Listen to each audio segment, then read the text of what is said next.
We will be talking about how yoga has evolved into this global movement and how today it is affecting and it is doing the better for everybody on this earth. I'm Preeti Kaur, with me is Tanvi, and we welcome you to this special broadcast on the 12th International Day of Yoga. Indeed, yoga is the harmony of body, mind and soul, reflecting the national vision of Prime Minister Narendra Modi. The International Day of Yoga celebration seeks to promote yoga as a practical and sustainable approach for supporting longevity, emotional well-being and dignified aging among elders. The program today as well in Kolkata will include collective performance of yoga by senior citizens and a spiritual discourse focusing on mindful living, inner harmony, emotional wellness and healthy aging.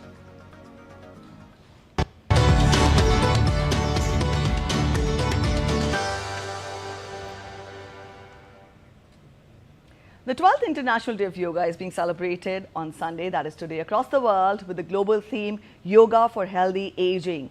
This year's theme for the International Day of Yoga is Yoga for Healthy Aging, and it highlights its role in promoting physical health, mental well-being, emotional resilience and active aging, contributing to an improved quality of life.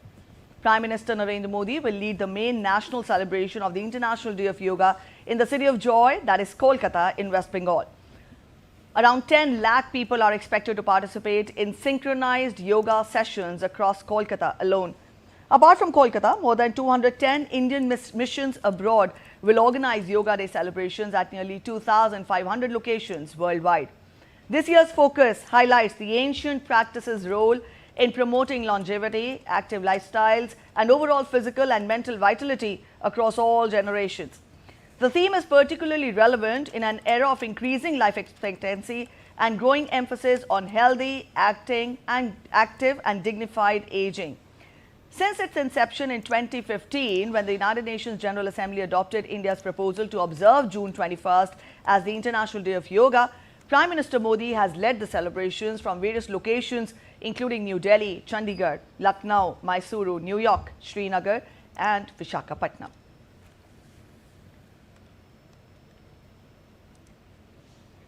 On the eve of the International Day of Yoga, Kolkata's riverfronts and the iconic Howrah Bridge were lit up in elaborate illumination, laser displays and a spectacular drone show on Saturday. The riverfront carnival also marked the celebration of the West Bengal Day, Paschim Bengal Divas. The highlight of the carnival featured a show after 9 p.m. involving around 3,000 drones that illuminated the night sky with visuals depicting the story of yoga, its global popularity under Prime Minister Narendra Modi's leadership, and also depicting various yoga asanas. The aerial display also showcased prominent Bengal icons and cultural motifs, drawing large crowds along the riverfront.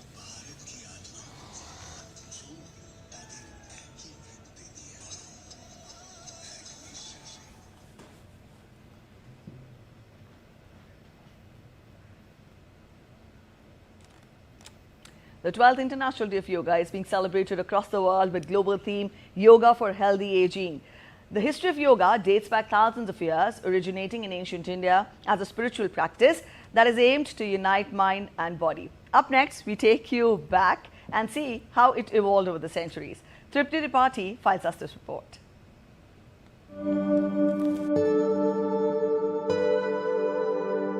Yoga, a timeless gift from India to the world. Rooted in the Sanskrit word yuj, meaning to unite, yoga is more than just physical exercise. It's a science of inner transformation. Its origins trace back over 5,000 years to the Indus Saraswati civilization. In yogic lore, Lord Shiva is hailed as the first yogi, Adi Yogi, who shared his profound knowledge with the Saptarishis on the banks of Lake Kanti Sarovar. From ancient Vedic texts to the wisdom of Mahavir and Buddha, from Patanjali's Yoga Sutras to the Bhagavad Gita, the practice evolved across ages. Today we are living in the AI age, artificial intelligence age. We are very proud of it. This AI is going to replace so many people. They will be jobless. But our rishis gave a vision which will make nobody jobless. The yoga is turning from AI to RI, or building the bridge between the AI and RI, artificial intelligence to Rishi's intelligence. The post-classical period saw the rise of Hatha Yoga, while the modern era brought global recognition, thanks to masters like Swami Vivekananda, Sri Aurobindo, and others. Even now, after thousands of years, we see people returning to their roots. Young members of society continue to seek Asian practices. Yoga, which is very important for our life and which give us mental peacefulness, and it give a power to push ourselves, to remove our stress and to remove our disease. Millions of people across the globe have benefited by the practice of yoga, which has been preserved and promoted by the great eminent yoga masters from ancient time to this date. The practice of yoga is growing more vibrant with each passing day. Yoga today is a journey of self-realization, a path towards physical health, mental peace, and spiritual harmony. Yoga is not just about bending bodies, it is about aligning lives. From Himalayas to every household, its journey continues to inspire all. Tripti Tripathi for DD India from Delhi. Yes, so the US state of Delaware has officially recognized June 21st, 2026 as the International Day of Yoga. This came through a proclamation issued by Governor there, Matthew Mayer. It highlighted yoga's contribution to physical, mental and emotional well-being. The proclamation noted that yoga promotes physical strength, flexibility, mental clarity and emotional balance, while also providing valuable tools for stress management and improving community health. The proclamation also acknowledged the efforts of the Indian American community of Delaware in association with the Consulate General of India in New York in holding local celebrations aimed at bringing citizens together and promoting wellness, peace and unity through healthy living. The development was welcomed by the Consulate General of India in New York, who expressed gratitude to the Delaware Governor for the recognition. In a post on X, Consulate General of India in New York stated that the recognition highlights yoga's increasing acceptance as a universal means of promoting health, harmony and overall well-being. It further acknowledged the contribution of the Indian American community in Delaware in helping organize and support the celebrations.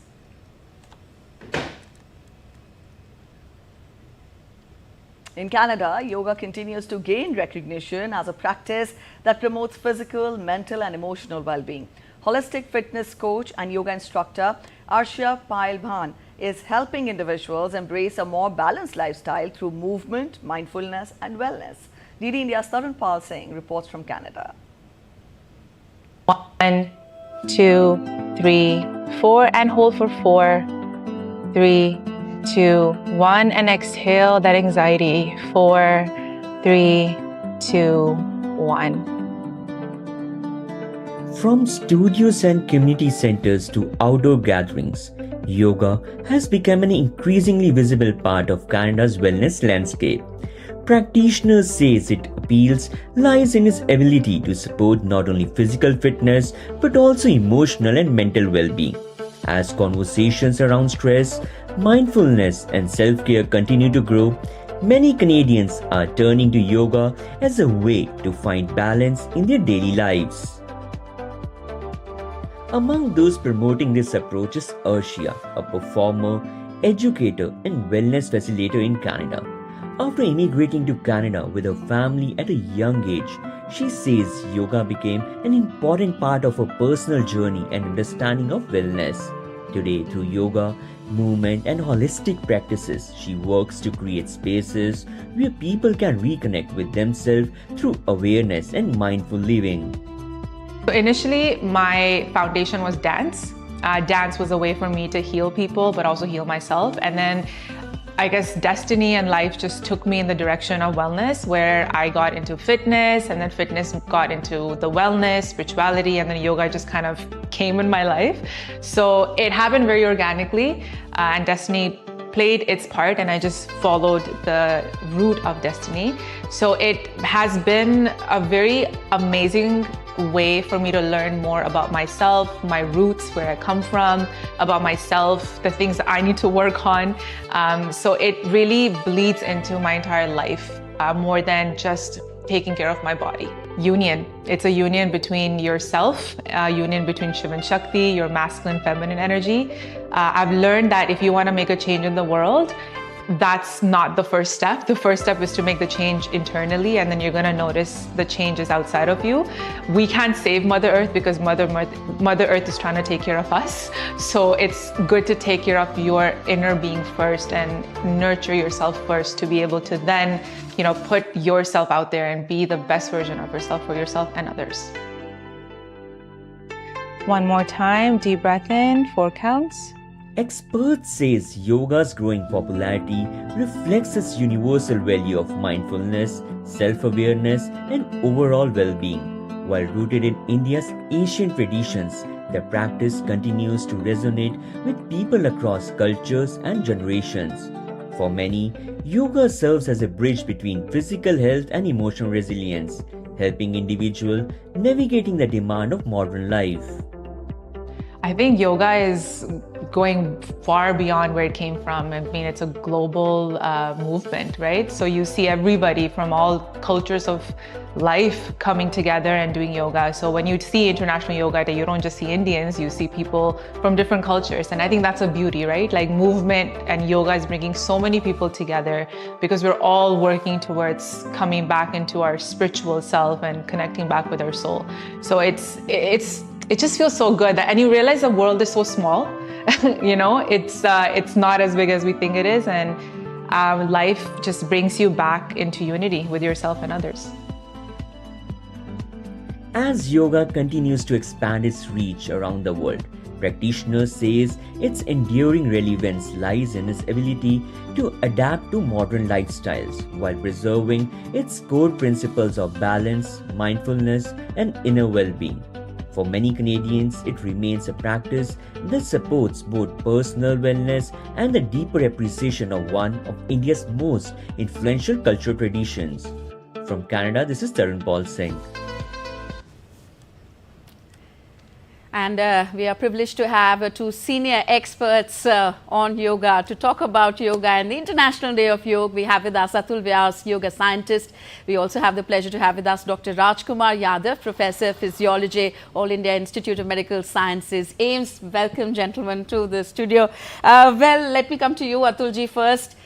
What do you think has been the yoga story since the observance of the first International Day of Yoga in 2015? How long and how far have we come?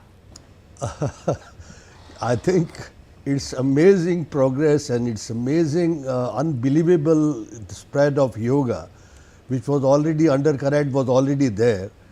Because, of late the scientific validation of the astonishing yogic claims have been validated by science, and that's perhaps the main reason why the yoga is spreading so fast and all along. And then the recognition by UN was a feather in the cap. So that's a basic reason, because yoga is basically 12,000 years, more than 12,000 years science, and its validation in the present times by medical science is very astonishing and amazing. All right, yes, you're talking of yoga and science together. Mr. Vyas, when we talk of yoga, the first thing that strikes the mind is asanas. Is yoga only about exercises, or what is it about yoga that it has come to it being called, encouraging overall wellness and spiritual well-being? Is it a kind of a lifestyle, or is it just about asanas and exercise? No. Yoga is basically, it has eight, you can call it organs or ang or parts, and it has to be taken into consideration all the parts. It's a science which connects with any and every aim of one's life, whether it is materialistic, whether it is spiritual or any aim. And these 8 parts or 8 steps are the process to achieve, to get that aim. And they include yama, niyama and asana. You know, asana is 1/8. The poses are is 1/8. So if I will just bring to your notice that there are 5 yamas. Could you explain to our viewers, international audiences, what is this yama all about? Yama are the 5 qualities which one should avoid. Like one should avoid speaking lies. So they said, speak the truth, satya. You avoid violence, that is non-violence. So there are 5 kinds of yamas. One is satya, means truth. Then ahimsa means non-violence. Then brahmacharya, celibate existence. Then asteya, non-possession. And aparigraha, that is non-possession. So these are the 5 yamas. And just think of this, that when Mahatma Gandhi was become a superhuman being, because he adopted only 2 of the yamas, that is sat and ahimsa. So this is the power of yamas. Then there are niyamas, then there are asanas. So this is a process. If anybody wants money, they can adopt this process, they will get their aim money. If they want, so yoga it's not only for spirituality. Any aim can be achieved by these 8 steps.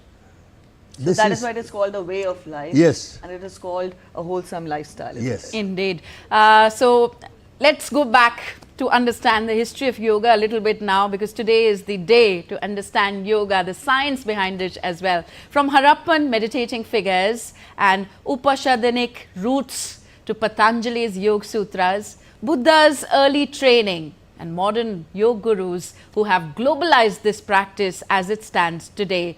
DD India's Sujata Lojap traces yoga's aims of health, longevity, happiness. And our next report shows how contemporary leaders, world leaders, have helped make International Day of Yoga a worldwide celebration. Take a look.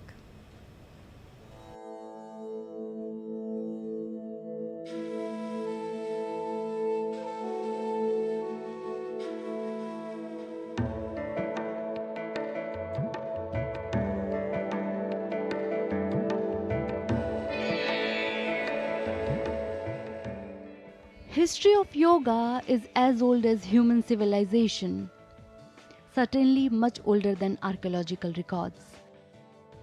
In Harappa, the sculpture of meditating yogi and seal of yogi found in Mohenjo-daro is probably the most ancient record, which dates back to 3000 BC. The root of yoga is in Upanishads, where we find detailed descriptions of Ashtanga Yoga, also known as the 8 limbs of yoga, describing 72,000 human nerves and yoga feet. The Upanishadic truth of prana or vital forces was taught in Bhagavad Gita in detail. Lord Krishna says, Pranapano samokritva nasabhyantar charino, shutting out all external contacts and fixing the gaze between the eyebrows. By controlling the movements of breath, one conquers chief prana and becomes immortal. Such yogi never ages and lives for thousands of years. The purpose of yoga is not only to obtain immortality, but also to make body, mind and heart healthy and disease-free. The father of modern yoga, Patanjali, the Indian sage who is believed to have authored a number of Sanskrit works on yoga around 200 BCE, most prominent of which is Yoga Sutras. He assimilated yoga into the system for the common masses. The purpose of yoga is absolute happiness. Yoga is boon for humanity because it helps one avoid all kinds of misery. Gautam Buddha's first teacher was a yoga guru, Arad Kalma, who was an accomplished Hatha yogi. Buddha learnt Ashtanga yoga from him, and later through Upanishadic Dhyana yoga he accomplished nirvana. All Jain Tirthankaras were accomplished yogins. In modern times, Swami Vivekananda popularized yoga and dhyana in West during 20th century. Vivekananda's Raj Yoga is one of the modern classics on yoga written for Western world. Later, Indian sannyasis and yogins like Paramahansa Yogananda, Swami Sivananda Saraswati, B.K.S. Iyengar, Mahesh Yogi, Swami Kaivalyananda followed him and taught it to the Western world. Yoga Guru B.K.S. Iyengar was the first who achieved fame as Yoga Guru in West and taught yoga to several celebrities, politicians, famous philosophers like Aldous Huxley, violinist Yehudi Menuhin, and even Queen Elizabeth of Belgium. Later, Mahesh Yogi rocked America with his yoga mission. In the 60s and 70s, Maharishi Mahesh Yogi achieved fame as the guru to the Beatles, the Beach Boys, and other celebrities. To attain this, they have to have a deep and clear experience of being. In present times, there are many gurus who are making yoga popular in India and West both. They made it part of lifestyle and made easy yoga available to households. But yoga became world famous and reached every corner of the world because of the efforts of India's Prime Minister, Shri Narendra Modi. It is his effort that United Nations General Assembly unanimously passed and adopted International Yoga Day in 2014. The first International Yoga Day was celebrated successfully on June 21, 2015 across the world, including New York, Paris, Beijing, Bangkok, Kuala Lumpur, Seoul, and New Delhi. Sujata Lochab, for DD India. And let's now bring in expert analysis from Dr. Rajkumar Yadav. He is Professor of Physiology of All India Institute of Medical Sciences, AIIMS. Welcome, sir, to the program. So, if I could ask you, how has scientific research on yoga evolved over the years? Yes, that's a very good question. And truly speaking, our AIIMS, at AIIMS as well as in our country, a lot of yoga research is being done. And we started the yoga research at AIIMS in 1960s. And since then, of course, we are doing research. But after 2014, it has accelerated, and now we are doing a lot of research. Many of us are doing a very good research in the field of yoga. One of the commonest ways to explain it in the terms of science or in the terms of medicine is how the yoga can reduce the stress. And one of the medical terms in the medicine, we measure the stress by the cortisol. That is one of the index. Yes, cortisol is one of the parameters. And another, of course, the beta endorphins, some inflammatory markers like in IL-6, and all those we are doing. And of course, in this way, the research in yoga, because yoga, is our Indian legacy, and the yoga is here since thousands of years. But the one part which was missing is the science. What is the science behind yoga? And that is what we are trying to find out. The science behind yoga, the science behind meditation, and this is what we are doing. All right, I'll bring in Mr. Vyas here. Mr. Vyas, talking of the theme of this year, it focuses on aging.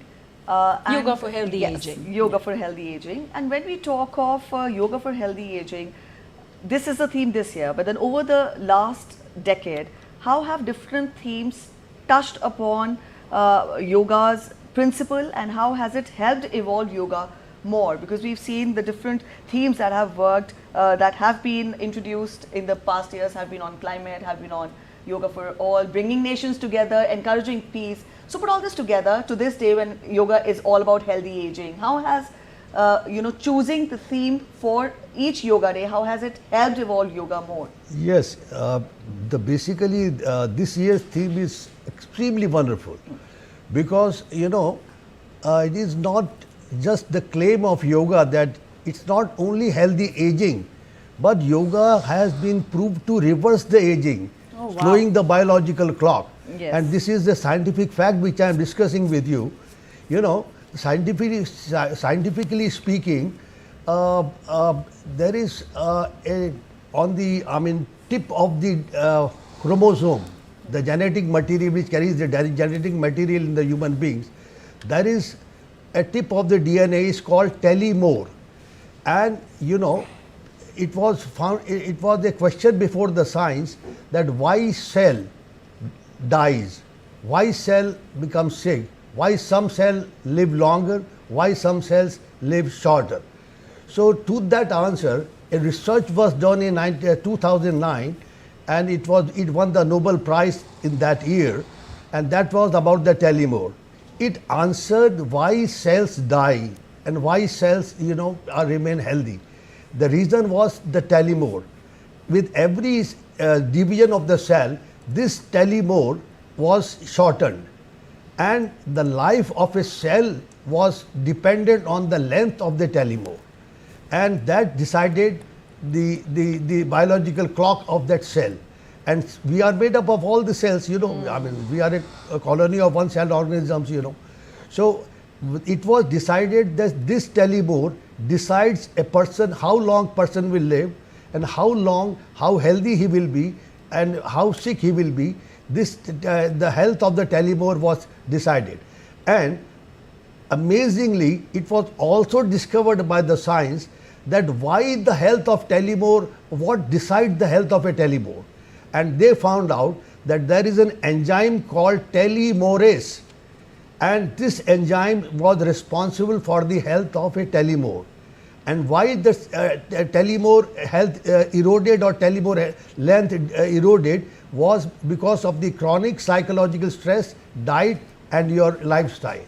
So this, and amazingly, when Dr. Dean Ornish of USA did an experiment with Elizabeth Blackburn, who won the Nobel Prize for her discovery, she found out, they did an experiment on 30 people, and they measured their telomerase level of enzyme and BP and cholesterol and so on and so forth, all the parameters.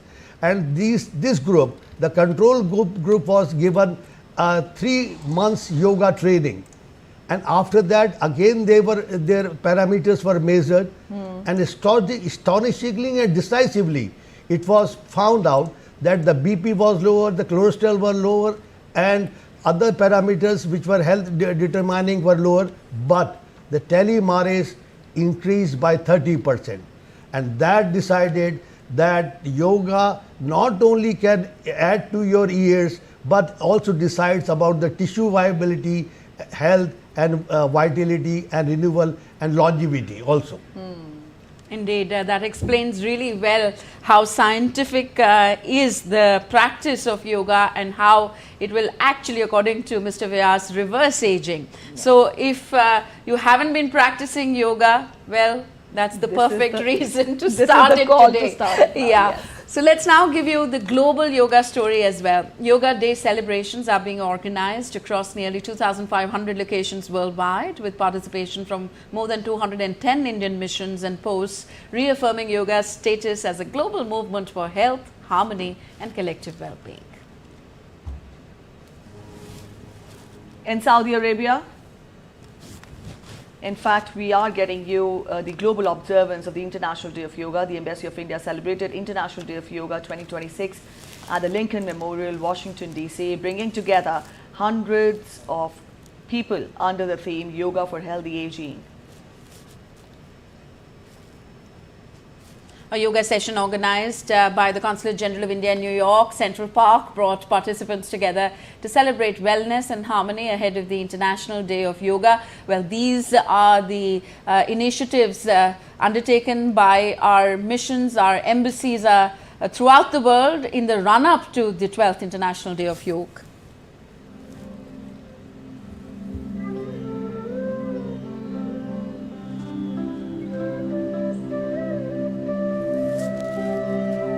Now they have found out that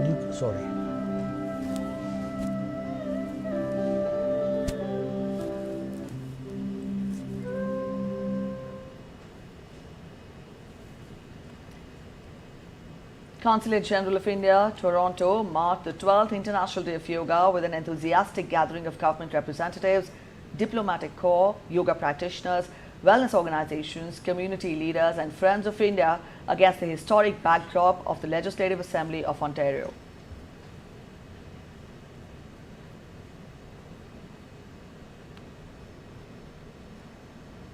In partnership with the Indian Austrian Society, the Indian Embassy in Austria organized a yoga session in Graz, bringing together the Indian diaspora and the local Austrian community. Participants experienced the physical, mental and spiritual benefits of yoga, highlighting its role in promoting wellness, harmony and cultural connection.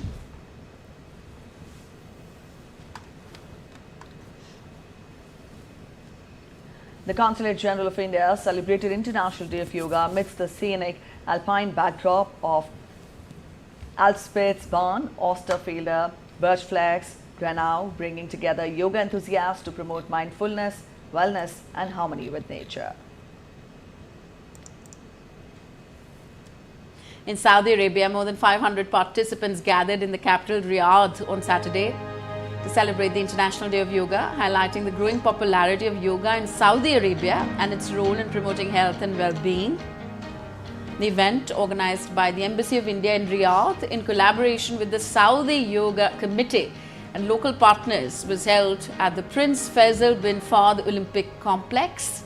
Diplomats, yoga practitioners, members of the local community took part in this program.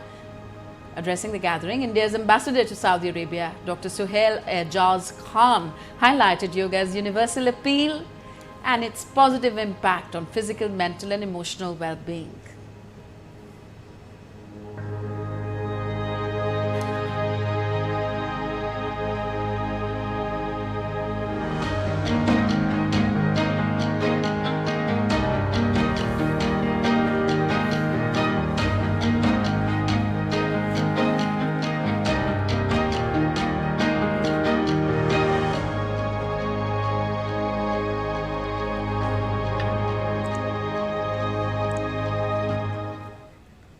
UN Secretary General Antonio Guterres, in a social media post on X, highlighted yoga's deep roots in ancient India, becoming truly universal, helping millions of people of all faiths and cultures find calm, build strength and live with purpose.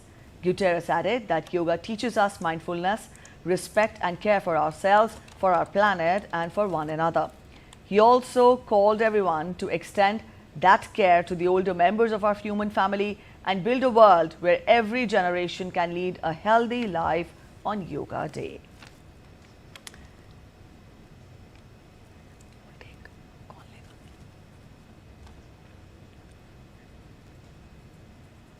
And let us take this message again through our guests to the world, the message of the harmony of body, mind and soul, International Day of Yoga. The theme this year is Yoga for Healthy Aging. Atul Vyas ji, you were saying something earlier in the broadcast also about one of the foremost yoga gurus who actually popularized yoga in the West, B.K.S. Iyengar.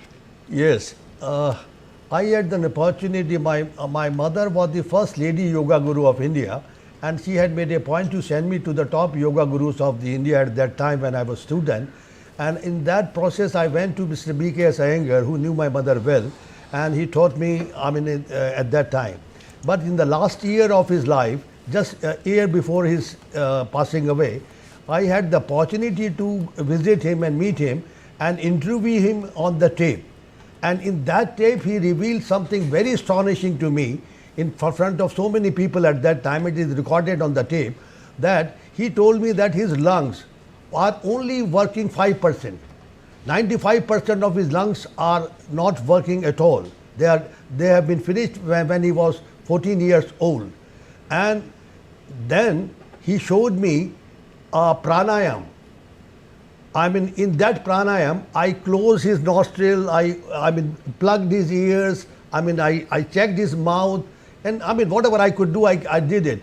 And he was silent. And he did it for 15 minutes. And after that, he came back silently. And there was he did not stop his breathing. And then he taught me how to breathe by the brain. And that was an amazing display of yogic powers. And then he told me the real power of yoga is that it takes you away from your existence does not depend on your vital organs. It takes away your existence from the vital organs. Right. And that was amazing. And he was doing pranayama, he is teaching yoga with his only 5% of his lungs working. So my point is that if you do yoga, you can bypass if some vital organ astounding to fails. see what yoga can do to you. I'll take that forward to Dr. Yadav. Dr. Yadav, in today's busy schedules, in today's hectic lives we lead, to what extent are youth connected to yoga? And also, our Prime Minister has always laid emphasis on the potential of youth for the country, for the nation, in nation building. When we talk of yoga, to what extent are today's youth connected to yoga, and how far will that help in further propagation of yoga? Yeah. So in today's digital world, truly speaking, today's the word of Facebook, the word of WhatsApp. Social media, yes. Yeah, word of social media. We talk less face to face, we talk more on Facebook. On screens, yes. Yep. So how to engage? Truly speaking, this year's the theme, healthy aging. Usually we think aging simply means the parents, the grandparents and great-great-parents.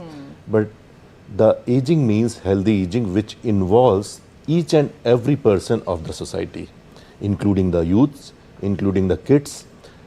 The day we born, our aging starts. That is important point. So that's why it means healthy aging means the yoga is for each and every one. And the kids, the youth, and of course elders, everyone has to do, everybody should do the yoga. The day you start, that is your first day, but try to make it your habit. Follow the concept of yoga, which of course include the asanas, pranayam and meditation. And what sir was saying about this pranayam or the breathing exercises, of course, in science we know the breathing is controlled by the brain. Usually the breathing is of course involuntary. We are not aware of our breathing until unless we have some diseases. In a healthy person, usually you are not aware of the breathing, but you can make it aware, and that is actually the pranayam. In the pranayam, we can connect in much better way the breathing patterns with the brain activities.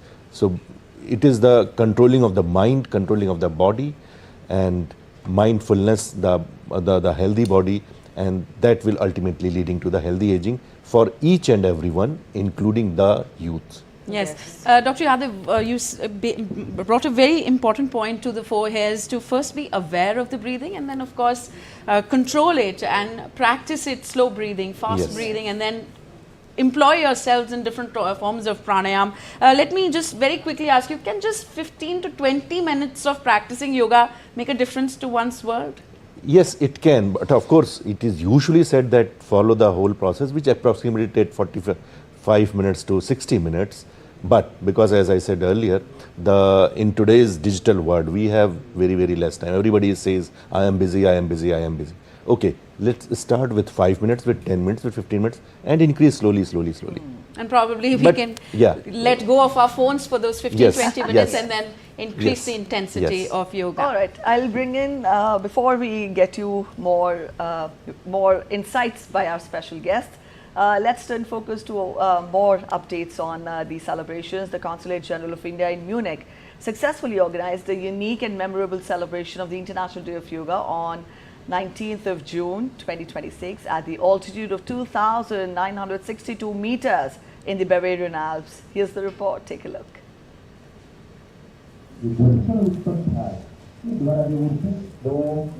By the magnificent Alps. The people here today rolled out their yoga mats, stretched towards the sky. What a view it was. The ancient practice has now reached the Alps of Europe. The event brought together yoga enthusiasts, members of the Indian diaspora, local German participants, and wellness advocates in a breathtaking alpine setting, making it one of the most distinctive yoga celebrations in the region. What made this initiative particularly remarkable was the choice of the venue. Hosting a yoga session at such a high altitude mountain location amid the majestic Bavarian Alps offered participants an extraordinary opportunity to connect with nature while practicing the ancient discipline of yoga. Surrounded by the views of the Alps, fresh mountain air, and serene natural beauty, attendees experienced yoga in an environment that perfectly reflected its core principles of harmony, mindfulness, and holistic well being. Since I have come to Germany, I have tried to have a theme for the yoga day, And last year we had a theme yoga on the lake and yoga by the beach. This year we thought of the theme yoga by the castle, and together we've done about 45 to 50 events, yoga events in front of castles across Germany. And we also thought of some yoga in the Alps, because in Bavaria you have the Alps. So we've done this session today at Zugspitze, as you said, which is the highest mountain. And from here you get a beautiful view of the Alps in Austria, Switzerland, and if you're lucky, even Italy. So it was quite an honor to be asked to lead this wonderful group of people for the International Yoga Day, the 12th year. And we had the privilege to experience at 2,628 meters high in this beautiful mountain called the Alps. And so, you know, for us it's obviously an honor because we're all passionate about yoga. Yes.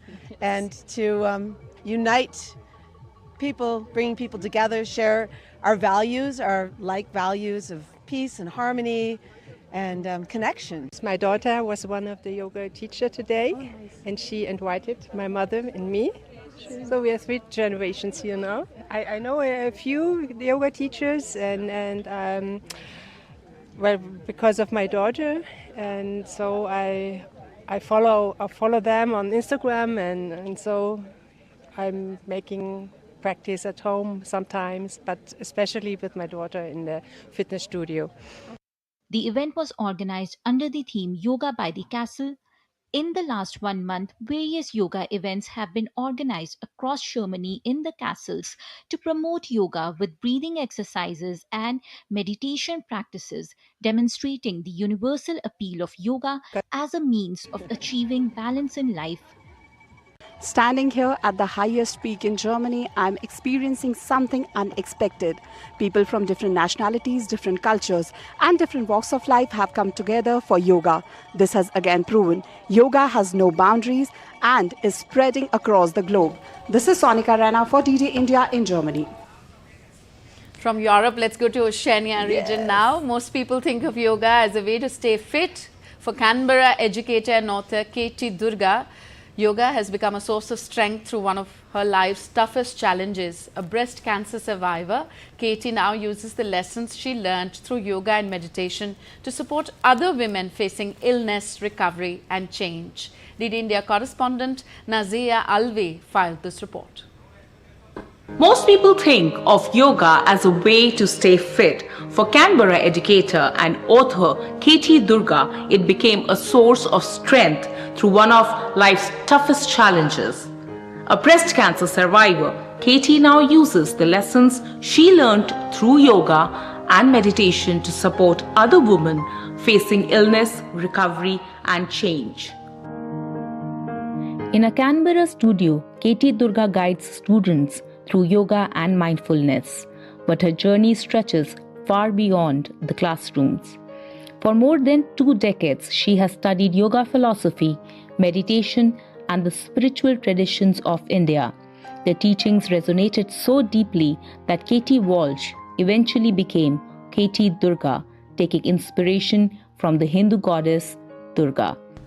My first trip to India was over 30 years ago, and I found myself in my soul home, Kashi, Varanasi, and I was practicing spiritual yoga by the banks of the Ganga with the community, the local community, and I didn't really understand at the time what was happening. I just knew that I absolutely fell in love with the practice.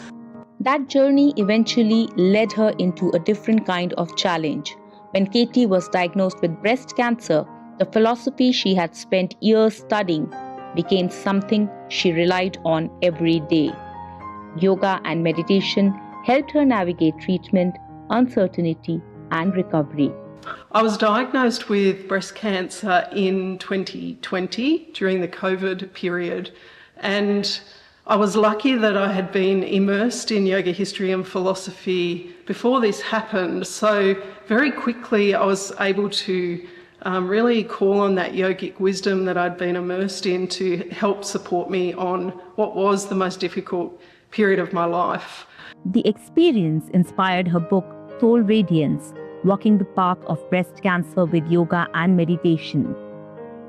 Today, she works with women facing breast cancer and other major life challenges, helping them apply ancient teaching in practical ways. I'm a breast cancer survivor, and one of the first people I contacted when I received my diagnosis was Katie Durga. I knew she'd been on the journey through breast cancer herself, and I received lots of wonderful resources and spiritual guidance from Katie. Beside her teaching, Katie is documenting the stories of women whose contributions to yoga have often gone unrecognized. I am also blessed to be currently researching women in yoga history, so I'm travelling to India to gather stories of female saints, philosophers, sages, and also householder women, and really understanding the imprint that women have had on the evolution of yoga over the years. Such an important story, I think, that we need to tell. Having experienced the spiritual and physical power of yoga firsthand, Katie has a message for India. So if there's one message that I really wanted to share, it is to say thank you to India. Thank you for keeping the magical yogic traditions of wisdom and ritual and practice alive over thousands of years. The fact that I'm here on the other side of the world and my life has been so transformed by these traditions. Thank you so much. Dhanyavad. All right, so that is how yoga has been changing lives, not just India, but across the globe. We are, as we told you, joined in by special guests in the studio who are throwing more light on this. We're joined in by Mr. Atul Vyas, he's a yoga scientist, and we're also joined in by Dr. Rajkumar Yadav, Professor, Physiology, AIIMS. I'll put this question to Mr. Vyas. Mr. Vyas, when you talk of yoga, it is a way of life. It adopts a holistic approach. But for a person to begin yoga, is there a particular age group? Can anybody begin yoga at any age, one? And also how to start with yoga? What is it that the person should start with when the very thought of adopting yoga as a way of life strikes? Yes, yoga should never start before a person is 8 years old, because by that time the endocrine system, gland system of the body is getting mature. So yoga may interfere with the development of a child. So not before 8 years, not at all. And after 8 years, at any age, anybody can start yoga.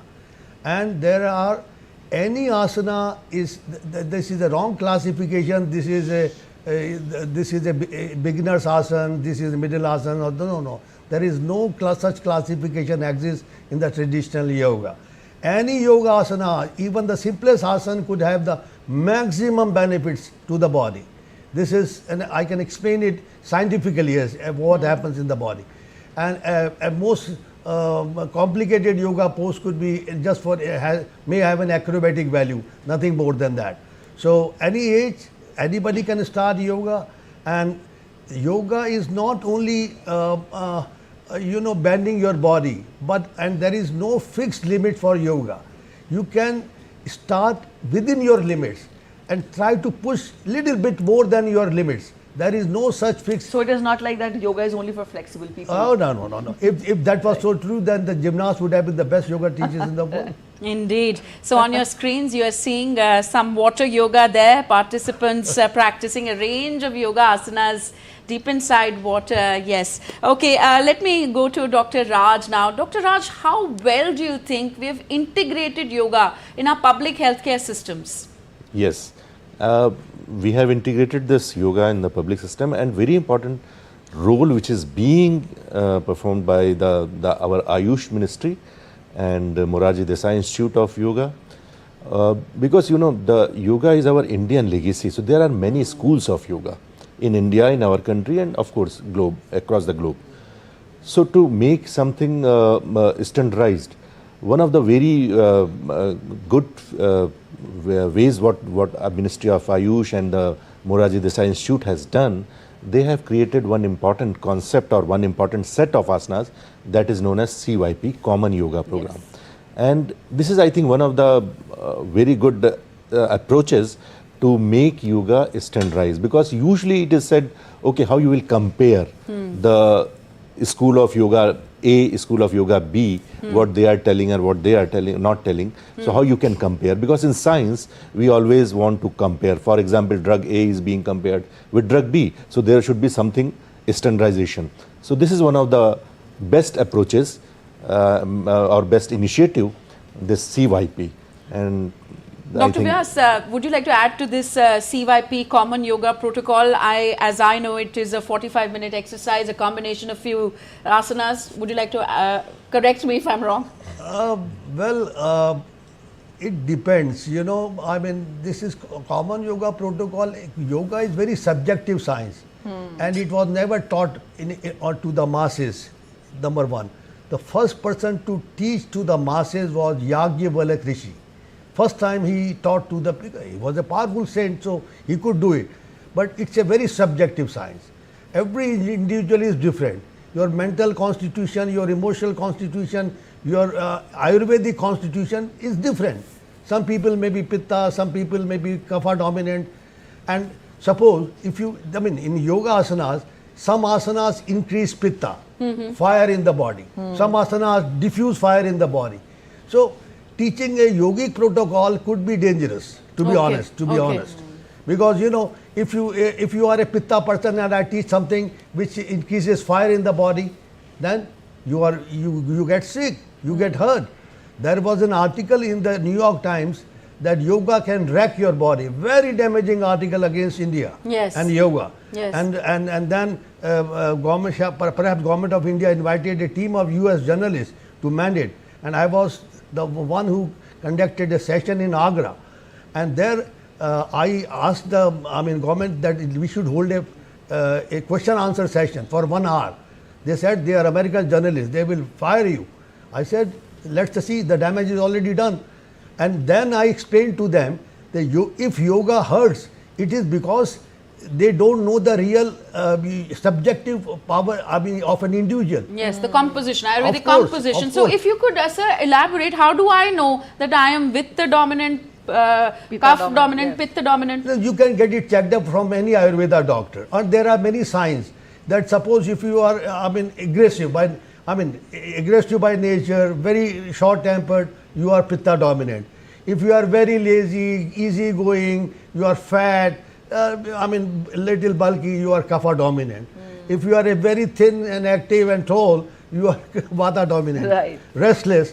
So you can make out very easily. To each his own kind of an approach. All right. I'll bring in Dr. Yadav here. Dr. Yadav, when we talk of yoga and modern lifestyle, to what extent can yoga help help us face the challenges which we are facing in our modern lifestyle, be it stress, anxiety, insomnia. For that matter, we believe yoga also helps in the treatment of diseases like cancer as well. So how would you say bringing in yoga in your lifestyle will make it easier, because it is an holistic approach, but to what extent does it help us sail through the modern day lifestyle challenges? Yep. Because today's the life is so fast. Yes. Everybody is running so fast. So of course, two common words which everybody is using. One, because of my lifestyle, I'm so much stressed. So of course, because of this stress, there are so many diseases. One is the commonest one is the depression, depression and anxiety. Of course, both are related or interrelated or dependent on the stress. What is because of the yoga which is holistic life, the yoga a lifestyle, which makes life the mind, the body connection, better connection. So one of the best ways, one of the best possible lifestyle interventions, which is the yoga-based lifestyle intervention, and where we can very beautifully address the stress, which today's one of the commonest diseases what we observe in our OPDs, the depression. Yes. Most of the young, the boys, the girls, they come with the depression. Of course, many of them have anxiety also too much.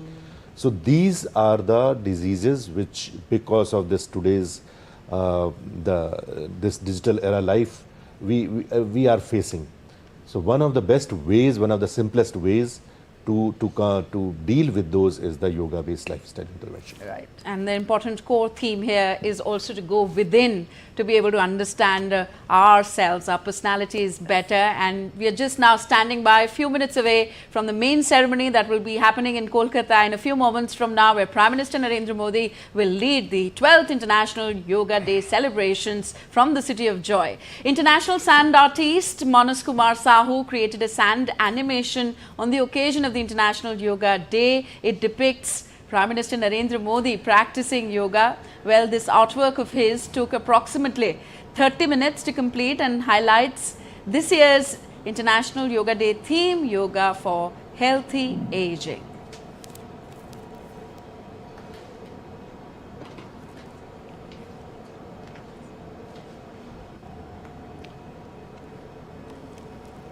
So we have so many examples of how each person is doing his own to promote yoga and to bring it forth.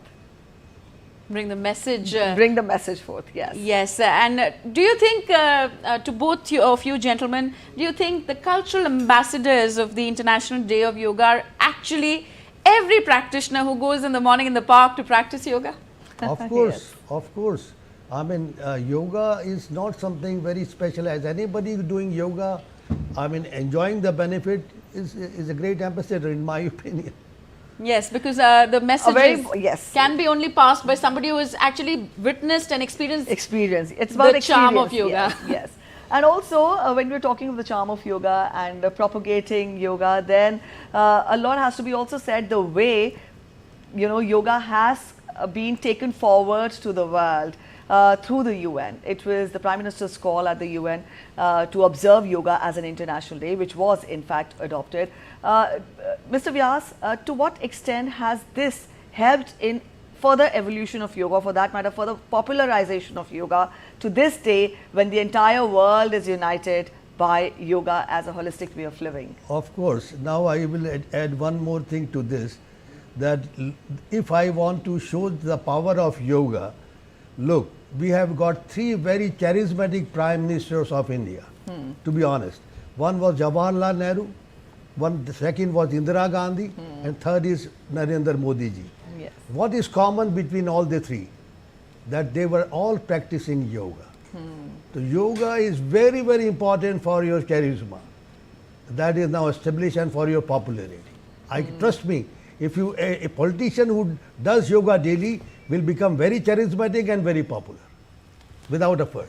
And that is the message that has been carried forward through our Prime Minister to the rest of the world to adopt yoga as a way of life. Yes, it was indeed with the efforts of Prime Minister Narendra Modi that we had the observance of the International Day of Yoga. The UN acknowledged it, and a record number of countries then endorsed the idea. And in 2015, the first International Day of Yoga was celebrated. Yes. And how? And we've come a long way. Dr. Raj, we have spoken about the benefits of yoga, but when we take it to you know, the fields of medicine and science, what do researchers and scientific collaborators, you know, when they investigate the benefits of yoga, which areas do they particularly look in and how?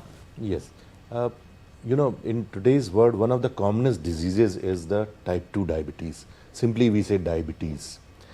And the prevalence has really increased, more than 10% in many areas. It may go up to 15% or 20%. Of course, depending on the level, it is metro city or it is village or it is the urban area.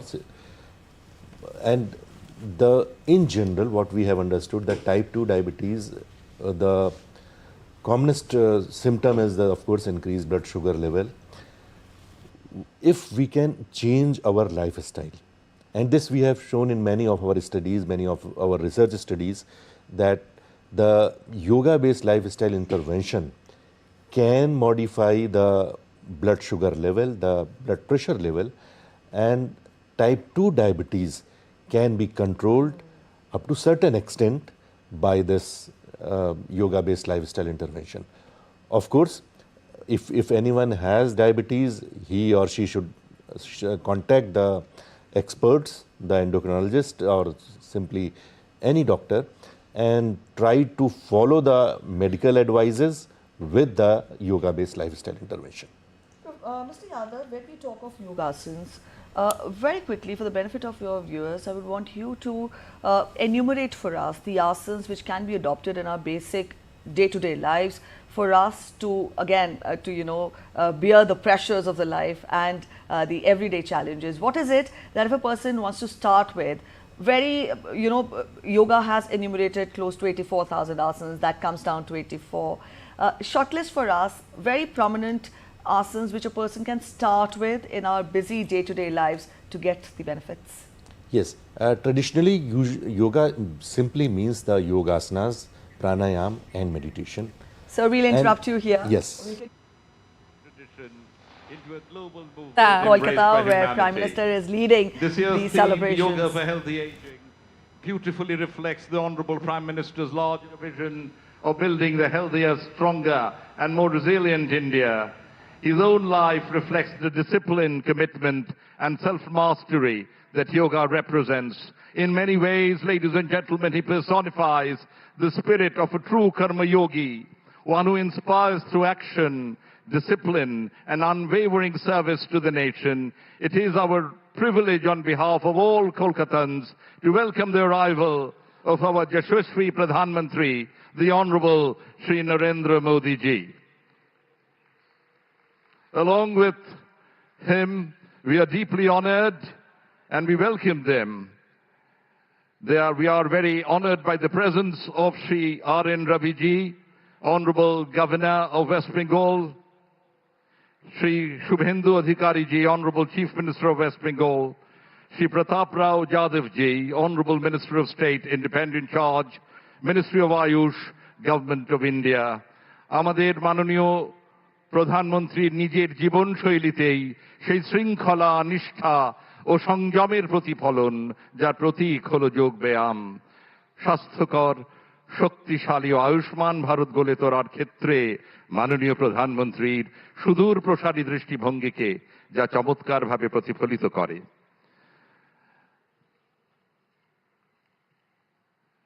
Ladies and gentlemen, to formally welcome this August gathering and set the tone for this historic celebration, I now have the honor of inviting Sri Pratap Rao Jadhav ji, Honourable Minister of State, Independent Charge, Ministry of Ayush, Government of India, to kindly deliver the welcome address. Maimanya Sri Pratap Rao Jadhav ji, Rajya Mantri Swatantra Prabhar, Ayush Mantralay, Bharat Sarkar से विनम्र अनुरोध करता हूं कि वे कृपया स्वागत उद्बोधन से हमें अनुग्रहित करें।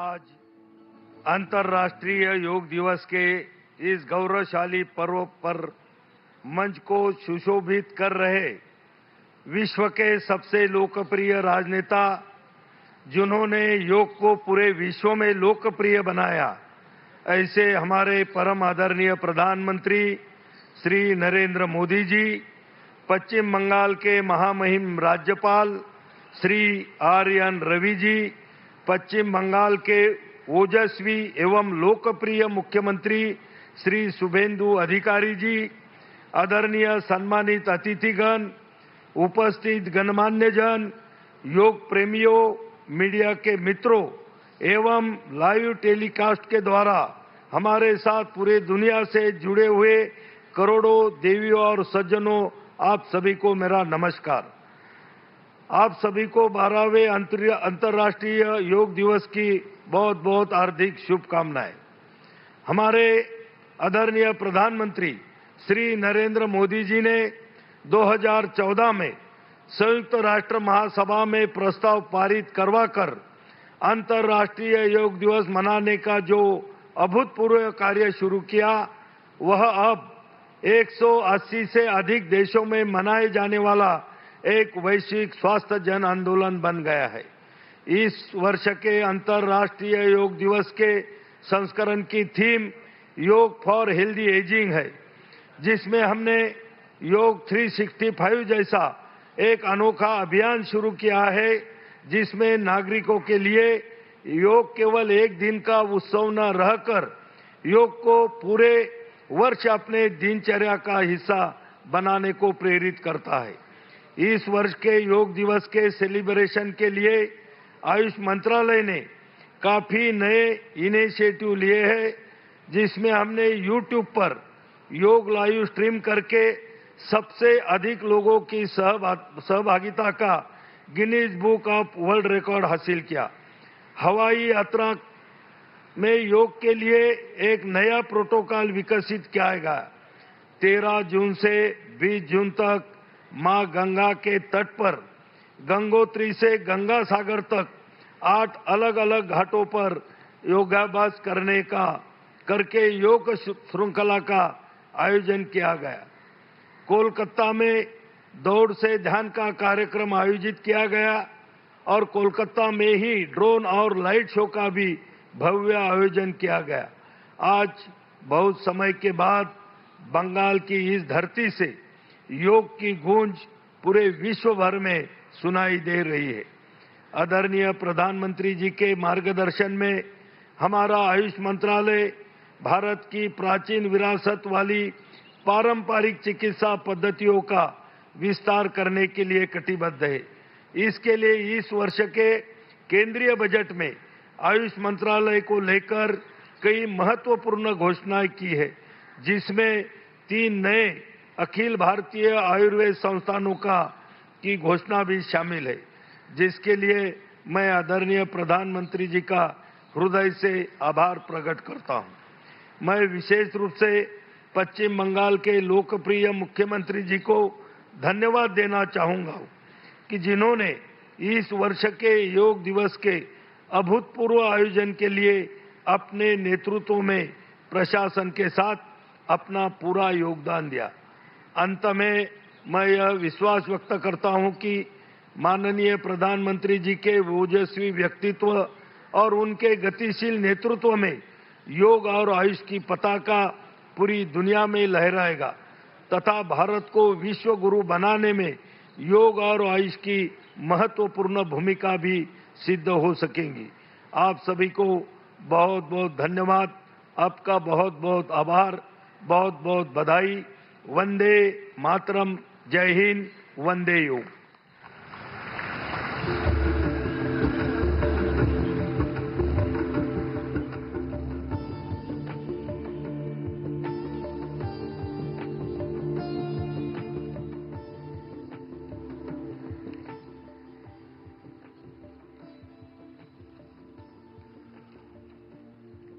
জনসাধারণের ব্যাপক ও সক্রিয় অংশগ্রহণের মাধ্যমে আন্তর্জাতিক যোগ দিবস 2026 একটি প্রকৃত গণ আন্দোলনে পরিণত হয়েছে। আমি এখন আমন্ত্রণ জানাচ্ছি পশ্চিমবঙ্গের মাননীয় মুখ্যমন্ত্রী শ্রী শুভেন্দু অধিকারী মহাশয়কে তাঁর মূল্যবান বক্তব্য পেশ করার জন্য।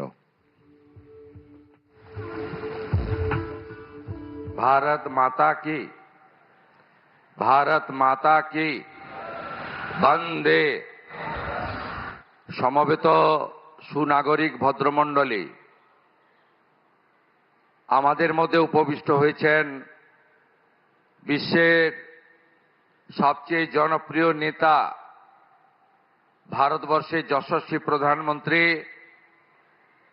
এবং যার হাত ধরে সিটি অফ জয় এই কল্লোলিনী তিলোত্তমা কলকাতা তথা পশ্চিমবঙ্গে যোগ কামস টু হোম, যোগ বঙ্গে ফিরে এলো, সেই মাননীয় নরেন্দ্র মোদীজিকে 11 কোটি পশ্চিমবঙ্গবাসীর পক্ষ থেকে, রাজ্য সরকারের পক্ষ থেকে হৃদয় থেকে স্বাগত, অভিনন্দন, শ্রদ্ধা, কৃতজ্ঞতা এবং প্রণাম নিবেদন করছি। মহামহিম রাজ্যপাল মাননীয় RN রবিজি রয়েছেন, ভারত সরকারের মাননীয় স্বাধীন দায়িত্বপ্রাপ্ত রাষ্ট্রমন্ত্রী প্রতাপ রাও যাদবজি রয়েছেন এবং সম্মানিত ব্যক্তিবর্গ, মিডিয়ার বন্ধুরা এবং যোগপ্রেমী জনগণ রয়েছেন। মাননীয় প্রধানমন্ত্রীর নেতৃত্বে একটু পরেই একটি সুবিশাল বৃহৎ ঐতিহাসিক কার্যক্রম হতে চলেছে। ইতিমধ্যে এই কার্যক্রমের আজকে যে আন্তর্জাতিক যোগা দিবস যা মাননীয় প্রধানমন্ত্রী গোটা পৃথিবীতে ছড়িয়ে দিয়েছেন, আমাদের পশ্চিমবঙ্গে এতদিন এর সঙ্গে রাজ্য সরকার বা সরকারি উদ্যোগ যুক্ত ছিল না। কারণ আমাদের অজানা, আমি সে কথা বলতেও চাই না এই সুপ্রভাতে, কিন্তু আমরা মনে করি পশ্চিমবাংলার জনতা জনার্দন তারা যে ঐতিহাসিক সিদ্ধান্ত নিয়েছেন, যার ফলশ্রুতিতে এবারে বন্দে যোগ, যোগ পূজা পশ্চিমবঙ্গের সর্বত্র হচ্ছে। ইতিমধ্যে প্রায় 2,57,000 রেজিস্ট্রেশন হয়েছে, যেখানে বিভিন্ন সংগঠন এবং প্রতিষ্ঠান এই যোগে পার্টিসিপেট করছে। আমার বিশ্বাস আজকে পশ্চিমবঙ্গে গোটা রাজ্যে দার্জিলিং থেকে দীঘা, কোচবিহার থেকে কাকদ্বীপ কোটিরও বেশি মানুষ এই যোগ উৎসবে অংশগ্রহণ করবেন। আর কলকাতা বিগত দিনের সব রেকর্ড ভেঙে লক্ষ লক্ষ মানুষ যোগে অংশগ্রহণ করবেন। আমি কথা বাড়াবো না, শুধু একটা কথাই বলবো, 1893 সালে বিশ্ববন্দিত যুব সন্ন্যাসী স্বামী বিবেকানন্দ তিনি এই যোগের সম্পর্কে কি বলেছিলেন আপনারা জানেন।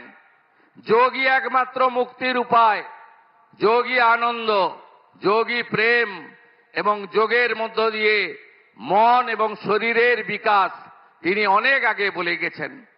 এই যোগ পশ্চিমবঙ্গের পুরনো সংস্কৃতি, বেদ উপনিষদ গীতা থেকে শুরু করে এই যোগের কথা আমরা সবাই পড়েছি এই সমস্ত ঐতিহাসিক গ্রন্থে।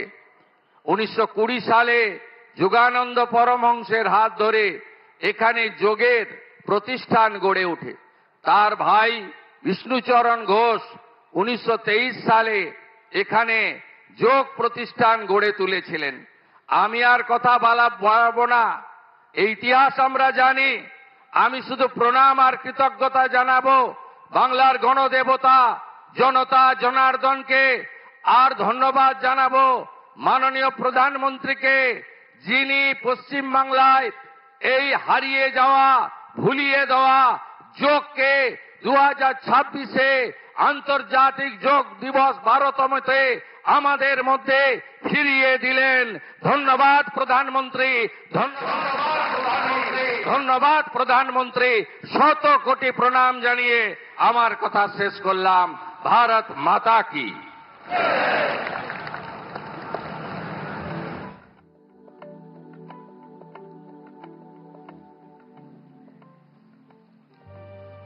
Ladies and gentlemen, the global journey of yoga has flourished under the leadership of one statesman who gave India's timeless wisdom a new global voice. This event, as you have heard, is being telecast live across the world, and crores of people in lakhs of places are eager to listen to our beloved Honorable Prime Minister. His unwavering commitment towards preventive health care, holistic living, and human well-being continues to inspire millions around the world. It is now my privilege and profound honor to invite the Honorable Prime Minister of India, Shri Narendra Modi ji, to kindly address the nation and the world on the occasion of International Day of Yoga 2026. ये मेरा परम सौभाग्य और अत्यंत सम्मान का विषय है कि भारत के माननीय प्रधानमंत्री जी से विनम्र अनुरोध करूं कि वे अंतर्राष्ट्रीय योग दिवस 2026 के अवसर पर राष्ट्र एवं विश्व समुदाय को संबोधित करें। मंच पर विराजमान राज्यपाल श्री RN रवि जी, ऊर्जावान मुख्यमंत्री शुभेंदु अधिकारी जी, केंद्र में मेरे सहयोगी प्रताप राव यादव जी, अन्य सभी महानुभाव, यहाँ कोलकाता में जुटे सभी प्रतिभागी, देश विदेश में योग से जुड़ रहे सभी साथी और मेरे प्यारे देशवासियों, 21 जून का ये दिन पृथ्वी के कुछ भूभाग पर साल में सबसे लंबी अवधि का दिन होता है और अंतर्राष्ट्रीय योग दिवस के कारण 21 जून का ये दिन विश्व के सबसे बड़े सामूहिक उत्सव का दिन भी बन गया है। विश्व के अलग अलग हिस्सों से योग की एक से एक अद्भुत तस्वीरें आ रही हैं। भारत में हिमालय से लेकर हिंद महासागर तक, पूर्वोत्तर और पूरब में बंगाल से लेकर पश्चिम में सौराष्ट्र तक पूरा देश योग की ऊर्जा से, चैतन्य से भरा हुआ नजर आ रहा है।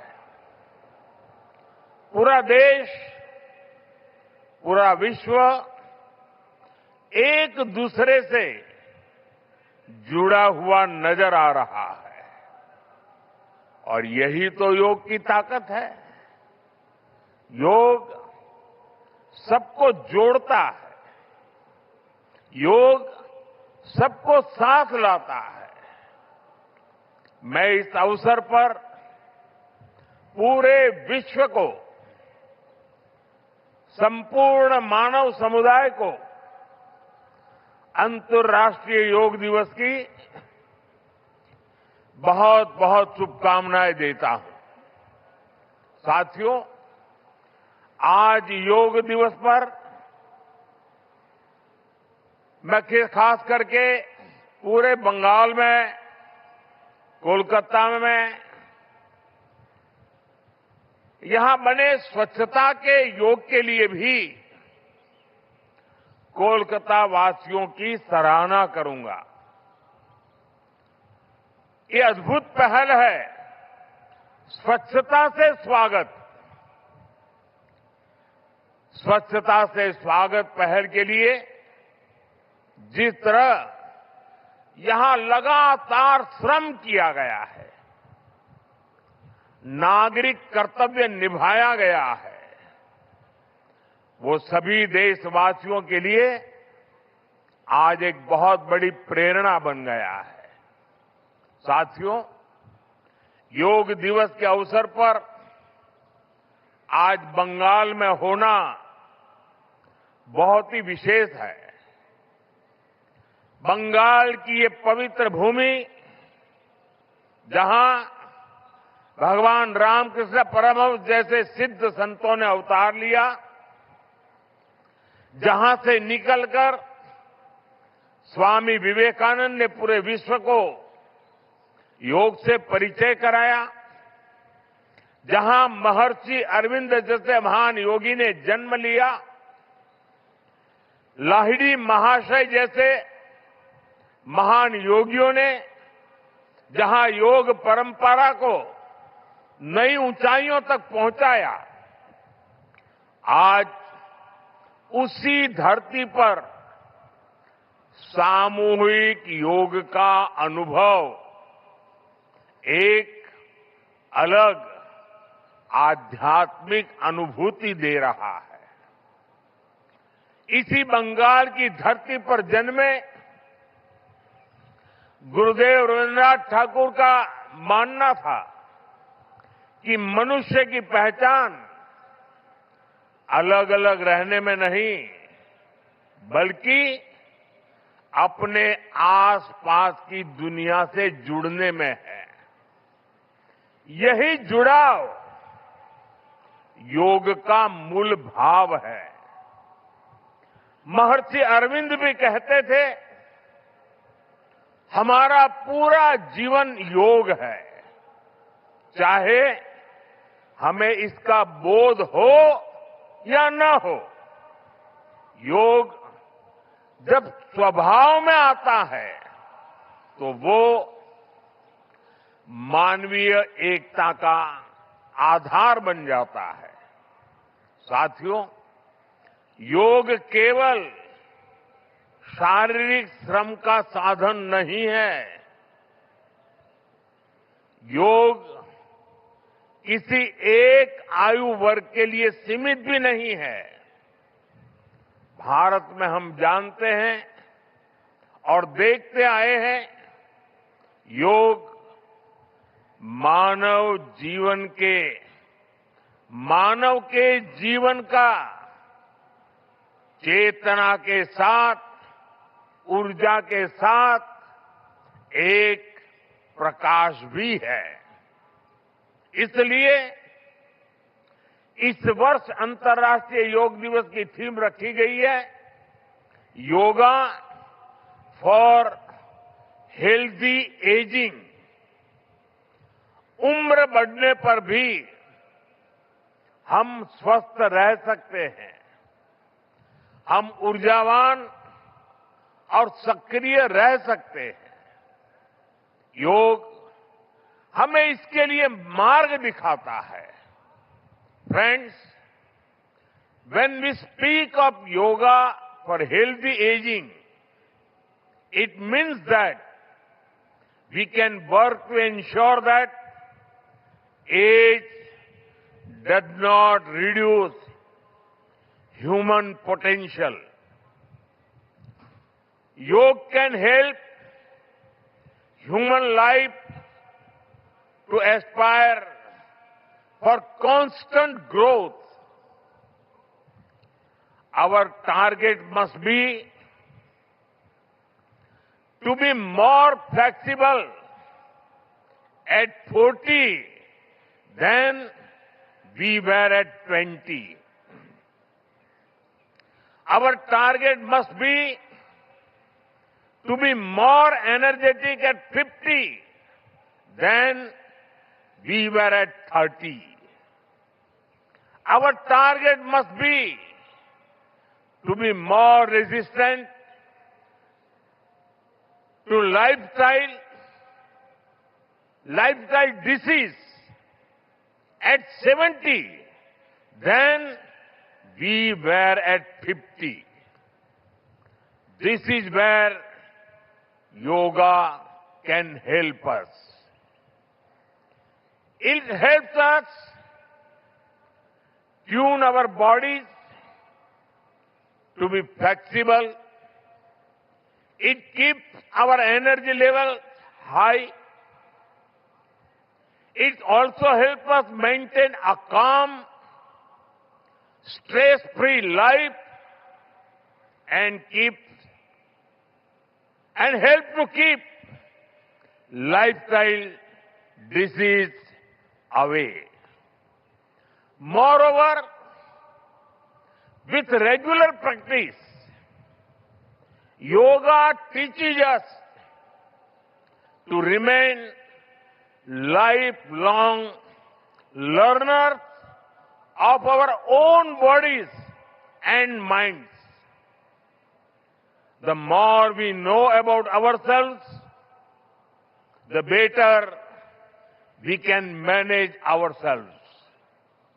That is why yoga for healthy aging,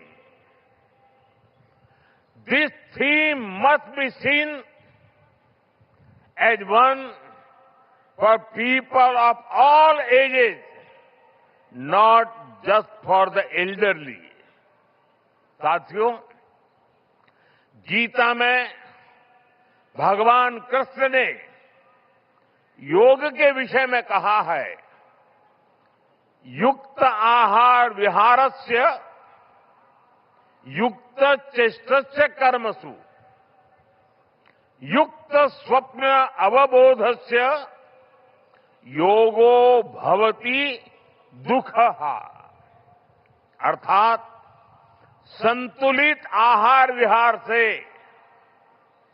संतुलित क्रियाओं और कर्मों से, संतुलित नींद और जागने से योग दुखों का नाश करने वाला हो जाता है। ये संतुलन ही योग का आधार है। यही संतुलन हमारे जीवन का आधार भी है। लेकिन ज्यादातर लोग आज इस आधुनिक समय में जीवन के असंतुलन से ही जूझ रहे हैं। बहुत मशक्कत करनी पड़ रही है उनको। योग हमें जीवन को बैलेंस वे में जीने की कला सिखाता है। योग हमें डूज और डोंट सिखाता है। और जब हम हमारे शरीर को सही ढंग से चलाना सीख लेते हैं तो स्वास्थ्य हमारा स्वभाव बन जाता है। साथियों, योग केवल हमारे शारीरिक स्वास्थ्य पर ही फोकस नहीं करता। योग मानसिक स्वास्थ्य से शारीरिक स्वास्थ्य का मार्ग दिखाता है। इसलिए योग के विषय में युक्त चेष्टस्य कर्मसु कहा गया है। यानी हमें क्या करना चाहिए, क्या नहीं करना चाहिए, इसका बोध। ये बोध हमारे जीवन में शांति का स्रोत तो बनता ही है। इससे विश्व शांति का मार्ग भी खुलता है। इसलिए योग आज केवल हमारी पर्सनल लाइफस्टाइल के लिए जरूरी है इतना ही नहीं है। योग दुनिया के बेहतर भविष्य के लिए एक आवश्यकता भी है। साथियों, अंतर्राष्ट्रीय योग दिवस के अवसर पर करोड़ों लोग योग से जुड़ते हैं। लेकिन आज का ये दिन हमें अपने साझा संकल्प को फिर दोहराने का अवसर देता है। आइए हम संकल्प लें, योग को केवल एक दिवस तक सीमित नहीं रखेंगे। योग को केवल एक कार्यक्रम तक सीमित नहीं रखेंगे। हम योग को अपने जीवन का हिस्सा बनाएंगे, अपने परिवार का हिस्सा बनाएंगे, अपनी आने वाली पीढ़ियों का हिस्सा बनाएंगे। साथियों, इसी दिशा में इस वर्ष योग 365 योग 365 की पहल को भी आगे बढ़ाया गया है। इसके तहत 100 दिन के ऑनलाइन योग कार्यक्रम का आयोजन किया गया है, जिसमें अभूतपूर्व जनभागीदारी देखी गई है। 130 देशों के 30 लाख से अधिक लोगों ने इसमें भाग लिया है। साथियों, जब समाज स्वस्थ होगा तब राष्ट्र भी अधिक सक्षम, अधिक समृद्ध और आत्मविश्वासी बनेगा। मैं इसके लिए मैं सबके लिए कामना करता हूं, सर्वे भवन्तु सुखिनः, सर्वे सन्तु निरामया। इसी के साथ आप सभी को एक बार फिर अंतर्राष्ट्रीय योग दिवस की बहुत बहुत शुभकामनाएं, बहुत बहुत धन्यवाद।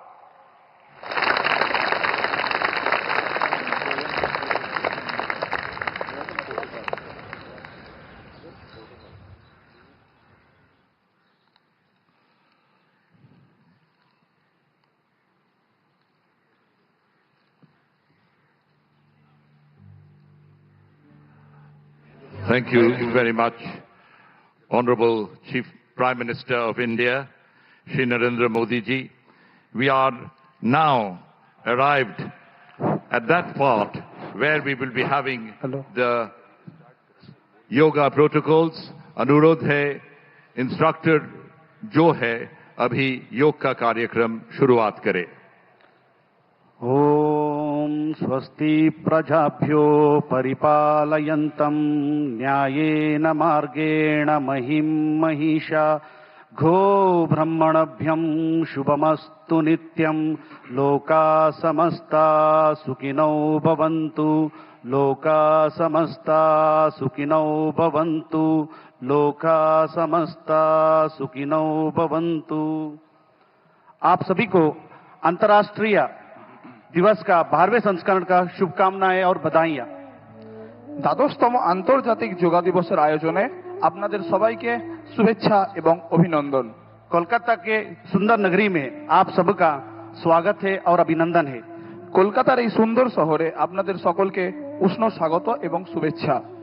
सामान्य योग सत्र में आप सभी का स्वागत है।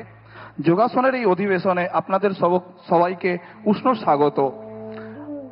आइए आज का सत्र हम प्रार्थना से प्रारंभ करेंगे। किसी भी ध्यानात्मक आसन में बैठ जाइए, कमर गर्दन सीधा रखें। আসুন আজকের অধিবেশনটি প্রার্থনার মাধ্যমে শুরু করি।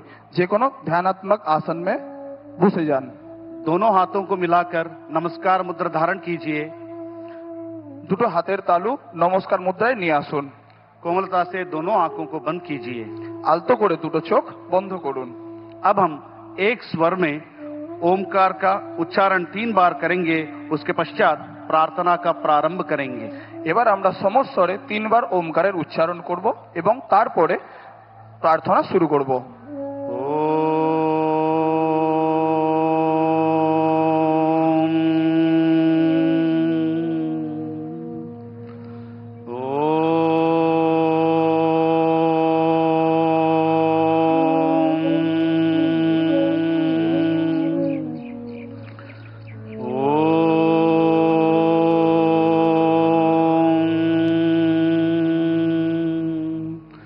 संगचध्वं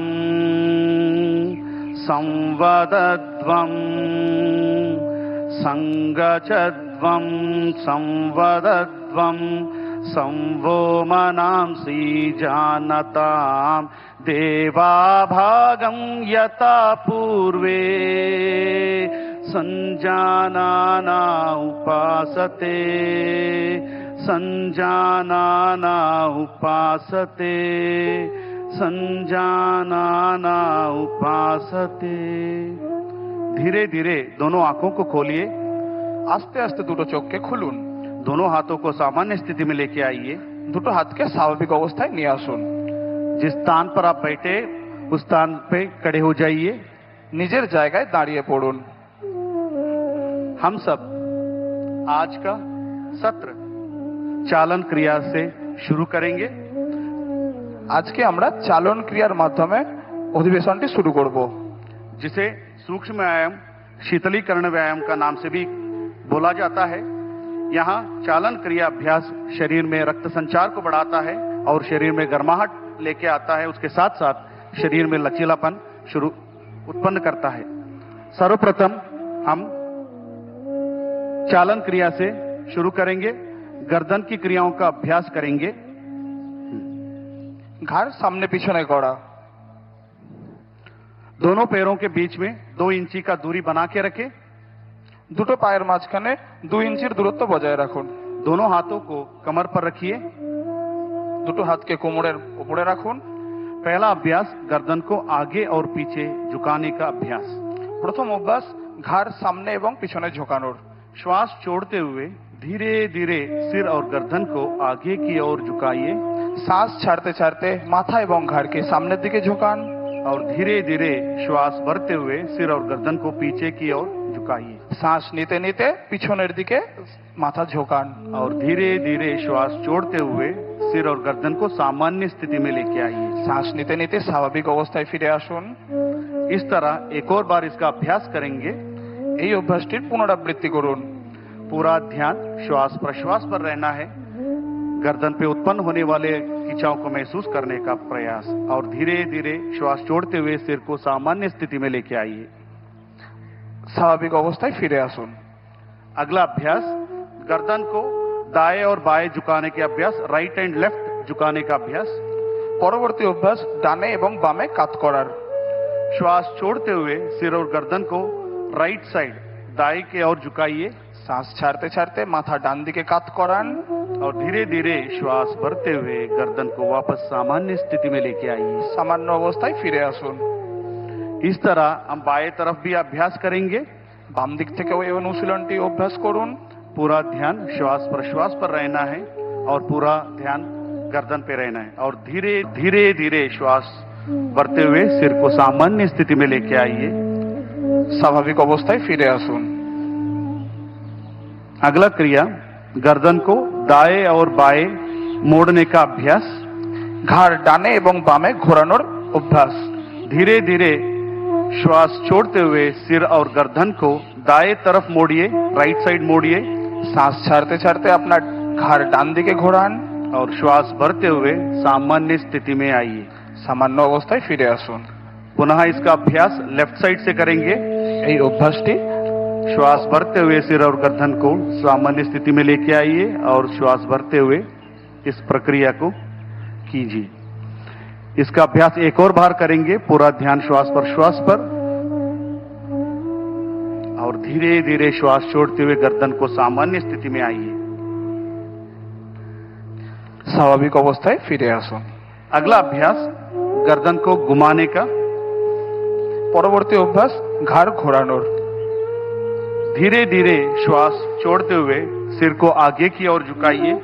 শ্বাস ছাড়তে ছাড়তে মাথা সামনের দিকে ঝোঁকান और धीरे धीरे श्वास भरते हुए सिर को क्लॉकवाइज डायरेक्शन ऊपर की तरफ घुमाएंगे। শ্বাস নিতে নিতে ঘড়ির কাঁটার দিকে ঘূর্ণন দিন और श्वास छोड़ते हुए सिर को पुनः आगे लेके आइए।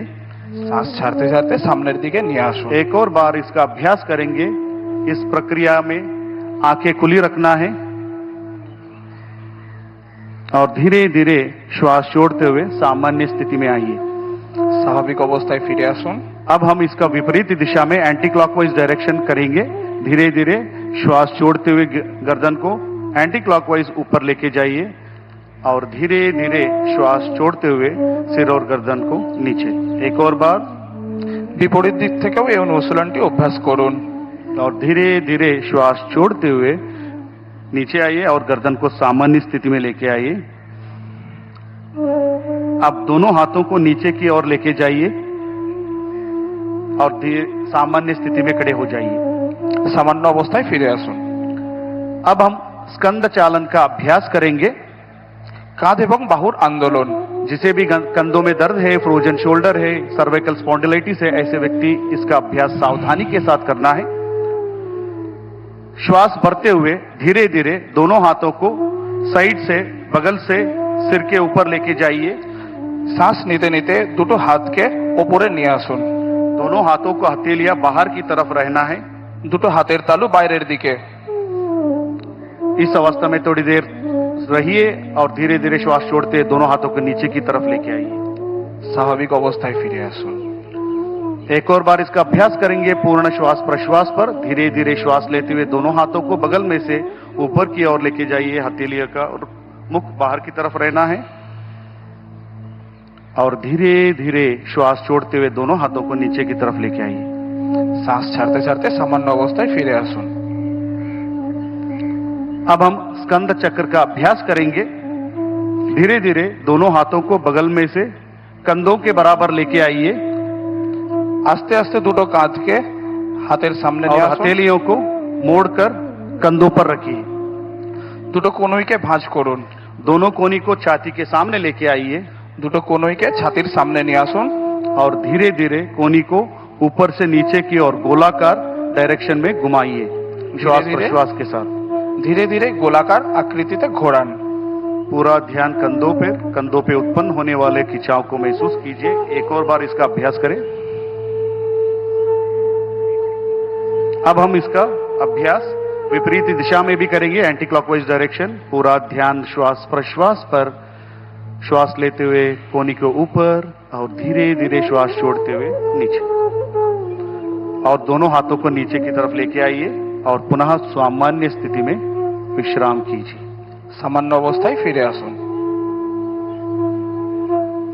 अगला अभ्यास कटी चालन का अभ्यास करेंगे। दोनों पैरों को कंधों के समानांतर लेकर आइए। দুটো পায়ের মাঝখানে কাঁধের সমান দূরত্ব বজায় রাখুন। दोनों हाथों को सामने से ऊपर लेके आइए, कंधों के समानांतर। দুটো হাতকে কাঁধের সমান সামনে বাড়ান। हथेलियों को मुख अंदर की तरफ रहे, হাতের দুটো তালু সামনের দিকে। धीरे धीरे श्वास छोड़ते हुए दाएं तरफ राइट साइड कमर से घुमाइए। सांस ছাড়তে ছাড়তে শরীরকে ডান দিকে ঘোরান। इस अवस्था में थोड़ी देर बने रहिए और धीरे धीरे श्वास लेते हुए पुनः सामान्य स्थिति में आइए। सांस ছাড়তে ছাড়তে স্বাভাবিক অবস্থায় ফিরে আসুন। इसका अभ्यास विपरीत दिशा में भी करेंगे।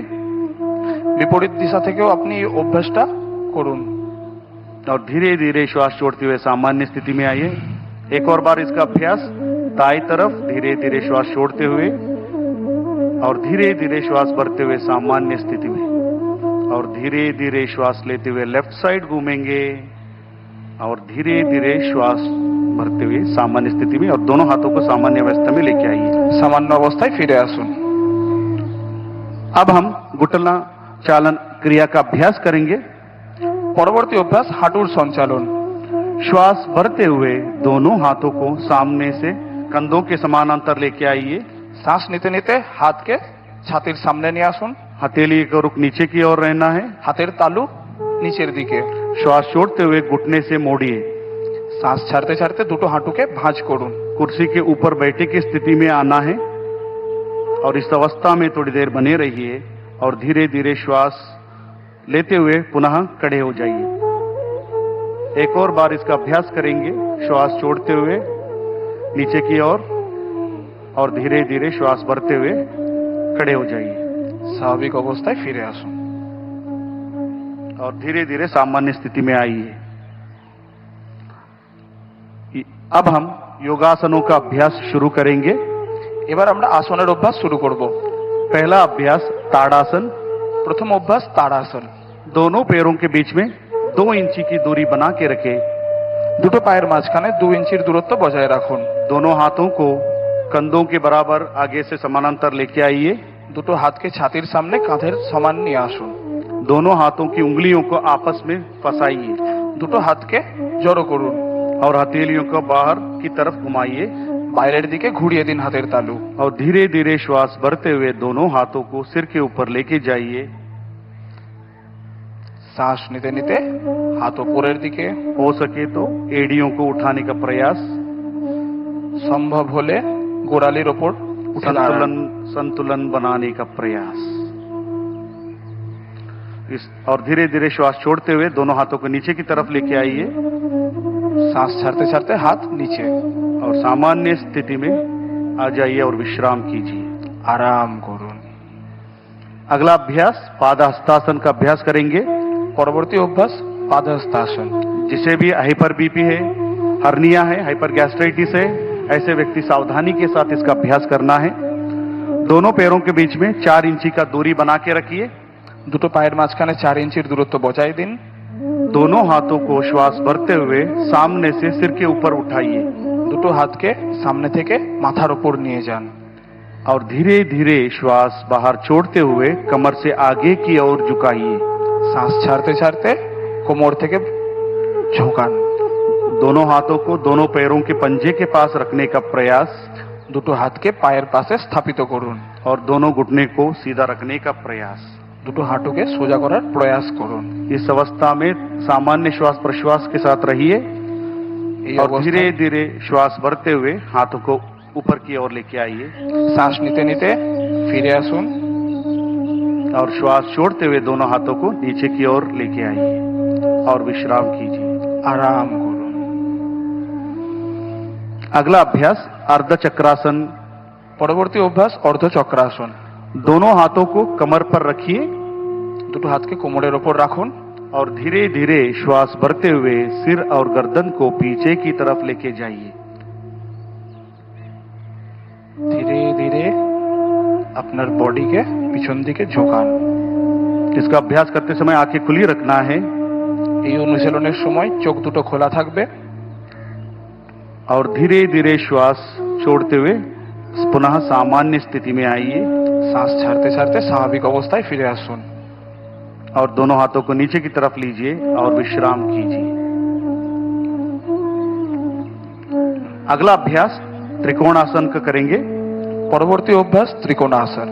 दोनों पैरों के बीच में 3 या 4 फीट का अंतर बनाए रखिए। দুটো পায়ের মাঝখানে 3 থেকে 4 ফিটের দূরত্ব বজায় রাখুন। दोनों हाथों को बगल में से कंधों को समानांतर लेके आइए। দুটো হাতকে কাঁধের সমান্তরাল নিয়ে আসুন। दाएं पैर को दाएं तरफ, राइट लेग को राइट साइड घुमाइए। ডান পায়ের পাতা ডান দিকে ঘুরিয়ে দিন। और श्वास छोड़ते हुए धीरे धीरे शरीर को राइट साइड झुकाते जाइए। শ্বাস ছাড়তে ছাড়তে শরীরকে ডান দিকে ঝুঁকিয়ে দিন। राइट हैंड दायरे पैर पे पीछे की तरफ या टखनों पे स्थापित करें। আপনার ডান হাত পায়ের কাছে স্থাপিত করুন। और सिर को ऊपर के आसमान की तरफ देखिए और थोड़ी देर इस अवस्था में रहिए। বিশালকায় আকাশের দিকে দেখার চেষ্টা করুন এবং এই অবস্থায় বজায় থাকুন। और श्वास भरते हुए वापस सामान्य स्थिति में आइए। স্বাভাবিক অবস্থায় ফিরে আসুন। राइट लेग को सीधा कीजिए। इस तरह दूसरे पैरों से भी अभ्यास करेंगे। लेफ्ट लेग को लेफ्ट की तरफ घुमाइए। श्वास छोड़ते हुए धीरे धीरे शरीर को लेफ्ट साइड झुकाते जाइए। बाएं लेफ्ट का बाएं पैर पे रहना है और सिर को ऊपर की तरफ कीजिए। और इस अवस्था में सामान्य स्थिति में थोड़ी देर बने रहिए श्वास प्रश्वास के साथ। और धीरे धीरे श्वास भरते हुए ऊपर की तरफ आइए। पैर को सीधा कीजिए और हाथों को नीचे लेके सामान्य स्थिति में खड़े हो जाइए। স্বাভাবিক অবস্থায় ফিরে আসুন। अब हम बैठकर करने वाले आसनों का अभ्यास करेंगे। এবার আমরা বসে করা আসনগুলোর অভ্যাস করব। धीरे धीरे से बैठ जाइए। নিজের জায়গায় বসে পড়ুন। पैरों को सामने की तरफ सीधा कीजिए। দুটো পাকে সামনের দিকে সোজা করুন। दोनों हाथों को नितंब के पास सहजता से रखिए। দুটো হাতকে নিতম্বের পাশে রাখুন। कमर गर्दन सीधा रखें। কোমর এবং ঘাড় সোজা রাখুন। इसको हम दंडासन कहते हैं। একে দণ্ডাসন বলা হয়। अब दंडासन के पश्चात हम आगे भद्रासन का अभ्यास करेंगे। পরবর্তী অভ্যাস ভদ্রাসন। जिसको भी घुटने में दर्द है, ऑस्टियोआर्थराइटिस है, रूमेटॉइड आर्थराइटिस है, घुटने का सर्जरी हुआ है, ऐसे व्यक्ति सावधानी के साथ इसका अभ्यास करना है। दंडासन की स्थिति में दोनों पैरों को एक साथ मोड़िए और दोनों तलवों को मिलाइए। দুটো পায়ের পাতাকে একসঙ্গে জড়ো করুন और पंजों को दोनों हाथों से पकड़िए। পায়ের আঙুলগুলোকে হাত দিয়ে ধরার চেষ্টা করুন। एड़ियों को धीरे धीरे शरीर की तरफ खींचिए। গোড়ালিকে নিজের নিতম্বের কাছে নিয়ে আসার চেষ্টা করুন। और घुटने को जमीन पर स्थापित करने का प्रयास। হাঁটু মেঝের দিকে। सिर गर्दन सीधा रखिए और सामान्य श्वास प्रश्वास पर इस अवस्था में थोड़ी देर बने रहिए। और धीरे धीरे दोनों हाथों को छोड़िए, पैरों को आगे की तरफ फैलाइए और दंडासन में आइए और शिथिल दंडासन में विश्राम कीजिए। दोनों हाथों को पीछे की तरफ लेके जाइए। দুটো হাতকে পিছনের দিকে নিয়ে যান और दोनों पैरों के बीच में 1 फीट का अंतर रखिए। দুটো পায়ের মাঝখানে 1 ফিটের দূরত্ব বজায় রাখুন। गर्दन को एक तरफ दाएं या बाएं तरफ रखकर विश्राम कीजिए। ঘাড় যে কোনো দিকে, যেমন ডান দিকে এবং বাম দিকে। अगला अभ्यास वज्रासन का करेंगे। পরবর্তী অভ্যাস বজ্রাসন। जिसे भी घुटने में दर्द है, आर्थराइटिस है, सर्जरी हुआ है, ऐसे व्यक्ति सावधानी के साथ इसका अभ्यास करना है। अब हम शिथिल दंडासन से धीरे धीरे एक एक पैर को मोड़ते हुए नितंब के नीचे लेके आइए। ধীরে ধীরে একটা একটা করে পা নিতম্বের কাছে ভাঁজ করুন। एड़ियों को बाहर और घुटने मिले हुए रहना है। হাঁটু জড়ো থাকবে এবং গোড়ালি বাইরের দিকে। दोनों हाथों को घुटनों पर स्थापित करें। দুটো হাতকে হাঁটুর উপর স্থাপিত করুন। सामान्य श्वास प्रश्वास से थोड़ी देर इस अवस्था में बने रहिए। স্বাভাবিক শ্বাস প্রশ্বাস বজায় রাখুন। और धीरे धीरे आंखों को खोलिए। अब हम अर्ध उष्ट्रासन का अभ्यास करेंगे वज्रासन के साथ। পরবর্তী অভ্যাস উষ্ট্রাসন। वज्रासन की स्थिति से धीरे धीरे अपने घुटने पर खड़े हो जाइए। হাঁটুর ওপর দাঁড়িয়ে পড়ুন। दोनों हाथों को कमर के पीछे रखिए।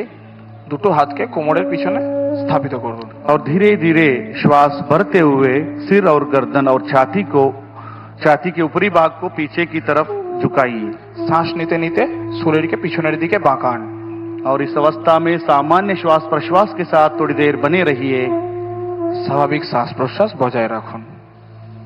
और धीरे धीरे श्वास छोड़ते हुए सिर गर्दन और छाती को सामान्य स्थिति में लेके आइए। पुनः वज्रासन में बैठ जाइए।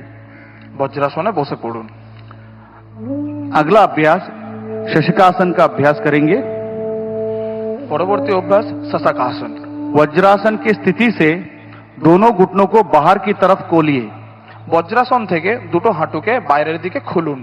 और दोनों हाथों को हथेलियों को धरती पर स्थापित करें। দুটো হাতকে ফ্লোরেতে স্থাপিত করুন। और धीरे धीरे श्वास छोड़ते हुए हथेलियों को सरकाते हुए शरीर को आगे की ओर झुकाइए। শ্বাস ছাড়তে ছাড়তে দুটো হাতকে স্লাইড করতে করতে নিয়ে যান। नितंब को एड़ियों पर टिकाने का प्रयास। নিতম্বকে গোড়ালির সঙ্গে রাখার চেষ্টা। थोड़ी छाती को धरती पर स्थापित करें और सामान्य श्वास प्रश्वास पर इस अवस्था में थोड़ी देर बने रहिए। और धीरे धीरे श्वास भरते हुए दोनों हाथों को सरकाते हुए शरीर के पास लेके आइए और दोनों हाथों को घुटने पर स्थापित करें। अब हम यहीं से उत्तान मंडूकासन का अभ्यास करेंगे। পরবর্তী আসন উত্তান মণ্ডূকাসন। और धीरे धीरे श्वास भरते हुए दोनों हाथों को साइड में से बगल से सिर के ऊपर लेके जाइए। দুটো হাতকে সাইড থেকে উপরে নিয়ে যান। एक एक करके दाएं हाथ को मोड़ते हुए बाएं कंधों पर और बाएं हाथ को मोड़ते हुए दाएं कंधों पर स्थापित करें। ডান হাতকে ভাঁজ করে বাম কাঁধে এবং বাম হাতকে ভাঁজ করে ডান কাঁধে রাখুন। सामान्य श्वास प्रश्वास के साथ इस अवस्था में थोड़ी देर बने रहिए और धीरे धीरे श्वास छोड़ते हुए दोनों हाथों को ऊपर उठाइए और बगल में से नीचे की तरफ लेके आइए और दोनों घुटनों को जोड़िए। पुनः वज्रासन में आइए और दोनों पैरों को एक एक करते हुए सामने की तरफ कीजिए और शिथिल दंडासन में विश्राम कीजिए। দুটো পাকে বাইরের দিকে ছড়িয়ে শিথিল দণ্ডাসনে বিশ্রাম করুন। अब हम वक्रासन का अभ्यास करेंगे। পরবর্তী অভ্যাস বক্রাসন। शिथिल दंडासन से दंडासन में आइए और दोनों हाथों को नितंब के पास सिर गर्दन कमर सीधा रखें। अब धीरे से दाएं पैर को मोड़िए, बाएं पैर के घुटने के पास रखें। ডান হাঁটুকে ভাঁজ করুন বাম পায়ের কাছে। दाएं हाथ को पीछे धरती पर स्थापित करें। ডান হাতকে পিছনের দিকে স্থাপিত করুন। बाएं हाथ को दाएं घुटने के ऊपर से घुमाते हुए दाएं पंजे के पास रखने का प्रयास या दाएं पंजों को पकड़ने का प्रयास। বাম হাত দিয়ে উল্টো পা ধরার চেষ্টা করুন। और धीरे धीरे श्वास छोड़ते हुए सिर और गर्दन को दाएं तरफ मोड़िए। শ্বাস ছাড়তে ছাড়তে ঘাড় ডান দিকে ঘোরান। और इस स्थिति में सामान्य श्वास प्रश्वास के साथ थोड़ी देर बने रहिए। স্বাভাবিক শ্বাস প্রশ্বাসের সাথে এই অবস্থায় বজায় থাকুন। और धीरे धीरे श्वास छोड़ते हुए सामान्य स्थिति में आइए और पैरों को आगे की तरफ कीजिए। इसका अभ्यास दूसरे पैरों से भी हम करेंगे। পরবর্তী অভ্যাস উল্টো পা থেকে। बाएं पैर को मोड़ते हुए दाएं पैर के घुटने के पास स्थापित करें और बाएं हाथ को पीछे धरती पर स्थापित करें। दाएं हाथ को बाएं पैर के घुटने के ऊपर से घुमाते हुए दाएं पैर के पंजों को पकड़िए या टखनों पर पकड़िए और धीरे से गर्दन को पीछे की तरफ घुमाइए और इस अवस्था में थोड़ी देर बने रहिए। सामान्य श्वास प्रश्वास पर पूरा ध्यान कमर पे उत्पन्न होने वाले खिंचाव को महसूस करने का प्रयास और धीरे धीरे श्वास भरते हुए वापस सामान्य स्थिति में आइए और विश्राम कीजिए।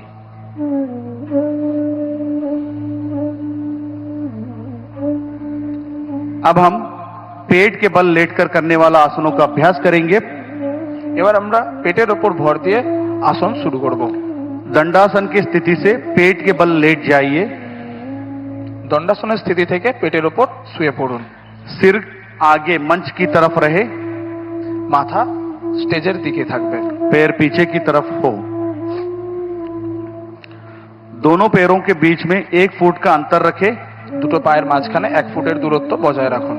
दोनों एड़ियों को अंदर की ओर और पंजे बाहर की तरफ रहे। दोनों हाथों को मोड़ते हुए दाएं हथेलियों को बाएं हथेलियों पर स्थापित करें। ডান হাতকে বাম হাতের উপর স্থাপিত করুন। बाएं या दाएं गाल को दाएं हाथ पर स्थापित करें। ডান এবং বাম গাল স্থাপিত করুন হাতের উপর। इसको हम मकरासन कहते हैं। একে মকরাসন বলা হয়। यहाँ आसन शरीर और मन को नियंत्रित करता है, शांति प्रदान करता है और एंजाइटी, स्ट्रेस, तनाव ऐसे बीमारियों को भी नियंत्रित करता है। अब हम यहीं से भुजंगासन का अभ्यास करेंगे। পরবর্তী অনুশীলন ভুজঙ্গাসন। मकरासन से दोनों पैरों को मिलाइए। মকরাসন থেকে দুটো পাকে একসঙ্গে নিয়ে আসুন और धीरे से श्वास भरते हुए दोनों हाथों को आगे की तरफ सीधे खींचिए। শ্বাস নিতে নিতে সামনের দিকে হাত নিয়ে আসুন और धीरे धीरे दोनों हाथों को छाती के पास लेके आइए। দুটো হাতকে ছাতির সামনে নিয়ে আসুন और धीरे धीरे श्वास भरते हुए सिर और गर्दन छाती को ऊपर की आसमान की तरफ कीजिए। শ্বাস নিতে নিতে শরীরকে বাঁকানোর চেষ্টা করুন। सामान्य श्वास प्रश्वास के साथ स्थिति में थोड़ी देर बने रहिए। এই অবস্থায় স্বাভাবিক শ্বাস প্রশ্বাস বজায় রাখুন। यहाँ आसन पीठ कमर के दर्द में लाभदायक है और लंग कैपेसिटी को बढ़ाता है, काशी, जुकाम, दमा जैसे व्याधियों को नियंत्रित करने में सक्षम है। और धीरे धीरे श्वास छोड़ते हुए नीचे की ओर आइए और सामान्य स्थिति में मकरासन में पुनः विश्राम कीजिए। মকরাসনে বিশ্রাম করুন। अब हम अगले आसन शलभासन का अभ्यास करेंगे। পরবর্তী আসন শলভাসন। मकरासन से दोनों पैरों को मिलाइए। মকরাসন থেকে দুটো পাকে একসঙ্গে নিয়ে আসুন। दोनों हाथों को जांघों के पास लाइए। দুটো হাতকে জাঙের পাশে রাখুন और दोनों हथेलियां जमीन की तरफ रखें। टोड़ी को जमीन से लगाकर रखें। श्वास भरते हुए दोनों पैरों को ऊपर उठाइए। শ্বাস নিতে নিতে দুটো পাকে উপরে তোলার চেষ্টা করুন। प्रयास करें दोनों घुटने सीधा रखने का। প্রয়াস করুন कि দুটো পা সোজা থাকে। और धीरे धीरे सामान्य श्वास प्रश्वास पर थोड़ी देर बने रहिए और धीरे धीरे श्वास छोड़ते हुए दोनों पैरों को नीचे की तरफ लेके आइए। पुनः मकरासन में विश्राम कीजिए। মকরাসনে আরাম করুন। अब हम सुपाइन सीरीज पीठ के बल लेटकर करने वाला आसनों का अभ्यास करेंगे। চিত হয়ে করা আসনের অভ্যাস করব। बाएं या दाएं तरफ करवट लेते हुए पीठ के बल लेट जाइए। পিঠের উপর শুয়ে পড়ুন। पहला अभ्यास सेतुबंधासन ब्रिज पोज का अभ्यास करेंगे। जिसे गर्दन में दर्द है, सर्वाइकल स्पॉन्डिलाइटिस है, ऐसे व्यक्ति सावधानी के साथ इसका अभ्यास करना है। दोनों पैरों को मिलाइए। দুটো পাকে একসঙ্গে নিয়ে আসুন और दोनों घुटनों को मोड़ते हुए दोनों पैरों को एड़ियों को नितंब के पास लेके आइए। দুটো পাকে ভাঁজ করতে করতে নিতম্বের কাছে নিয়ে আসুন। दोनों हाथों से टखनों को पकड़ने का प्रयास। দুটো হাত দিয়ে গোড়ালি ধরার চেষ্টা করুন। श्वास लेते हुए नितंब और कमर को ऊपर की तरफ उठाकर ब्रिज के समान आकृति बनाने का प्रयास। শ্বাস নিতে নিতে আপনার শরীরের দিয়ে ব্রিজের আকার দিন। सामान्य श्वास प्रश्वास पर इस अवस्था में थोड़ी देर बने रहिए और धीरे धीरे श्वास छोड़ते हुए पुनः कमर को नीचे की तरफ लेके आइए और पीठ के बल विश्राम कीजिए।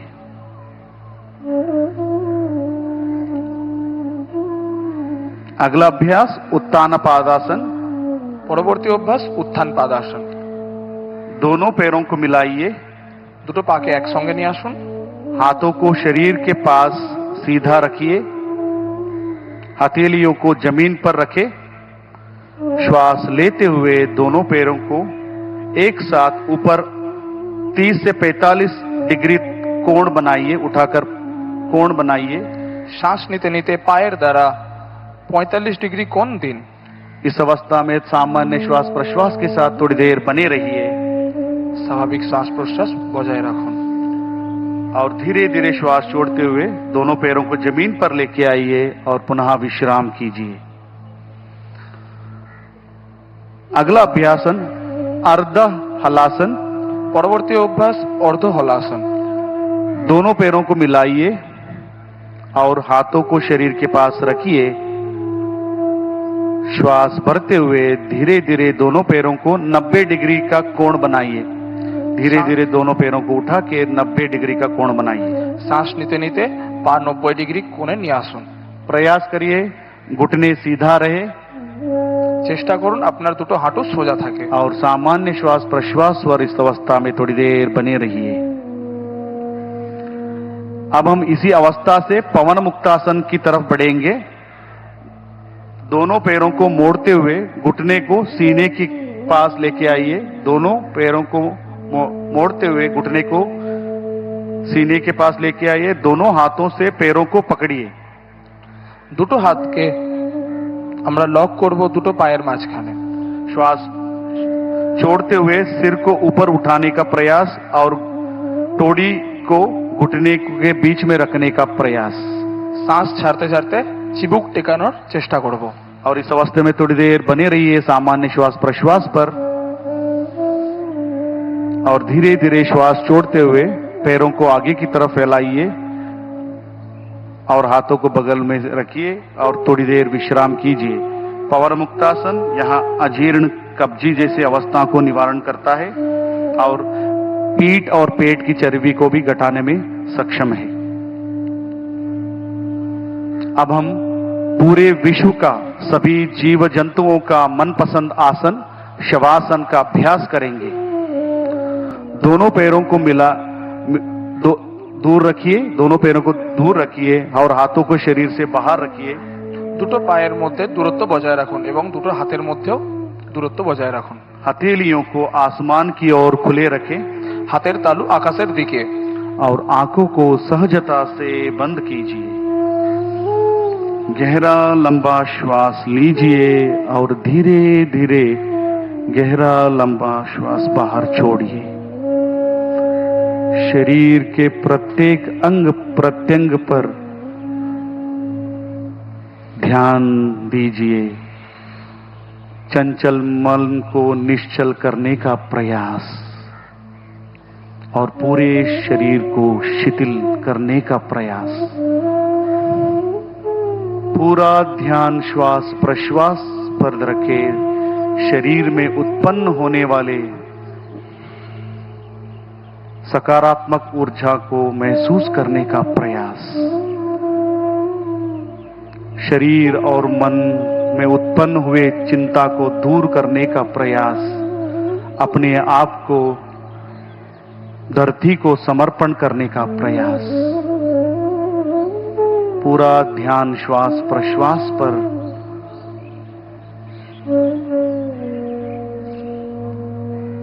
धीरे धीरे बाएं या दाएं करवट लेते हुए बैठ जाइए। धीरे धीरे दाएं या बाएं करवट लेते हुए मंच की तरफ देखते हुए बैठ जाइए। सिर और गर्दन को सीधा रखें। शवासन से उत्पन्न हुए सकारात्मक ऊर्जा को महसूस करने का प्रयास। अब हम कपालभाति का अभ्यास करेंगे। परवर्ती अभ्यास कपालभाति। जिसे भी हाई बीपी है, हर्निया, कमर दर्द, सर्वाइकल स्पॉन्डिलाइटिस, ऐसे अवस्था में सावधानी के साथ कपालभाति का अभ्यास करेंगे। किसी भी ध्यानात्मक आसन, सुखासन, पद्मासन, सिद्धासन, किसी भी ध्यानात्मक आसन जो आपको सुख का अनुभूति देता हो उस आसन में बैठ जाइए। सिर गर्दन सीधा रखें और दोनों हाथों को दोनों घुटनों पर स्थापित रखें। যে কোনো ধ্যান মুদ্রায় বসুন, যেমন সুখাসন, পদ্মাসন, সিদ্ধাসন এবং বজ্রাসন, এবং দুটো চোখকে আলতো করে বন্ধ করুন। पहला चक्र 20 आवृत्ति के लिए हम शुरुआत करेंगे। गहरा लंबा श्वास लीजिए और श्वास को छोड़ते हुए मांसपेशी को दबाते हुए श्वास को बाहर की तरफ छोड़िए।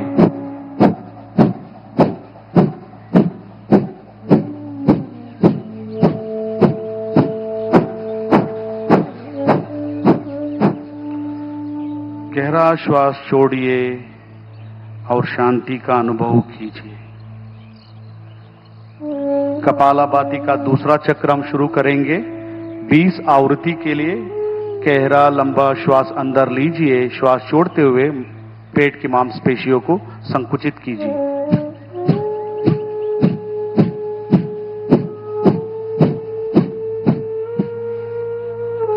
और श्वास, गहरा श्वास, लंबा श्वास छोड़िए और विश्राम कीजिए। अगला अभ्यास अनुलोम विलोम प्राणायाम का अभ्यास करेंगे। পরবর্তী অভ্যাস অনুলোম বিলোম। कमर गर्दन सीधा रखे, आंखें बंद रखे। আপনার কোমর এবং ঘাড় সোজা রাখুন এবং চোখ বন্ধ রাখুন। बाएं हाथ को ध्यान मुद्रा में बनाकर बाएं पैर पे रखिए।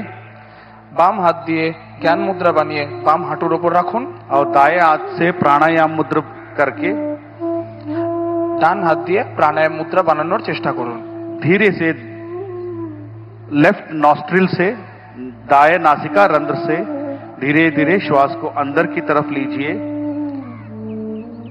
और धीरे धीरे श्वास को राइट नॉस्ट्रिल से श्वास को बाहर छोड़िए। धीरे धीरे श्वास को राइट नॉस्ट्रिल से पुनः अंदर लीजिए और धीरे धीरे श्वास को लेफ्ट नॉस्ट्रिल से बाहर छोड़िए। एक और बार इसका अभ्यास करेंगे। धीरे धीरे श्वास को लेफ्ट नॉस्ट्रिल से धीरे धीरे श्वास को अंदर लीजिए और राइट नासिका रंध्र से श्वास को बाहर की तरफ छोड़िए और धीरे धीरे श्वास को अंदर की तरफ और धीरे धीरे श्वास को बाहर की तरफ छोड़िए और धीरे धीरे हाथ को नीचे की तरफ लेके आइए।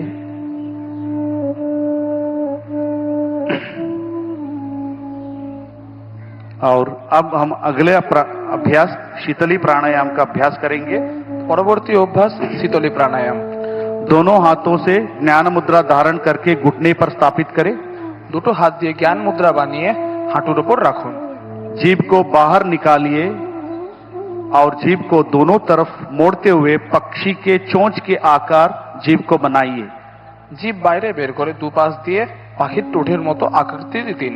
और जीभ से गहरा श्वास अंदर खींचिए और धीरे धीरे नाक से श्वास को छोड़िए। एक और बार इसका अभ्यास करेंगे। धीरे धीरे जीभ से श्वास को अंदर की तरफ खींचिए और धीरे धीरे श्वास को नाक से बाहर की तरफ छोड़िए। यह अभ्यास मन में शांति को प्रदान करता है। चिंता, तनाव, अवसाद जैसे बीमारियों को नियंत्रित करता है। अगला अभ्यास भ्रामरी प्राणायाम का करेंगे। পরবর্তী অভ্যাস ভ্রামরী প্রাণায়াম। षण्मुखी मुद्रा धारण कीजिए। अंगूठे को अंगूठे से कान को बंद कीजिए।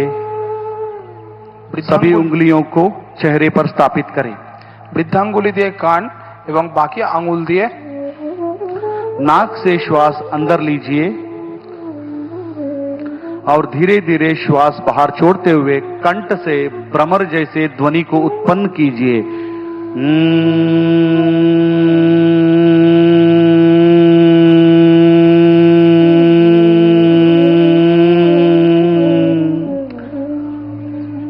इसका अभ्यास एक और बार करेंगे। श्वास नाक से लीजिए और श्वास बाहर छोड़ते हुए कंठ से भ्रमर जैसे ध्वनि को उत्पन्न कीजिए।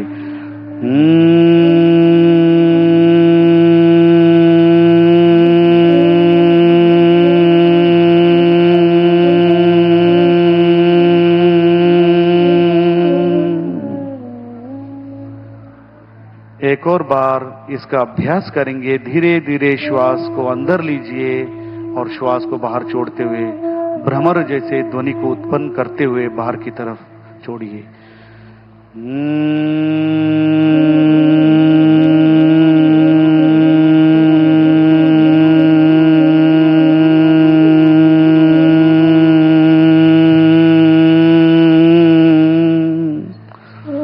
दोनों हाथों को सामान्य स्थिति में लेके आइए, आंखें बंद रखे।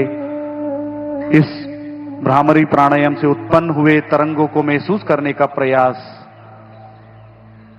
यहां एक प्राणायाम चिंता, अवसाद ऐसे अवस्था को नियंत्रित करता है, अनिद्रा जैसे शिकायतों को दूर करता है।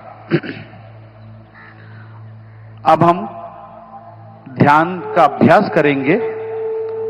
आंखें बंद कीजिए। এখন আমরা ধ্যানের অভ্যাস করব। দুটো চোখ বন্ধ করুন। कमर गर्दन सीधा रखे। दोनों हाथों से ज्ञान मुद्रा या ध्यान मुद्रा का धारण कीजिए। দুটো হাত দিয়ে ধ্যান মুদ্রা বানানোর চেষ্টা করুন। कंधों को शिथिल कीजिए। अपने श्वास पर पूरा ध्यान केंद्रित कीजिए। धीमे और गहरा श्वास लीजिए और धीमा और गहरा श्वास छोड़िए। शुद्ध विचार और भावनाओं को प्रति सजगता। पूरा ध्यान श्वास प्रश्वास पर। शरीर में उत्पन्न हुए सकारात्मक ऊर्जा को महसूस करने का प्रयास। शरीर और मन से तनाव को दूर करने का प्रयास। अपने हृदय में प्रणव को धारण कीजिए और निर्विचार होने का प्रयास कीजिए और धीरे धीरे ध्यान में लीन होने का प्रयास।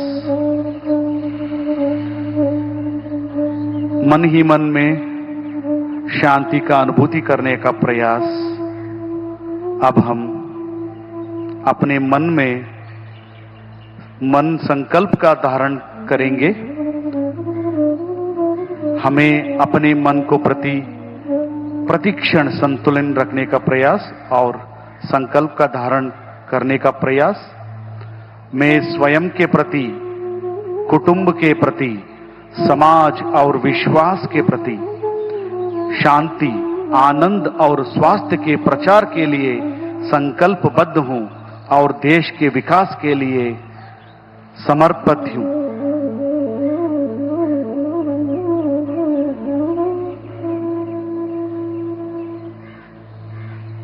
और धीरे धीरे दोनों हाथों को मिलाइए।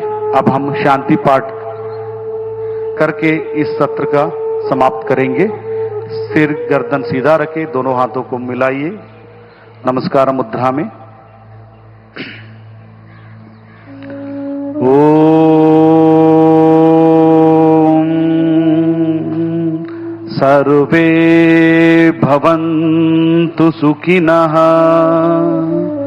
सर्वे सन्तु निरामया, सर्वे भद्राणि पश्यन्तु, मा कश्चित् दुःखभाग् भवेत्।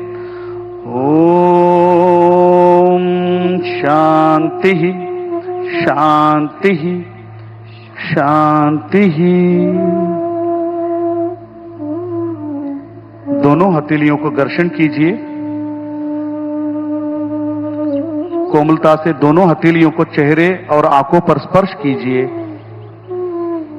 और धीरे धीरे आंखों को पलकों को झपकाते हुए कोमलता से आंखों को खोलिए और हाथों को सामान्य स्थिति में लेके आइए।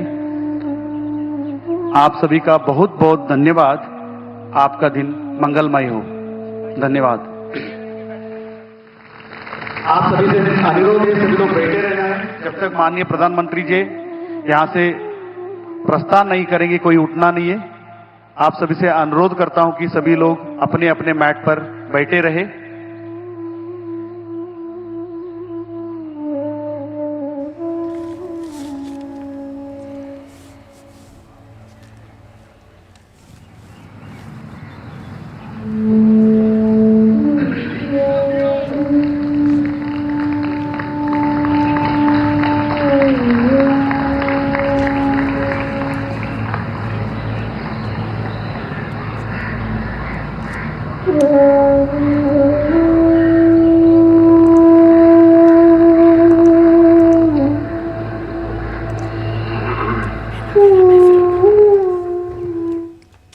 was Prime Minister Narendra Modi underscoring the transformative power of yoga as a global health movement, well-being and active living while addressing a 35,000 strong audience on Red Road in Kolkata, the occasion being the 12th International Day of Yoga.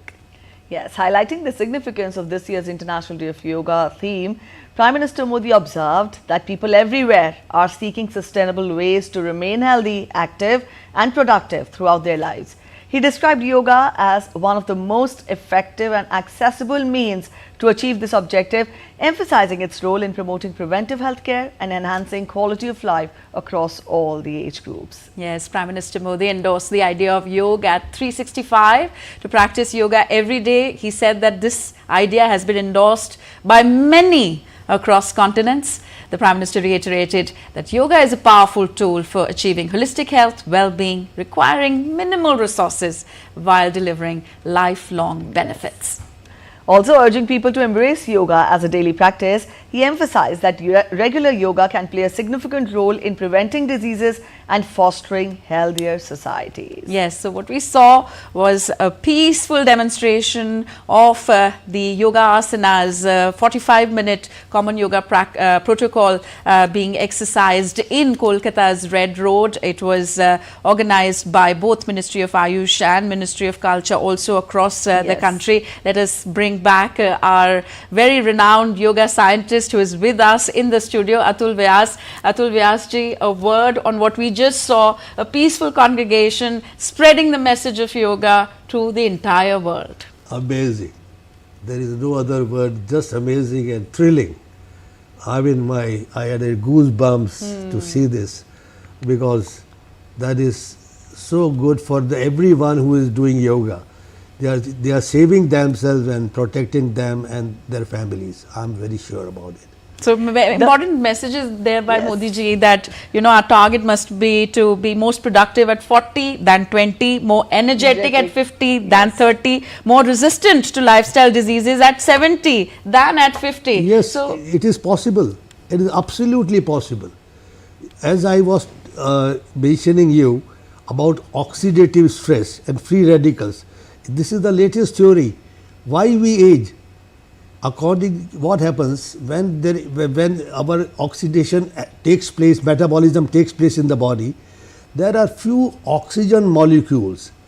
They remain charged and they get free, and those molecules seek an electron, and to want to their desire to get an electron, their movement is so fast and zigzag in the body that in the process they damage other cells. Okay. These are called free radicals.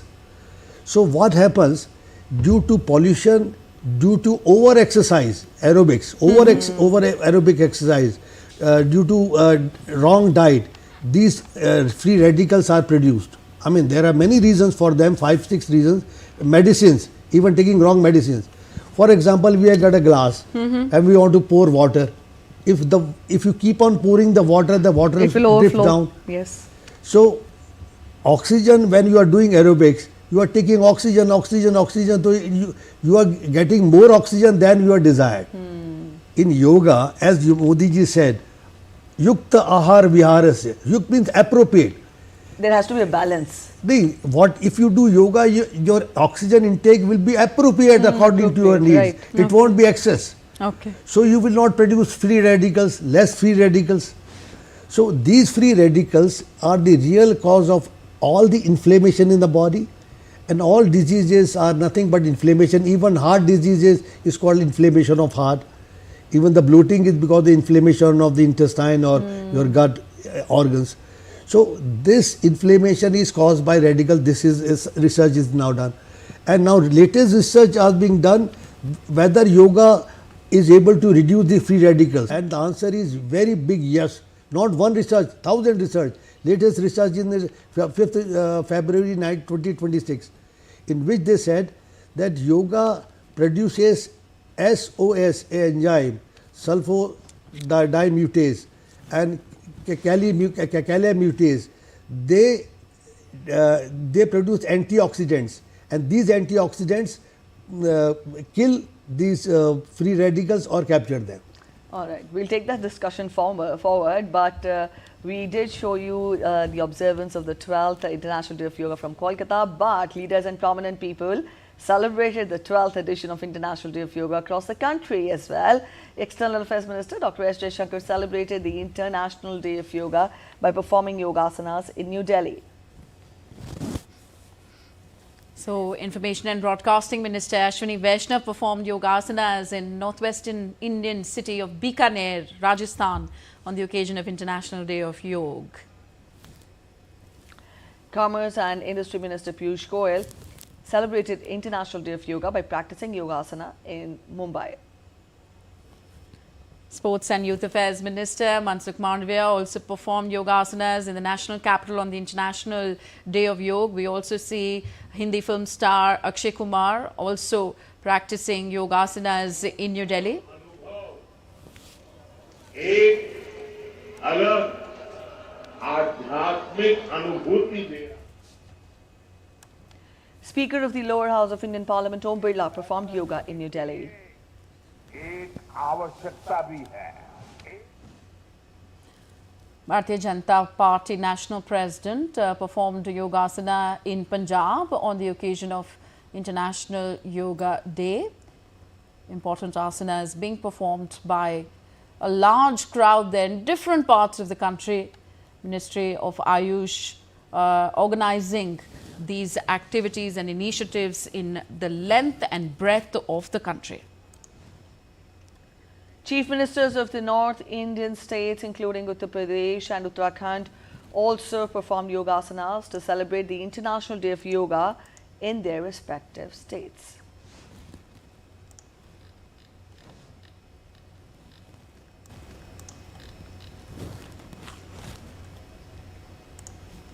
Defence Minister Rajnath Singh along with Meghalaya Chief Minister Conrad Sangma performed yoga on the occasion of the 12th edition of the International Day of Yoga.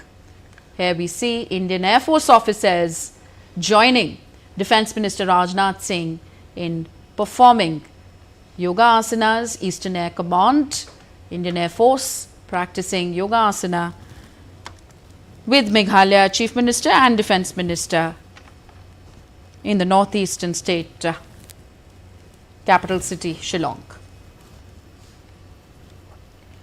India's Finance Minister Nirmala Sitharaman also performed yogasanas along with Assam Chief Minister Himanta Biswa Sarma in Guwahati. So, as we see all these prominent ministers engaging in these asanas, bending, stretching, it is an apt moment to ask our guest Atul Vyas ji, if we were to ask you, name 3 asanas which are absolutely essential for everyday living for people of all age groups, what would they be? Well, I will name 4 asanas to be honest. Okay. They are Bhujangasana, Shalvasana, Dhanurasana and Paschimottanasana. Sorry, Paschimottanasana and one more Naukasana. 5 asanas. Okay, if you could briefly elaborate the benefits of each. First, I will elaborate the benefit of Paschimottanasana, posterior stretch. It is extremely good for liver and fatty liver. I'll interrupt you here. For the benefit of our viewers, I would also request you to kindly demonstrate very quickly the asanas together so that they also Well, I can demonstrate on the chair because I am not in the right gear to demonstrate them. Yes. Right gear, you are sitting on a chair and take your hands up and go down and touch your feet and be there and breathe normally. This is Paschimottanasana, sitting on a chair. Okay. Right. You see the liver, all the abdominal organs are compressed, and as I told you, yoga works on the principle of compression and expansion. Right.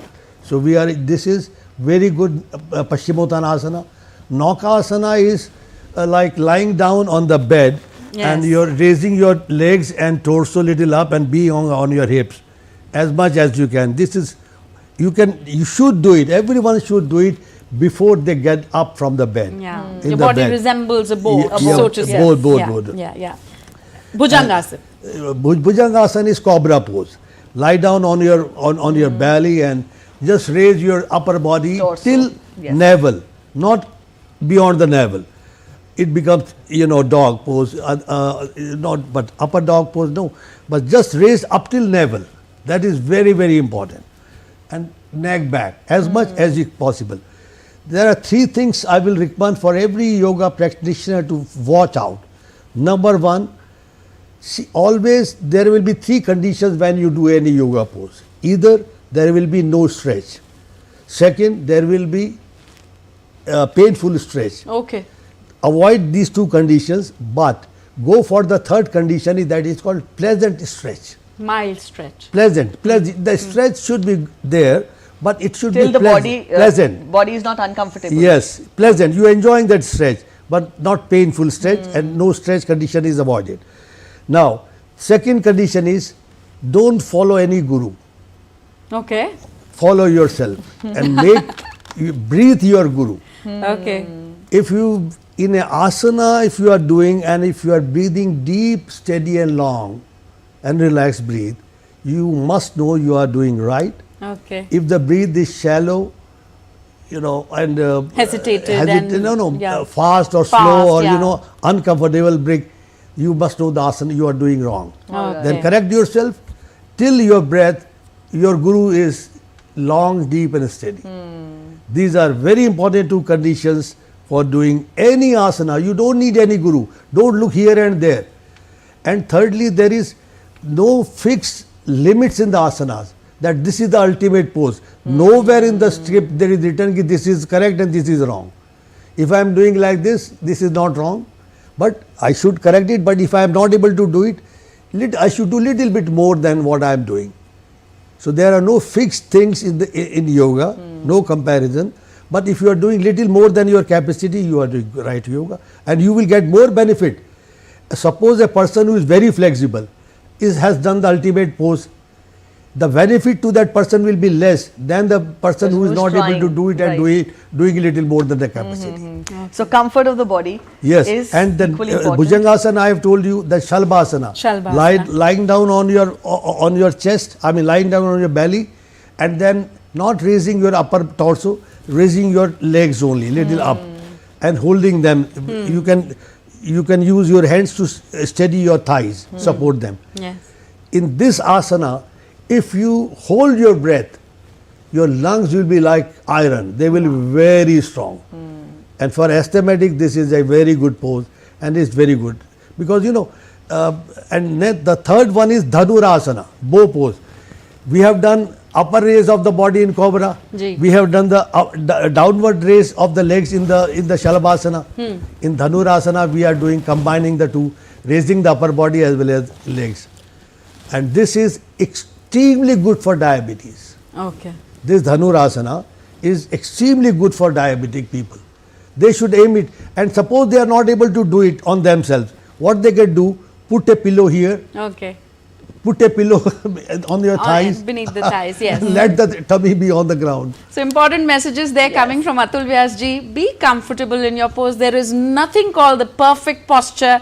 You have to define your own perfect posture to be in the state of yoga. Yes. Sir, before we were discussing when the peaceful demonstration of yoga was happening, and you were telling us that an important aspect of yoga is how to talk to your body and how to listen to your body. Please add to that for our viewers.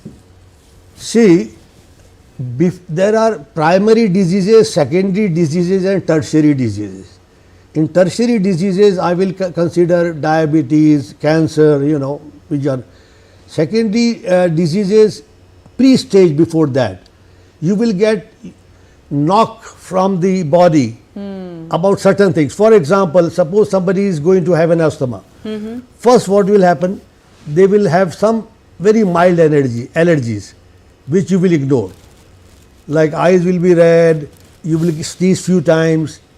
Gradually, this will increase. You will still take medicines to suppress the symptoms, but not going to the root cause. And if you still keep on ignoring, you will get sinusitis, sinus headaches. Still you are ignoring, then that sinus will convert into asthma, go to the lungs.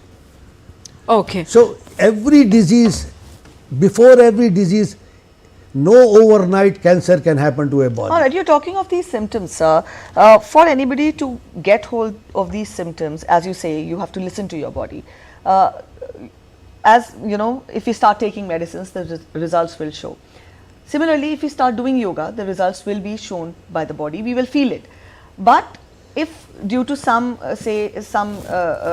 compulsions or day-to-day life expectations, or for that matter compulsions, if a person is not able to continue with the practice regularly, does that affect the amount of results, the scope of results which the person will experience after yoga? Or is it like good enough, you do it for like one month, then you pause a little, then you, because this is what you said, comfort for the body is very important.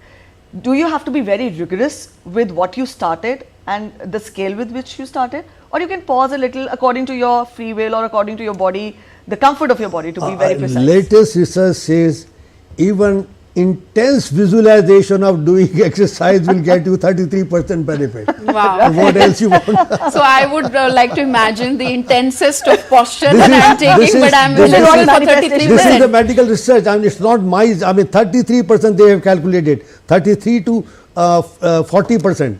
You will get the benefit of that. Is it so that manifestation also works with you, yoga asanas as well? I don't know manifestation, but visualization is a technique. Because suppose I am moving my hand, this finger, so a part of the brain is working. Okay. And if I am not moving and visualizing, still that part of the brain is working. All right. Let us also bring our another esteemed guest joining us on this special broadcast. We have with us Suresh Kumar Goyal, former senior diplomat. Thank you very much, sir. We have seen a beautiful congregation one more time, 12th International Day of Yoga celebrations in Kolkata, Red Road, 35,000 people in attendance throughout the day. These yoga asanas will be practiced in every corner of the world. Do you think it's a timely message, once again, in focus, India's timeless message to the world? Thank you very much. Yoga has been a message from India ever since I remember. It has been a eternal message of a holistic kind of well-being. It has been a message about how to keep the body and the mind and the intellect together in the same direction. What we talk about the yoga, as it says, I was listening to the yoga guru just now on your panel talking about the different asanas. I will not go into the details of the asanas, but the overall message of the yoga which India has conveyed, and it is a spiritual message, it's a message of the body and the mind together. It is how to keep well holistically, which is a very unique one. I don't really think there is any other community where we have this kind of a well-being, human well-being system together really. And in fact, it's just a very short addition in here, is keeping this in mind that most of the cultural centers of India abroad, and we have, I think, at the moment about 35 or 36. All the cultural centers have a yoga class. They have a yoga guru, yoga teacher there who conducts yoga classes regularly for the people of that country. So that's a kind of an emphasis which India has placed on yoga. All right, sir. As a former diplomat, I would want to understand from you, to what extent does this soft diplomacy work in bringing the nations together, given the geopolitical challenges which the world is witnessing, at present? It's not just about diplomacy behind the doors, but when the world comes together, keeping aside the challenges, the geopolitical challenges which everybody is facing, the countries are facing at present, what message does it give on the global page? A very good question. Thank you very much for asking this. This is the central message of Vasudhaiva Kutumbakam. Yes. When we say that everybody must be together and we must all be one community, we are one world. And that's a message that eventually the progress of the world, the global progress will depend upon everyone on this earth coming together. And that is a message of yoga itself really. And the soft diplomacy, the soft power, or what we call the cultural diplomacy, depends upon this message of people talking, communicating with each other, developing that kind of empathy for each other, which then becomes the central force to bring people together as well as to find common grounds really. which is very important. However, I must put one rider here because there is a lot expected from soft power or the cultural diplomacy. It works in terms of developing common ground and communications, and understanding. But please remember that everybody is also motivated by their interest. The Yes. nations bring their interest first, and sometimes if the contradiction between the interest is so high, then the cultural diplomacy can do only that much. I'll give you one example really. If we talk about what is happening in Iran, ultimately the diplomacy will bring a common solution. But when the interests are so confrontational, then no amount of diplomacy, cultural diplomacy can work. And you have to bring in hard negotiations. So both have their place, but cultural diplomacy works in terms of developing common understandings.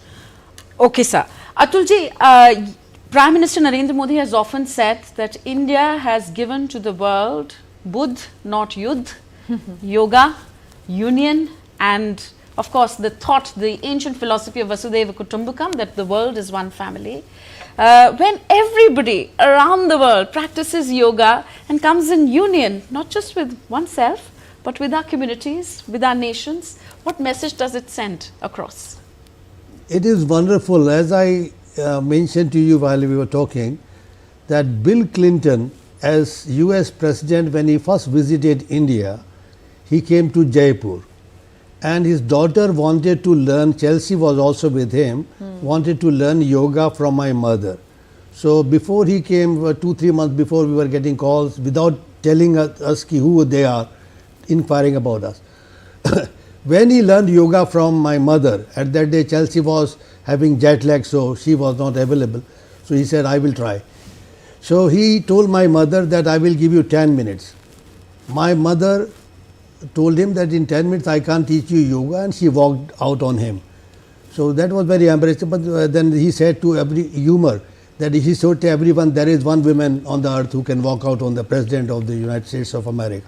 But after he learned Yoga Nidra for 10 minutes, he felt so nice, and he said, he told my mother that now I can feel the vibrancy of India. So it is so powerful connect. You can't ignore it because it touches the heart.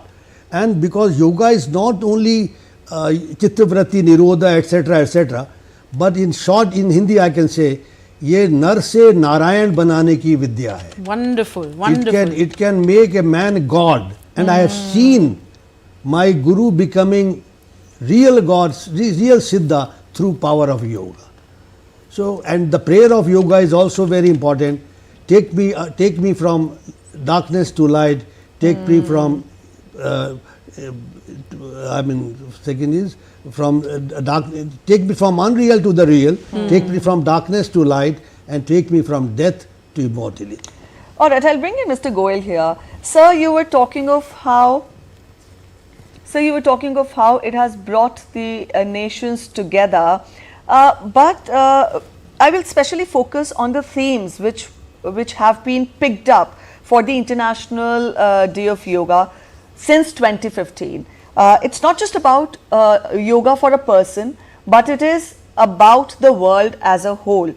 We've talked of the theme for peace in 2018, then there was theme for humanity in 2022, Vasudhaiva Kutumbakam in 2023, for self and society that was in 2024, and in 2025 we had one earth and one health. This was the theme of yoga. So what is your evaluation? Prime Minister calling for the world to observe a day for yoga in 2014, the UN picking up from there and observing the International Day of Yoga on June 21st every year, the world celebrating Day of Yoga on 21st of June every year, and the theme accordingly is picked according to the relevance of that particular year, if I may so, or for that matter, what are the challenges which the world is facing at present?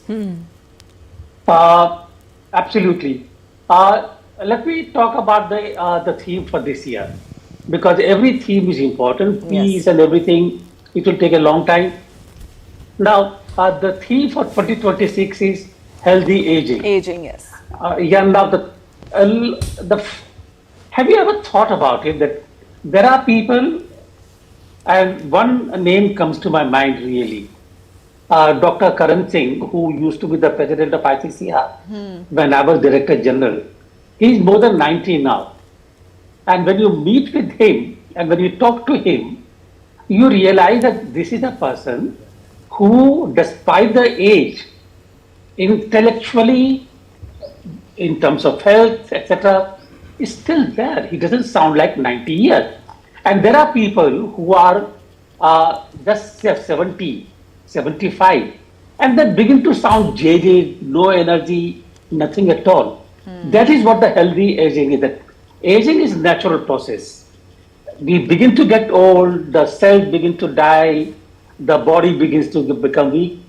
Healthy aging is that how do you basically keep that body motivated? How do you keep that body together? How do you keep basically that ultimate strength for the body is in terms of how it supports your mind and intellect in terms of being active.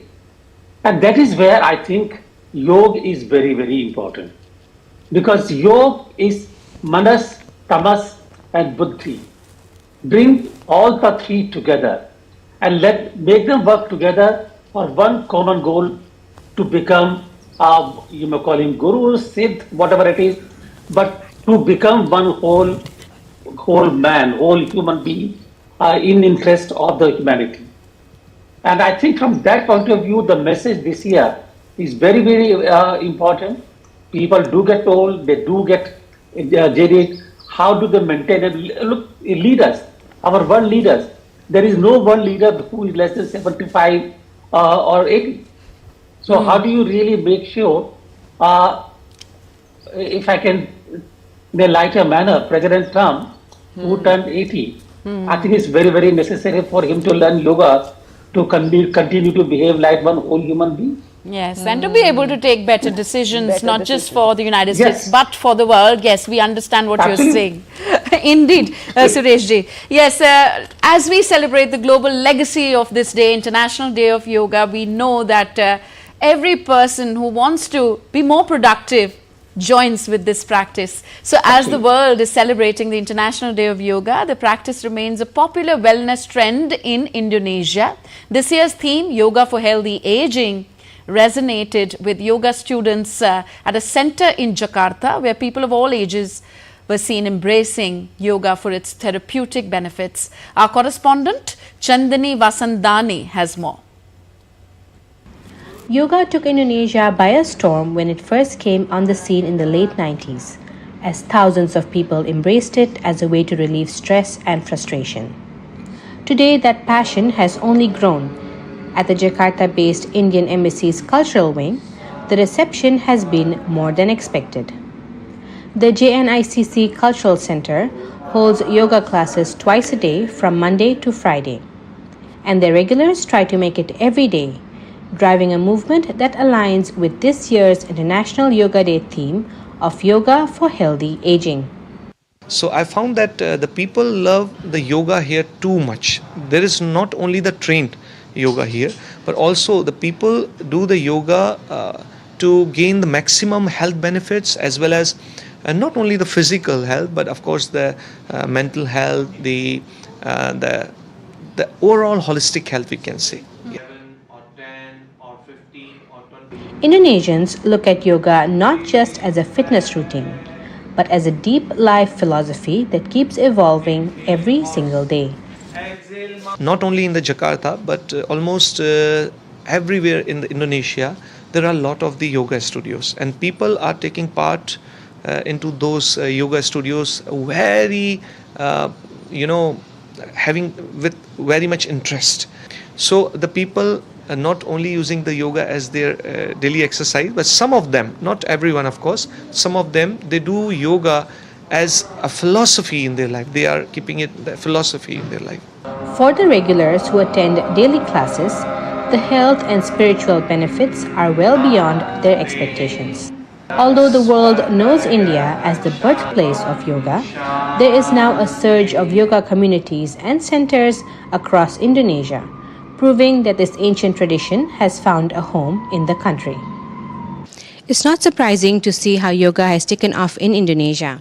For those who practice yoga daily or weekly, they say that they feel the benefits in their flexibility, in their health, and in their mind, for their peace of mind amidst the chaos of Jakarta.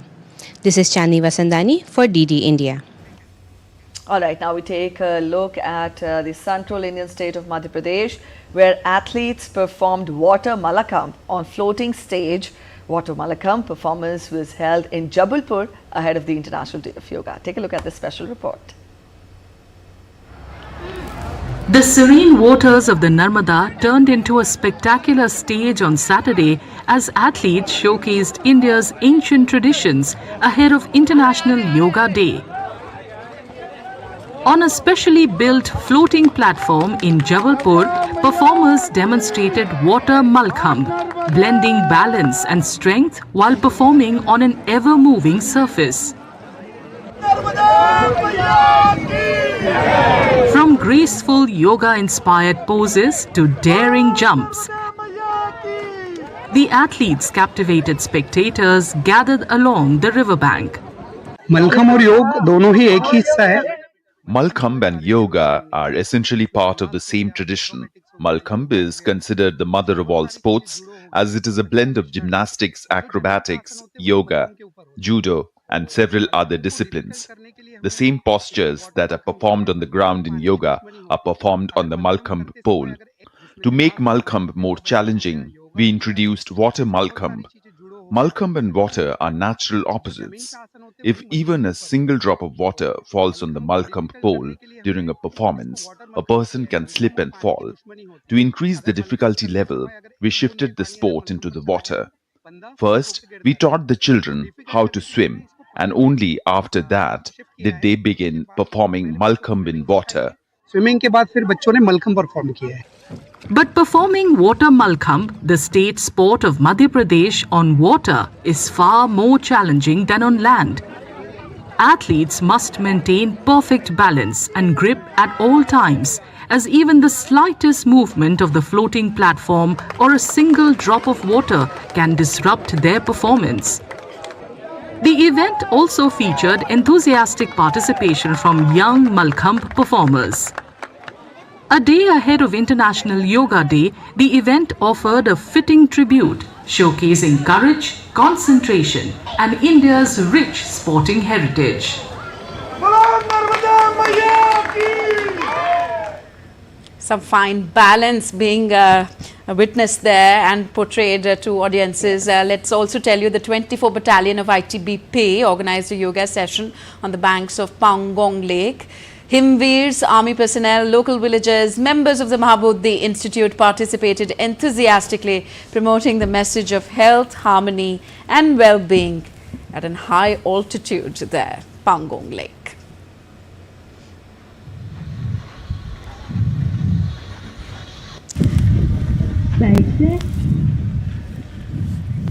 So let's bring in guest Atul Vyasji one more time, sir. Another achievement of this government is to introduce Yogasana as a competitive sport.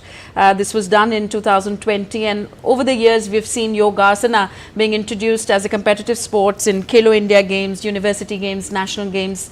What is your view? How else can we incorporate more Yogasanas as a competitive sport globally? Very good, very right. Because you know, without this, we could not have entered Saudi Arabia.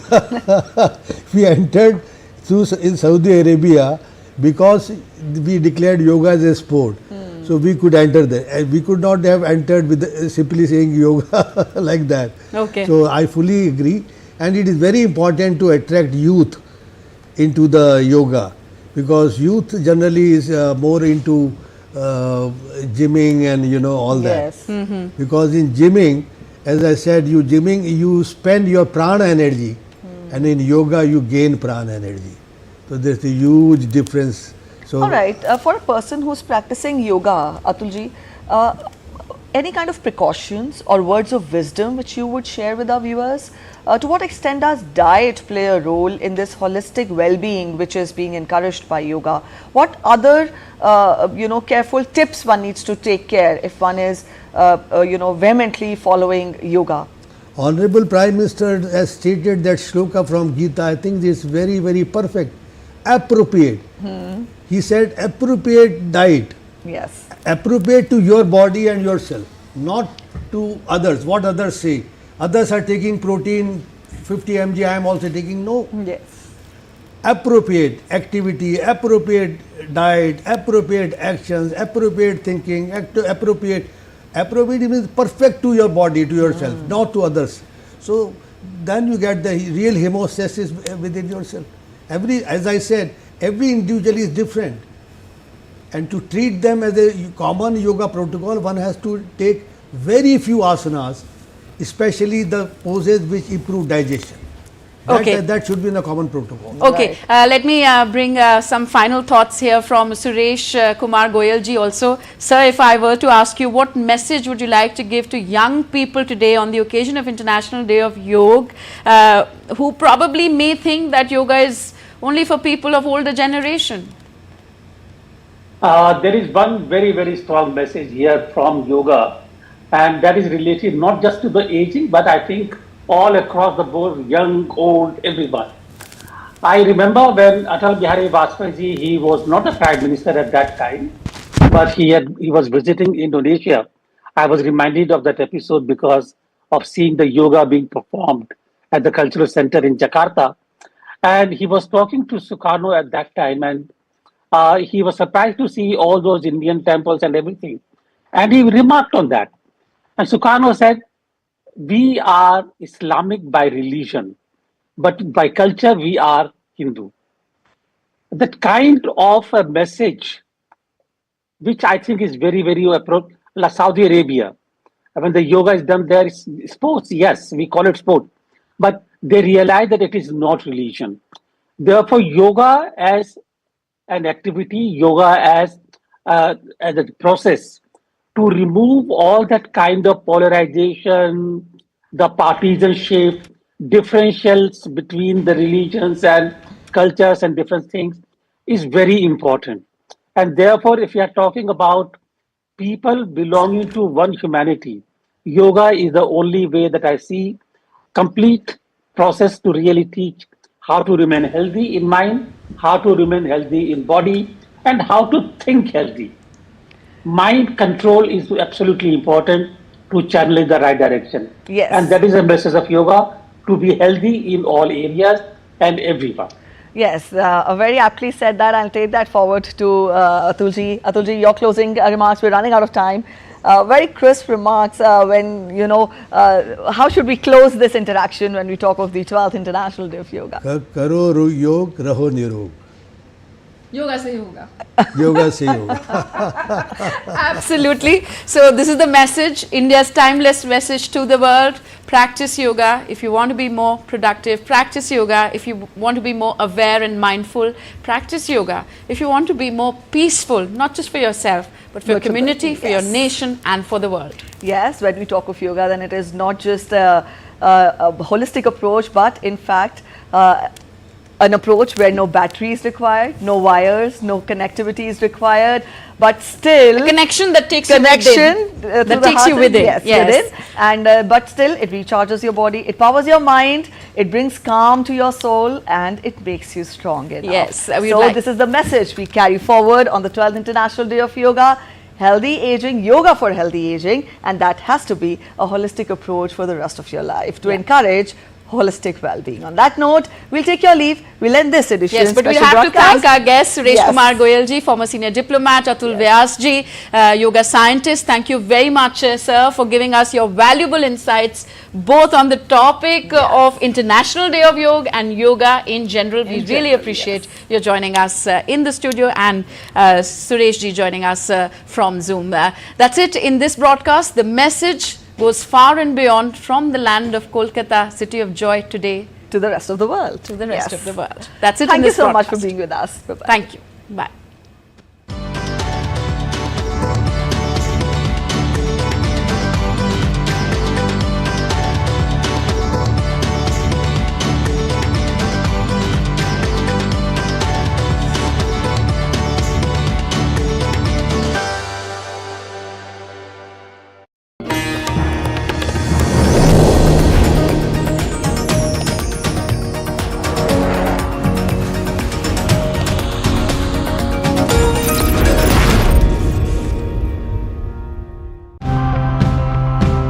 Animals are involved in pollinating 90% of our flowering plants. They just need the right environment, and sometimes that could be in an unexpected place. So the thing is, yes, they use people to do it, but it's also a very, very tough and challenging process for the people doing it also. Usually it's women, and usually it's Dalit women doing it. It's actually a very big challenge. A modular building, well, you can take it apart like Lego blocks and put them on a truck and replace them on another location and reuse them again. It's more sustainable than in a traditional building. You can see it is a reliable cold storage with 24/7 supply, because in the daytime it runs with the solar energy, and during the night time it has a backup of thermal storage.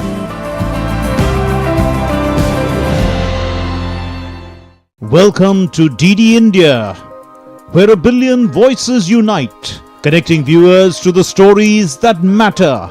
India is not just another news channel. It's the international channel that puts the spotlight on the global south, bringing you stories from the heart of emerging economies, dynamic cultures, and transformative voices. As the international news channel of India's public broadcaster Prasar Bharati, DD India delivers high-quality content from every corner of the globe, focusing on the stories that shape our future. We don't just report news. We connect you to India's voice in the global narrative. From current affairs to culture, from economic growth to sustainable development, and the ever-evolving world order, DD India gives you a comprehensive view of the world around us. Stay connected, stay informed, and embrace the stories that shape our lives. DD India, India's voice to the world.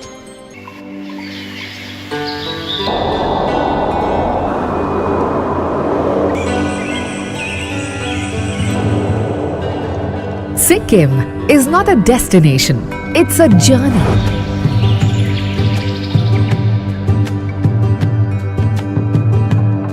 Into spirituality,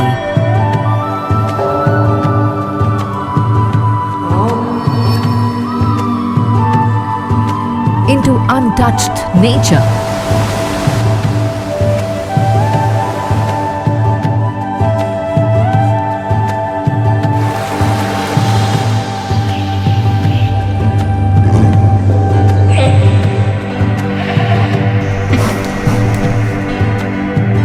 into abundance.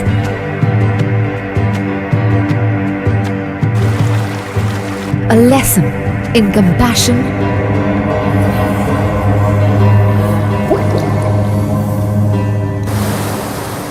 perseverance,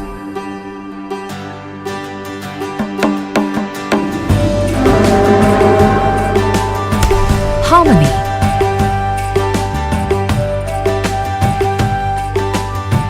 organic living. A fine example of respecting tradition.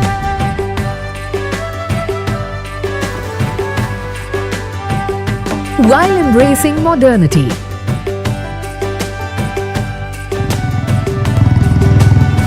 Welcome to a small state with big treasures.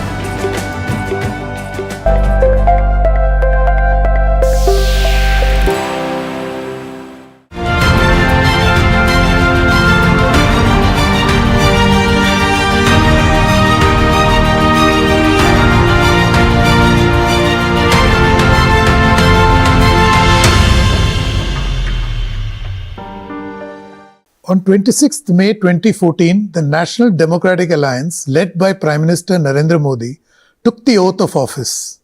It marked the beginning of a new political chapter in India. What followed over the next 12 years was not a change in government, but an attempt to reshape the Indian state, economy and society at a staggering scale. Bharat Reloaded, a special series to mark the 12th anniversary of the NDA, will look back at these momentous years through conversations with policymakers, economists, entrepreneurs, and investors. It will take stock of a decade that sought to reimagine India. I am your host, Anil Padmanabhan. For decades, India's economy operated through a maze of permissions, procedural friction, and regulatory exceptions. It was a system shaped less by the rule of law and more by the rule of exceptions and discretion. Over the last 12 years, India has strived to make a gradual transition towards a more rules-based, trust-enabled economy. Through labor reforms, digitization, decriminalization of laws under the Jan Vishwas framework, India strived to reduce friction, formalize the economy, and rebuild trust between the state, enterprise, and citizens. Our guest today, Manish Sabharwal, will walk us through this makeover. He is the co-founder of Team Lease and someone who has spent decades studying the ease of doing business, skilling, labor markets, and the future of work in India. Manish, you make a great point about the legacy of what India had and what has been undertaken in the last decade. Particularly this pivot from reforms of conviction from earlier, the reforms of, where you're forced to carry them out. Compulsion. Right. So I just had a quick follow-up. One fallout of that legacy has been that the informality which you flagged, it has created a kind of low-trust economy in India. The biggest example or metaphor for this is KYC. So these last decade and more, have we worked to chip away at this low-trust economy? And another question, that another fallout of a low-trust economy is that they treat somebody who's honest and dishonest the same way. There's no premium on being honest. Well, that is because governance didn't shift from being rulers to being governors, right? There was a British mentality of subjects, which was carried forward in my mind in the Avadi resolution and much of governance after independence, where we were placing our bets on control. The metaphor between entrepreneurs and government was tug of war. For one side to win, the other has to lose, rather than the dance between entrepreneurs, non-profits, and government. See, the government has an execution deficit, the private sector has a trust deficit, non-profits have a scale deficit, and everybody is looking down on everybody else, right? Everybody in the private sector thinks everybody in government is corrupt or incompetent. Everybody in government thinks everybody in the private sector is only profit seeking, and non-profits look down on everybody because they are sanctimonious anyway. But this lack of teamwork, which really is the low trust that you are talking about, arose from a regulatory system which did not prize rules over deals. I think it's very dysfunctional for people to continuously think about corruption, which is the transmission losses between how the law is written, interpreted, practiced, and enforced. See, Stalin's head of secret police used to say, "Show me the person, I'll show you the crime." Right? Bureaucrats in India say, "Show me the person, I'll show you the rule." Now, this will obviously create a low trust society. But more importantly, it will be economically inefficient and disastrous. Because everybody is trying to make a deal, everybody is trying to bribe somebody, everybody is trying to guess what is... while if we have clear rules, if we trust our people, Jan Vishwas as a concept, obviously we can talk later about the Jan Vishwas bill and the Jan Vishwas Siddhant, which I think represents the next wave or the next, building on what has happened in the last 10 years, the next 10 years or 12 years, is about recognizing that if you write the laws for the chore, drunk driving is not an argument against cars. If you have a drunk driver, you don't ban cars. You issue licenses, you put the drunk driver in jail. But in India, we always write the law for the chore. So I think that mentality has in the regulatory system of the license Raj, which by definition believed the world was shortage rather than abundance. Right? Ambassador didn't have clients, it had hostages. Right? But after that we have released, and we didn't get wiped out by foreigners. The fastest growing car companies are Tatas and Mahindra today. They are Indian companies. They are doing very well. So I think the notion that we should be scared of foreigners informed that debate, which is just a lack of low self-esteem. We don't have to be Western to be modern. We do have to be modern. So we have to create a high trust society. And that's why I think this agenda of formalization and moving to Jan Vishwas has been a very important shift in thinking about reforms rather than copying the West. I think China, Deng Xiaoping used to call Gorbachev stupid because he took all the Western reforms and blindly did them.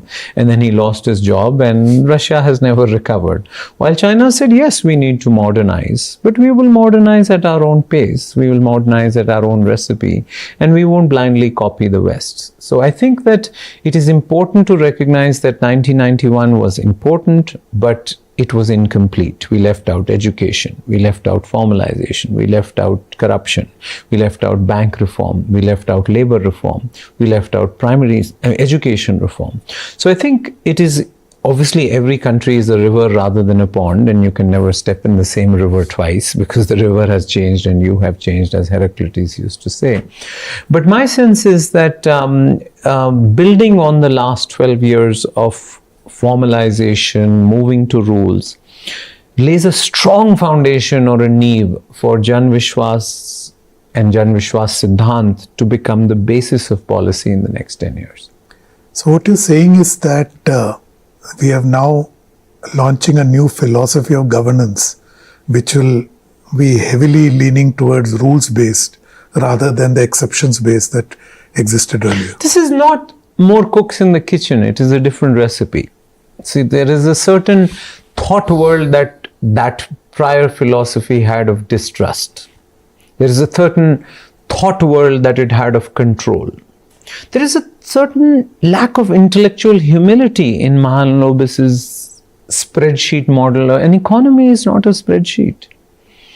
Biology is more important to understand than physics. Mahalanobis was a mathematician, which is even more assumes a level of understanding. So I think the level of the license Raj created an administrative state which was built on distrust, which was built on control, and which was built on certainty.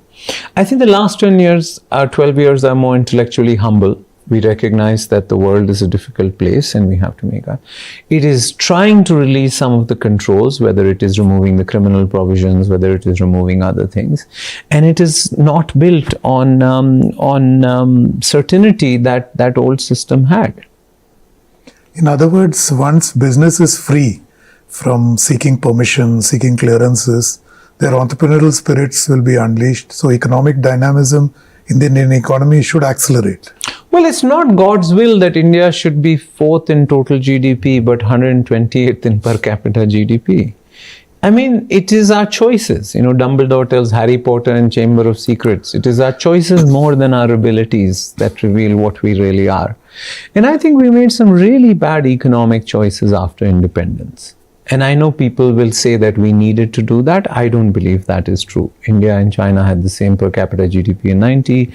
India and Korea had the same GDP per capita GDP in 1960. I think the new system of thinking about, we don't live in an economy, we live in a society. But we do have to recognize that part of China's strength and part of America's strength in today's new world geopolitical order comes from their military strength, which really depends on their technology and economic strength. Now, where does economic strength come from? It is not about setting things on fire. It is creating the conditions for spontaneous combustion. I think Indians are very entrepreneurial. I find cultural explanations for economic growth very insulting. Right, the Hindu rate of growth, which was this idiot economist that, between 1820 and 1950, India grew at 0.1%. From 1950 to 1991, we grew at 2%, and he called it the Hindu rate of growth. Since then, we've grown at 7%, and we didn't shoot all the Hindus. So clearly, that was an incomplete explanation. I think we used Confucianism to explain why China was poor for 30 years. Now we use it to explain why China is rich. So I think there is no reason for mass prosperity to not be added to mass democracy. If we have a nai soch or rethinking about our economic system, which is built on trust, which is built on governance rather than ruling. In fact, I believe that NDA should be given credit for acknowledging business as a legitimate stakeholder. If you look back at pop culture, particularly Bollywood, the bad person was inevitably the businessman, right? Today, largely because the state cast them, the support was covert, never overt. Today, they are legitimate stakeholder in the Indian economy. They are as much a factor of production. That should definitely provide a perfect foundation to launch this next phase, right? There is no other way for India to create mass prosperity other than mass entrepreneurship. I know people think China's success is because of communism. It is because of how they have treated their entrepreneurs. I mean, we have had this innovation in China, whether it's EVs, whether it is this, not coming from government. It's coming from government support, but it is done by entrepreneurs. So I think, and we have classic examples of where good policy can create good industries in software and pharma. India exported more software than Saudi Arabia did oil because of the STPI policy in India and the H1B policy in America. India made 60% of the world's medicines because of the 1970 Patents Act and the 1984 Hatch-Waxman Act. So I think policy can be a very powerful force for good. But finally, policy has to collide with ambitious, enchanting, and smart entrepreneurs. Fiscal and monetary policy may be overrated as a way to transform India. Government spending in India has gone up 108 times since 1990. Per capita GDP has gone up 8 times. The government used to spend about 82,000 crores in 1990. Today it spends 1,20,000 crores. So I think government spending is very important because a modern state is a welfare state. But that's not what it reduces extreme poverty. It doesn't create prosperity. And monetary policy, after a few years on the RBI board, I haven't decided whether it's a placebo or a painkiller or a steroid. It's definitely not a medicine.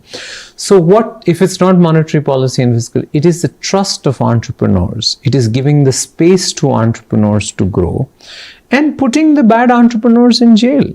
I don't think we're asking for Russia's oligarchs where they are able to take government assets like mines or they are able to break rules. I think we're moving from deals to rules is for both ways. We must punish. The problem with, say, India's labor laws, for example, where the Indian Chief Labor Commissioner once told me, we are trying to enforce the unenforceable. Right? For example, ticketless travel in India was a crime till the recent Jan Vishwas bill since 1947. But they only filed 8 cases for 800 crore travelers. When I told people in the railways that your deterrent is not working, they said, "Arey, deterrent is working, only 8 cases filed." I said, "Sir, मैं अपना घर गिरवी दे दूंगा, हर train में 8 ticketless traveler हैं." But finally they resisted, but it has been removed in Jan Vishwas bill because it is a belief that there should be civil, throw him off the train, file him 4 times, put him on a no ticket buy list, do what you want, but you're never going to put a person in jail for not buying a 4 rupee ticket. I think that would be unfair. It's a civilian offense all over the world. But there's this fundamental distrust with civilians and citizens that allowed the decriminalization. And business. And business. So citizens were reflected in that. And business, there were 26,410 ways for a businessman to go into jail. We had done a report called Jailed for Doing Business, which basically listed the 26,000 ways for an employer to go to jail. And that makes no sense because you're not putting employers in jail. So what does that create? When I first wrote that report, Jailed for Doing Business, when we wrote that report as a big team along with ORF and Team Lease RegTech, a lot of people said, "But CEOs aren't in jail. Why do you care about this?" I said, my favorite line in the Vishnu Sahasranam roughly translates to, "Why did God create fear? So he could take it away."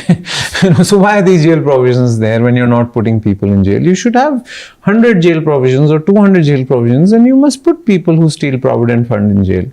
You must be people who do not pay, steal wages to get in jail. Nobody is arguing against that. Manish, this ease of doing business, which we have discussed at length, there's another side to this, are the labor codes. Both, again, something you were very closely involved with, the transformation. So labor codes also renews this trust between all the economic agents in the country. I'm talking of the government, business and labor.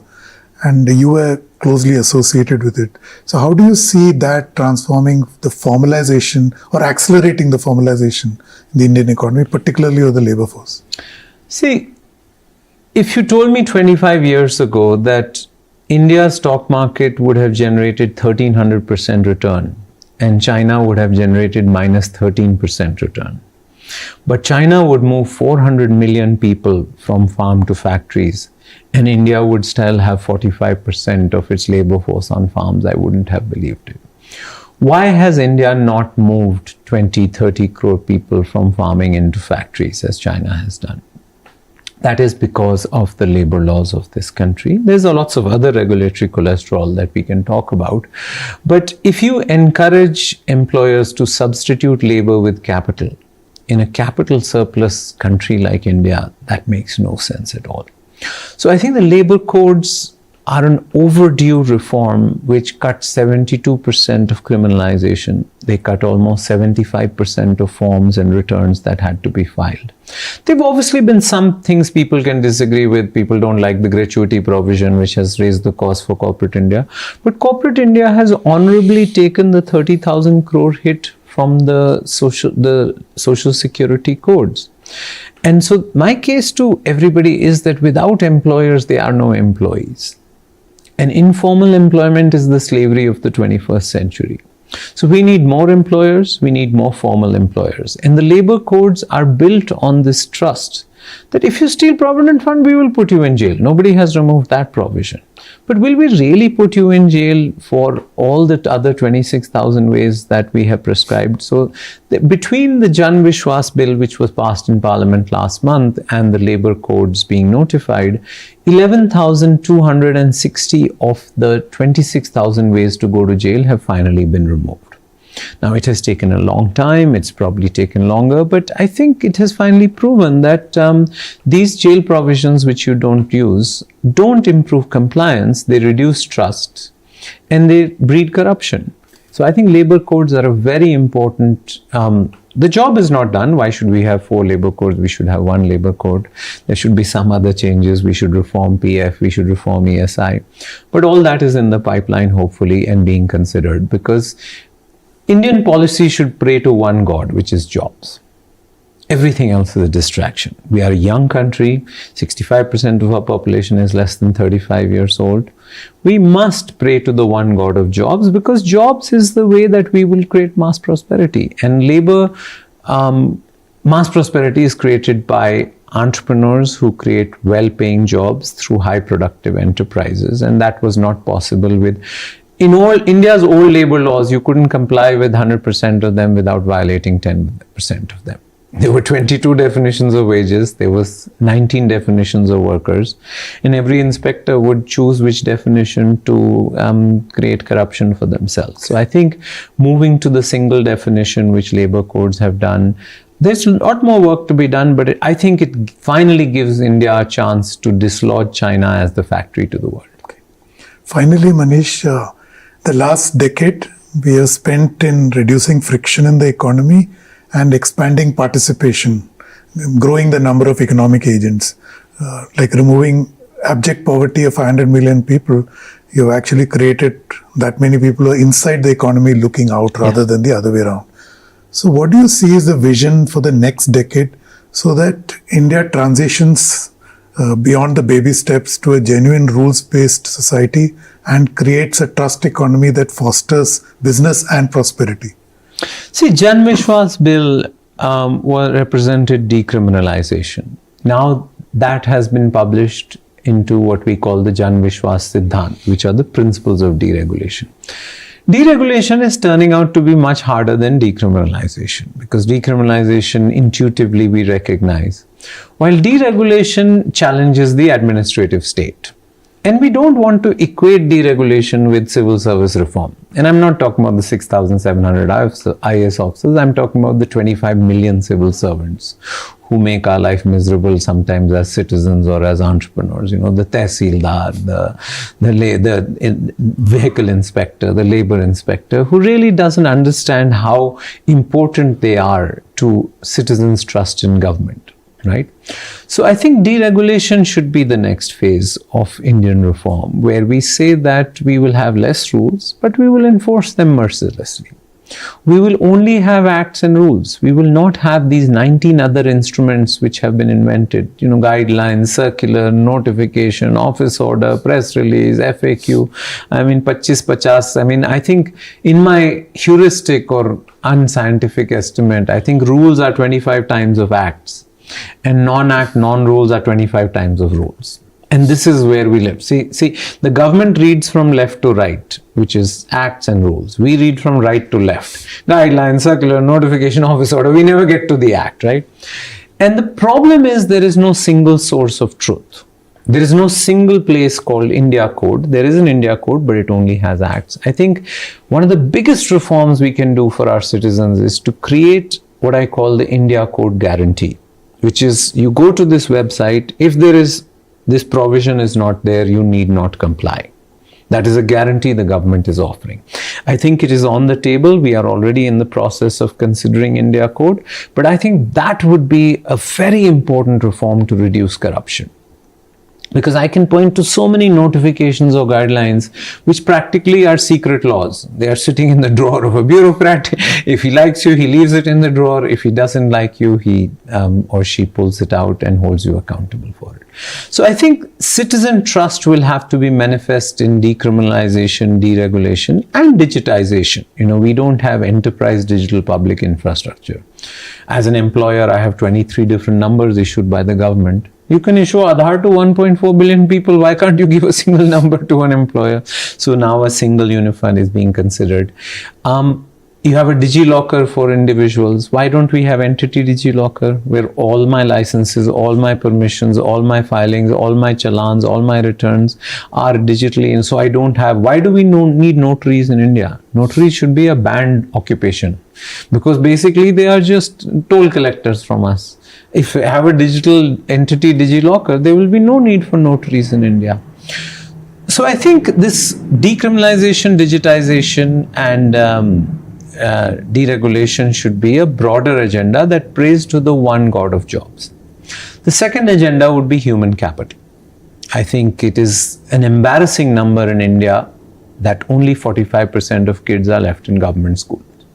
In Japan, only 5% of kids go to private school. In America, only 15% of kids go to private school. So if anything should be free and at quality in a country, it should be government schools or K-12 schools. So we have to fix human capital. Now repair, prepare and upgrade are a continuum. You know, we can't repair people in 3 months what they should have learned in 12 years. So I think the skill mission, expanding apprentices, you know, if we had the same number of apprentices as Germany, we would have 15 million apprentices. We only have 7 lakh. And the third one, which is maybe a little more jarring to people, but I think the PM has said it many times, that 28 chief ministers matter more than one prime minister.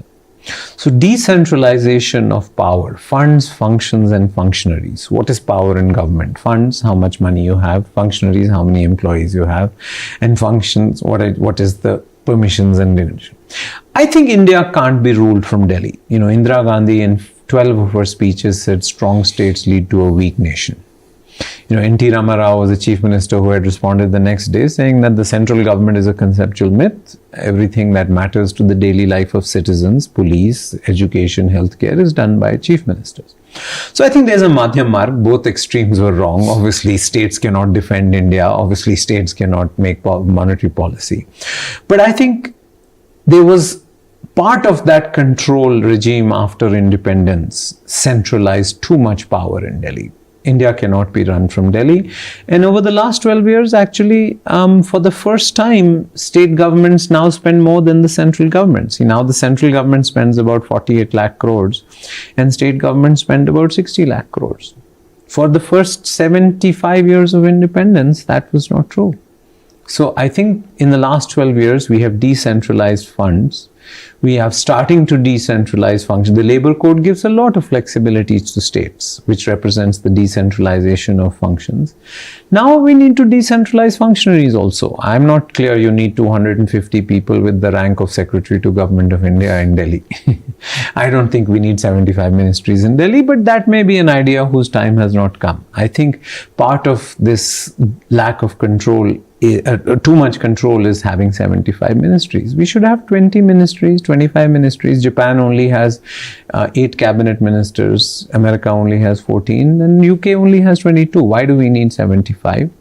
And we'd only need 25 people with the rank. So I think decentralization is a complex thing, but it will happen over time because we are recognizing. And China's genius wasn't some person in Beijing. I mean, Deng Xiaoping was very important, but it was 200 mayors competing for investment. And we don't have mayors. In fact, our problem is that third tier of government only spends 3% of total government spending, and only has 15% of employment. Both in China and the US, 50% of spending and employment is at third tier. So if we do the first one, which is deregulation, decriminalization, digitization, if we do the second one, human capital, and if we do the third one of decentralization, I think we have made a new appointment with our tryst with destiny. You know, we missed our first appointment.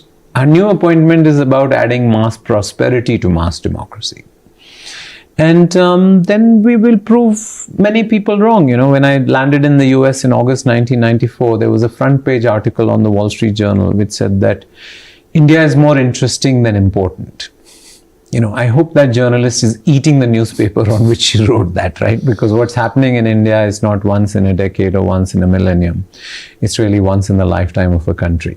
And I think the last few years have been difficult for us because of the new geopolitical regime, right? I mean, and I think the only lesson from US trade negotiations or the Iran war's economic fallout on the rupee or many other things is that we have to make ourselves stronger.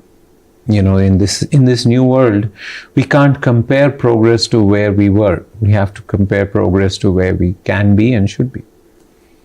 As always, enlightening to speak to you, Manish. Thank you so much for speaking to us. Undoubtedly, over the last decade, India has moved to improve the ease of doing business. Accordingly, it has undertaken several policy moves, including labor codes, decriminalization of laws, and a pivot to a trust-based governance. The big idea is to reimagine the rules of economic participation. But today's conversation also reminds us that employment is not merely about numbers. It is about dignity, aspiration, skills, mobility, and the ability of an economy to continuously create opportunity for the people. Because as India grows wealthier and more ambitious, the nature and composition of work will change. The next phase of India's transformation may depend not simply on creating jobs, but on creating pathways to the meaningful and productive participation in the economy. Thank you for watching.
Namaskar and welcome to this special broadcast, Triple Boost to India's Naval Might, where we'll take you to the eastern Indian city of Kolkata, also known as the City of Joy. I'm Sakal Bhatt.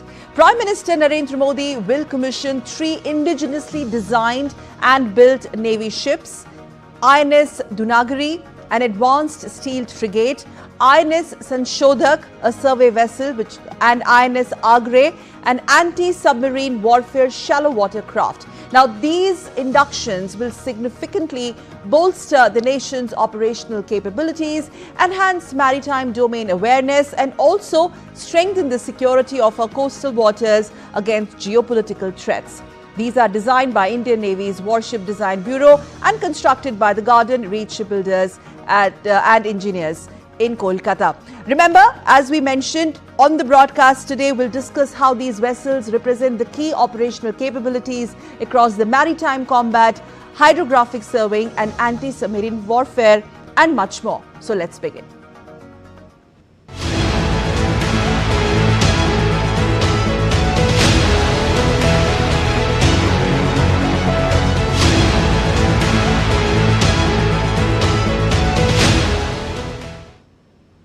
So it's indeed a historic Sunday today, ladies and gentlemen. In the eastern Indian city of Kolkata, the Indian Navy is all set to commission 3 vessels, adding to the might of self-reliant Indian Navy. The commissioning, ceremony would be presided by the Indian Navy. DD India's Vishal Baristo reports. The simultaneous commissioning of INS Dunagiri, INS Sanshodhak and INS Agrai in Kolkata marks an extraordinary moment for the Indian Navy. It is incredibly rare for a Navy to induct 3 entirely distinct major frontline platforms at the same time. Presided over by Prime Minister Narendra Modi at the Shyama Prasad Mukherjee Port, this joint ceremony highlights a significant leap in India's blue water operational reach, coastal security and domestic shipbuilding capability. All 3 platforms were designed by Navy's Warship Design Bureau and built right in Kolkata by Garden Research shipbuilders and engineers, boasting an impressive indigenous content exceeding 75% with backing of over 200 domestic MSMEs. Here is the breakdown of the 3 distinct naval capabilities entering service together. INS Dunagiri, the combat muscle. Dunagiri is the 5th stealth frigate of Project 17A. It brings heavily integrated stealth geometry, advanced radar cross-section reduction and heavy multidimensional firepower to the fleet. INS Sanshodhak, the deep-sea mapper. Sanshodhak is the 4th and the final ship of the Sandhya-class survey vessel large. Hydrographic and oceanographic mapping for both civilian and wartime operations. INS Agrai, the shallow water sub-hunter.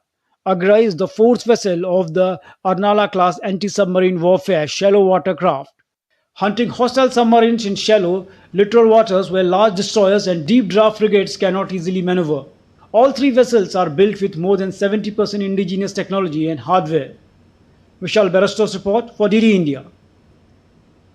And indeed, with that, a new chapter will begin with the commissioning of these powerful symbols of maritime strength or prowess.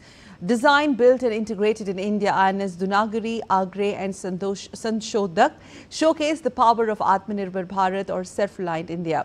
From Kolkata to the Indian Oceans, India sails forward with lot of confidence. Have a look.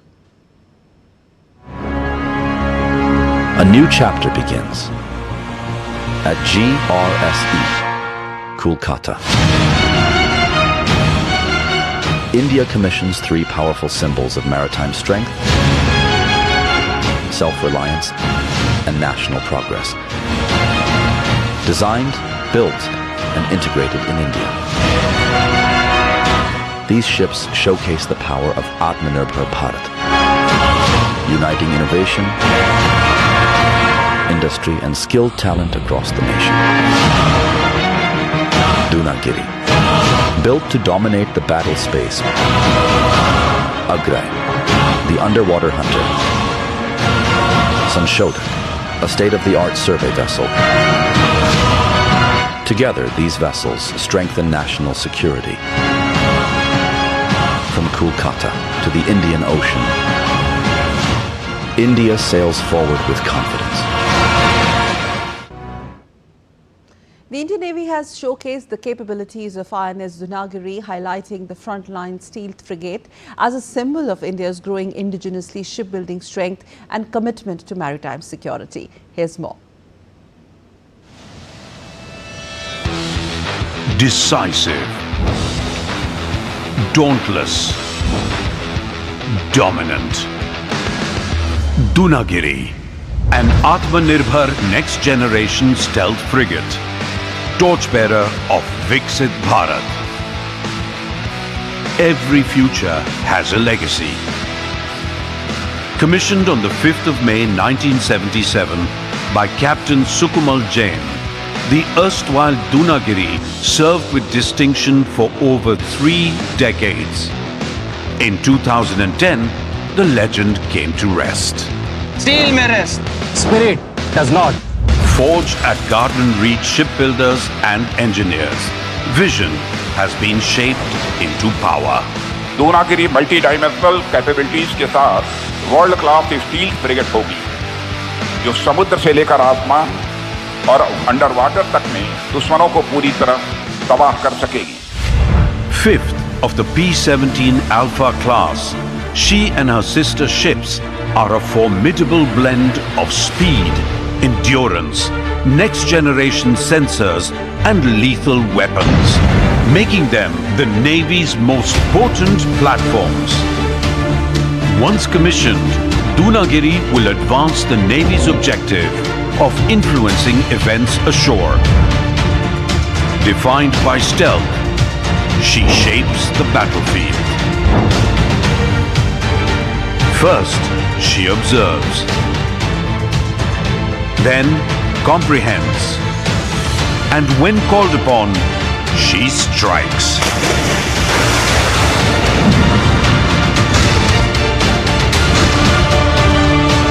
Powered by high-performance gas turbines, Dunagiri is ready to deploy as first responder in the spirit of Mahasagar across the Indian Ocean region and beyond. Securing sea lanes through maritime interdiction operations, extending reach through her helicopters and saving lives through SAR and HADR operations. But then again, a warship is more than steel and systems. What defines her is her crew. Working alongside designers, builders and overseers, they have tested every system, preparing her not just to sail, but to fight.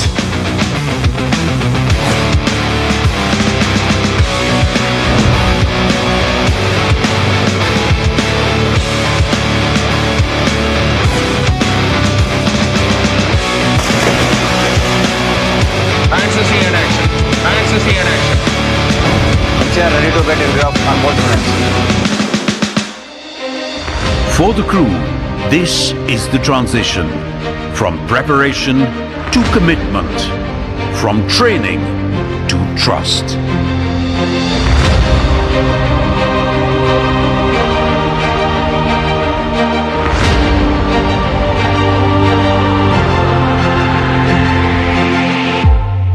Proud of our illustrious legacy, we sail forth, decisive in action, dauntless in spirit, and dominant in battle.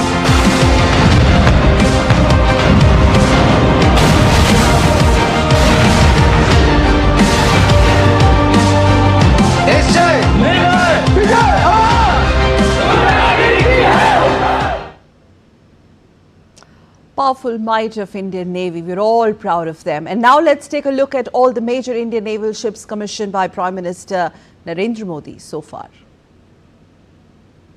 14th June 2014, PM Modi dedicates INS Vikramaditya to the Navy. INS Vikramaditya is a state-of-the-art aircraft carrier. 16th August 2014, INS Kolkata commissioned with stealth design and BrahMos missile capability. 12th March 2015, MCGS Barracuda, first Indian-built export warship commissioned for Mauritius. 14th December 2017, INS Kalvari, first Scorpene-class submarine commissioned at Mumbai Dockyard. 2nd September 2022, INS Vikrant commissioned at Kochi, boosting indigenous aircraft carrier capability. 15th January 2025, INS Surat, advanced guided missile destroyer with 75% indigenous content commissioned. 15th January 2025, INS Nilgiri, first P-17A stealth frigate with next-generation design features commissioned. 15th January 2025, INS Vakshir, final Scorpene submarine commissioned, strengthening underwater fleet. Bureau Report, DD India. And to decode this massive naval might with the commissioning of these triple Indian naval might and with the commissioning of these three ships, we're going to be joined, in fact, we are joined by our guest, special guest on the broadcast, Vice Admiral Shekhar Sinha, former Chief of Integrated Defence Staff. Namaste sir, Jai Hind. Namaskar Sakal, thank you very much for getting me on your show. It's our honor, sir, to have you on a very special day. Proud moment indeed. What a Sunday it is, historic. Just to... Very much. Yes, absolutely. And that too coinciding with International Day of Yoga. Yeah. Well, thank you very much. Really, it's a very, very important day. We have to look at most of the, the capabilities you have mentioned, but look at the ability of our shipyard to start building 3 ships together on a different line. So there were 3 lines which were active for over 2-3 years. And then they have pulled out all these ships together. So I think that shipbuilding industry of ours, which is a PSU, Government Shipyard GRSC, and it has been helped by almost 200 MSMEs, both private sector, mostly private sector. So I think that, the warship manufacturing actually adds to the economy of the country. It also develops the, the skill of people in the civil world, and they are making warships for the Navy. Coming back to these 3 particularly, it is certainly going to increase our ability to detect targets in the air, above the surface of water, and underwater. And as you saw, Dunagiri is a very high-speed frigate, and it has got the BrahMos missile. People know that what BrahMos did in last Operation Sindoor. All these missiles are capable of doing the same thing if they are fired from ships as much distance. And it has got its own indigenous sonar system and torpedoes so that it can take on the, the underwater threat. As far as the hydrographic ship is concerned, the Shodak, this guy has got 2-3 very modern equipment. One is a very remotely piloted small boats which goes and does the survey in the areas where the big ships can't go. They carry all the equipment and they keep giving the data, detailed data to the ship, pass it on the net. Similarly, he also got 2 very good submersibles, which is all automatic. The submersible can go down up to much sort of deeper depths, if you like, and measure the oceanographic conditions, like the temperature, the pressure, the gradient, etc. So in our country is helping many of our Indian Ocean littorals in doing the survey of their harbors and giving them the chart. The ships actually navigate on charts, and the charts are made by the hydrographic department. Okay. And these are the hydrographic survey ships. So that is 2. The third one, that's why, as I said, it's a very important sort of, when you say maritime security relationship, camaraderie, this is the most important platform. Coming back to, the smallest one, which is being commissioned with Mumbai, it is a shallow water craft, meaning that in coastal waters, it can hunt for submarine. Okay. And it can also prosecute the submarine. So, maritime combat, hydrographic surveying that you talked about, and also anti-submarine warfare, sir. These are the 3 categories in which, if one has to really, for a layman to understand the biggest advantages as far as this fleet is concerned, and that bit, if you can also elaborate, Make in India, Atmanirbhar Bharat, indigenously developed, and the timings of it. Well, very, very, very rightly said. the Indian Navy has got its own design bureau, and we design all our ships and submarines, and we build all our warships in the country. We don't import ships at all, including the aircraft carrier, which was commissioned some time back, as you mentioned. So I think our ability not only to build, to design and build, and I said there are 3 ships being built at the same time, in one yard. I mean, that's a real, GRSC needs to be given a big shabash, that 3 ships and given on time and handed over to the Navy for commissioning today. And 200, as I mentioned, the MSABs, they're all local ecosystem which has been, sort of cultivated over a period of time. We give them work, and that is how, it is adding to economy, it is generating work, and, also helping our Navy to become more and more reliant on our own indigenous components. So we are completely Atmanirbhar Sakal as far as the shipbuilding is concerned. Ji, sir. Completely Atmanirbhar. We do it everything ourselves, except for the gas turbine engine, which should happen in some time. I'm sure that even gas turbine engine will be built here. I believe that some private sector is now beginning to start making and building it. So I think that it's a very big achievement for our country to reach this level. And, following in the lines of Prime Minister Modi's Atmanirbhar Bharat, exporting ships to outside, and Raksha Mantri just mentioned that, it can see any target below the surface of water, on the surface of water, above the surface of water, and kill it. So these are the 3 ships. Securing coastal waters against evolving threats at this juncture. The question I asked you, sir, about the timings of this is, I think, a larger message that goes across with the commissioning by the Prime Minister himself at this point in time. No, very right. I mean, you see what is happening in the Gulf. How the maritime, actually the ships have fought the war by and large, the aircraft carrier or other ships. And if they could not do something which was not possible, these are the smaller ships which will, play very big role. They can go very close to the land because they have a very shallow bottom. There's not very much depth inside the water, and it can look for submarine. If there are submarines, if they think, the Chinese have given submarines to the Pakistanis, and first one has just joined them.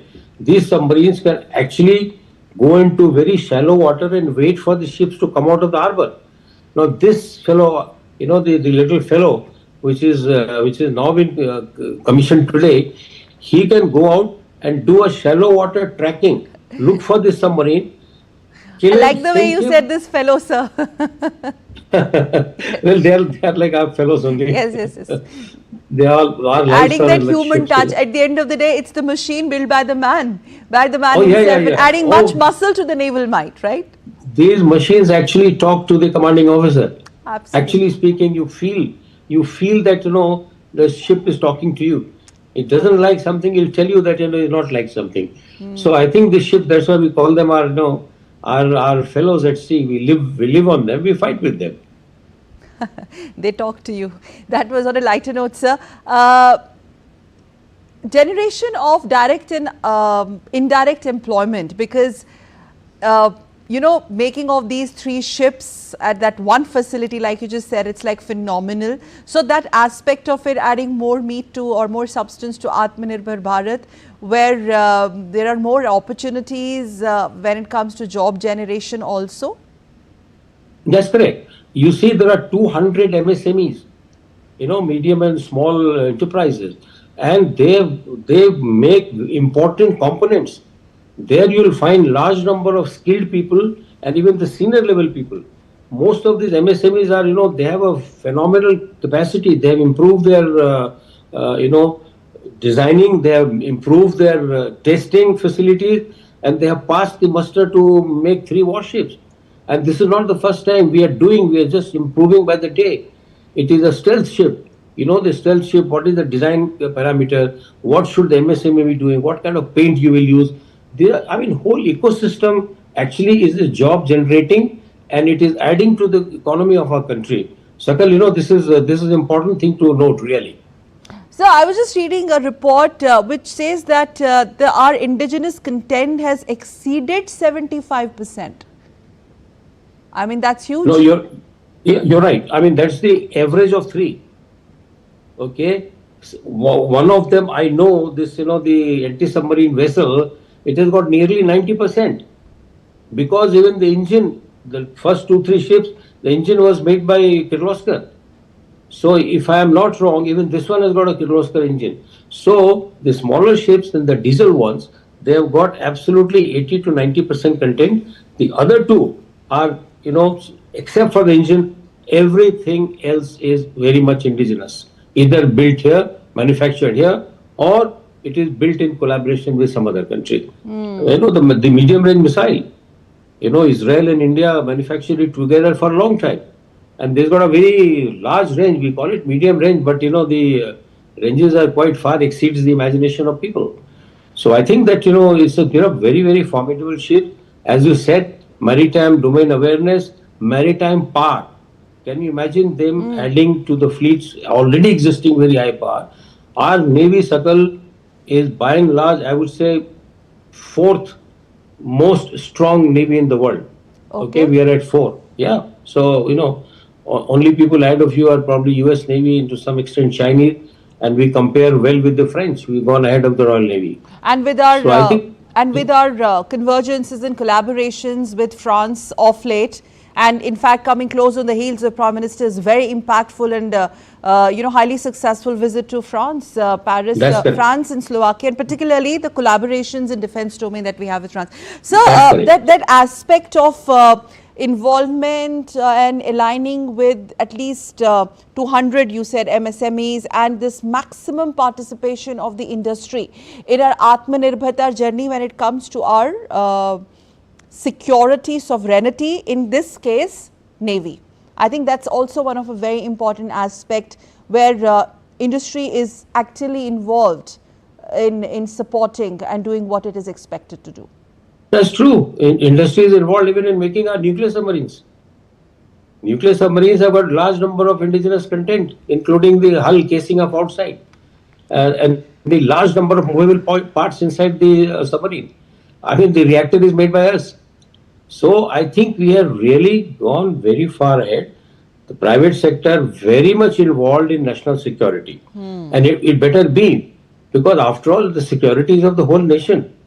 So I would say that we are really in the right path. Especially of late, with the focus being, especially of late, in the context of current geopolitics, maritime security being the international talking points, and it's attained so much of critical significance when you look at what's happening around the world, sir. Do you think this also reflect Navy's balanced approach? If I'm allowed to use the word balanced, as far as the capability development, our capability development is concerned. No, that is true. Now you look at the roles of these 3 ships. One is completely hydrographic for the survey of the sea, and also having good bilateral relation with another countries, do the survey for them, make charts for the whole world. Every ship requires, including the merchant ships. Right. So it is application for both civil and military. As far as Agra is concerned, it's a shallow water anti-submarine craft. It doesn't go into open sea. It remains very close to, and as you rightly said, in the context of what China has given a submarine, and they're getting 5-6 submarines like this in Han class, and they will be operating very close to coastline. That is because they hope that whenever the ships are leaving harbor or entering harbor, they have to come to close to the coast, and that is when they can be targeted. But if you already got this 4th ship of Arnala class, if all 4 are deployed in one coastline, I can tell you that submarines will find very hard to hide. Whereas, Dunagi is a frigate. Look at the surface-to-surface weapon. It has got the BrahMos. Surface-to-air missile is absolutely a state of the art. So I think that, this is very balanced approach. One for both civilian and military use, one for shallow water, and one for blue water. Yes. Dunagiri will add to the blue water prowess which we already have. Yes, we have 2 aircraft carriers. So this is a big move. It's a very big achievement. I would like, sir, because we have you on this special broadcast, it couldn't get better than this. We're going to show a report about Sanshodak, the state-of-the-art hydrographic and geographical survey. But requesting you, sir, to please stay with us and we'll come back to you. And we are going to break it for our viewers, each one of this ship and its advantages. First, talking about Sanshodhak, oceanographic survey vessel, it's going to be a big boost there also, and it will also strengthen India's maritime research, navigation and security capabilities in support of country's maritime vision for 2030. We're going to discuss that with Sinha sir also, but let's first take a look at this report. The oceans, our last frontier. Vast, unpredictable, unforgiving.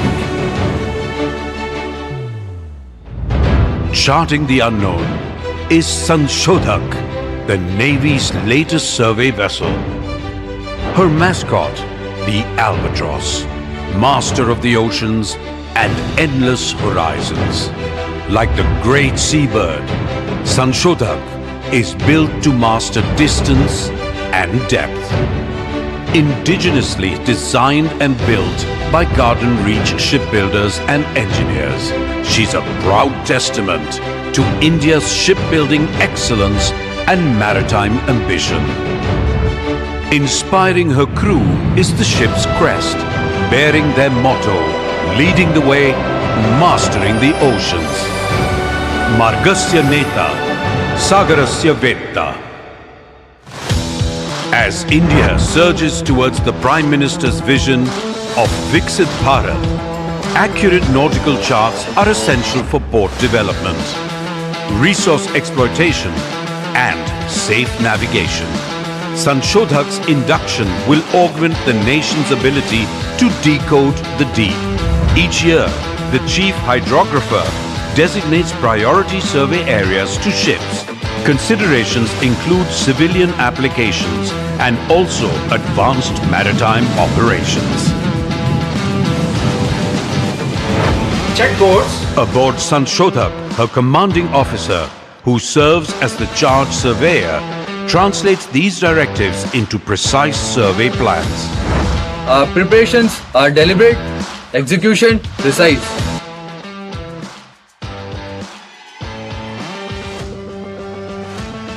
Officer, let go all line. Let go all line. Sanshodhak's powerful propulsion architecture integrates modern diesel engines for sustained operations, alongside advanced thrusters capable of maintaining positional accuracy even in confined waters. Built to explore, propelled by courage. Her integrated bridge system provides seamless situational awareness, while an automated power management system optimizes energy distribution across mission-critical systems. Silent in presence, powerful in action. Next-generation conductivity, temperature, and depth recorders enable assessment of water conditions across varying depths. This enables calibration of hydrographic sensors. Sanshodhak then maneuvers in accordance with a predetermined route to begin her mission. Next ships, stay on line. Next ship, stay on line, sir. All positions stand by, quick. Offshore standing by. Platoon standing by. Quick. Her survey suite is state-of-the-art.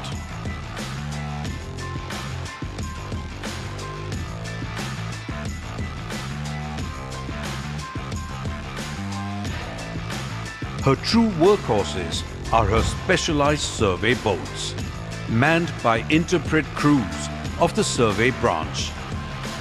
Equipped with miniaturized sensors, they extend Sanshodhak's reach into the shallows. At the heart of it all, the survey operations room.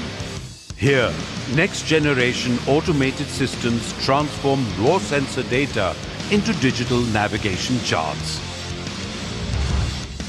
Each data set undergoes rigorous validation before final chart approval. For us, precision is not a luxury, it's responsibility. Yet, Juliet 24 is more than a survey vessel.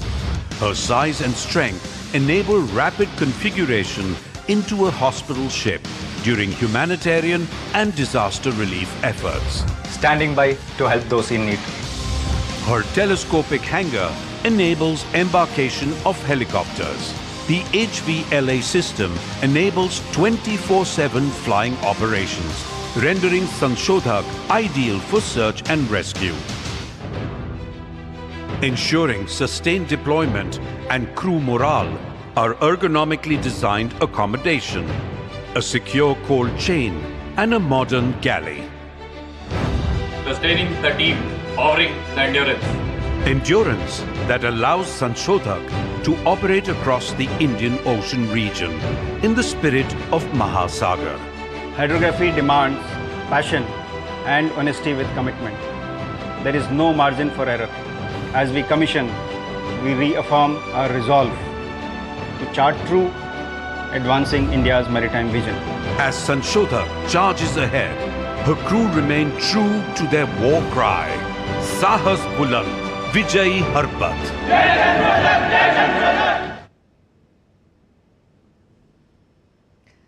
Vice Admiral Sinha, did you see that report, sir? Very powerful, I think. It was very overwhelming. I mean, the way it's made, and it talks about what Indian Ocean has got in the form of Sanshodhak. And you know that line by one of the naval officers, a decision is not a luxury, it's a responsibility. And that's where the capabilities of Sanshodhak in the oceanographic and hydrographic survey is very, very important and significant. Now, if you could just break it for a layman to understand, what is Sanshodhak? Yes. Yeah, what it means is that, you know, when the ships sail on the surface of water, the underwater condition is not same. It is not identical everywhere. As you keep going close to the coastline, it becomes shallow. And you will find that there are more and more obstructions. There are hill features. There are rocks. There are, you know, sort of trenches. So this is the one which gives you the various height sort of contour as to what is the height of the highest obstacle. And then you put it on the chart so that the seafarer knows that I should be avoiding this region. I should go from left or right, or do I have enough depth of water to go over it? You know, there will be times when you go over it. The second more important thing is in the oceanographic data, Sakal, you know, you saw those little probes being dropped into the water. You know, they can go right deep to fairly, you know, large depths. And it actually measures the temperature gradient, the pressure of water, the salinity of water. All this is required for programming your torpedoes, which can be fired by the anti-submarine ships and the aircraft, and also giving the data to your own submarines so that they will know from this, you know, these oceanographic data as to what is the correct depth at which they can hide. They will have very, you know, very little chance of getting caught, or where should they be hiding so that they are, you know, avoiding the temperature gradient. So this is very important. We keep hearing about, you know, the Chinese ships have come oceanographic data.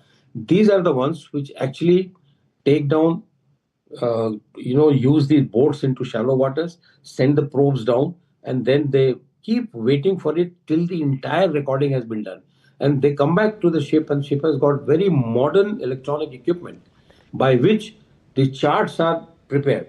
Firstly, it will all come on a big screen, and they will add this entire data. You know, it requires a planning, as you said. Okay. And you give the okay, you survey this area. So this area now, the chart will be finally prepared.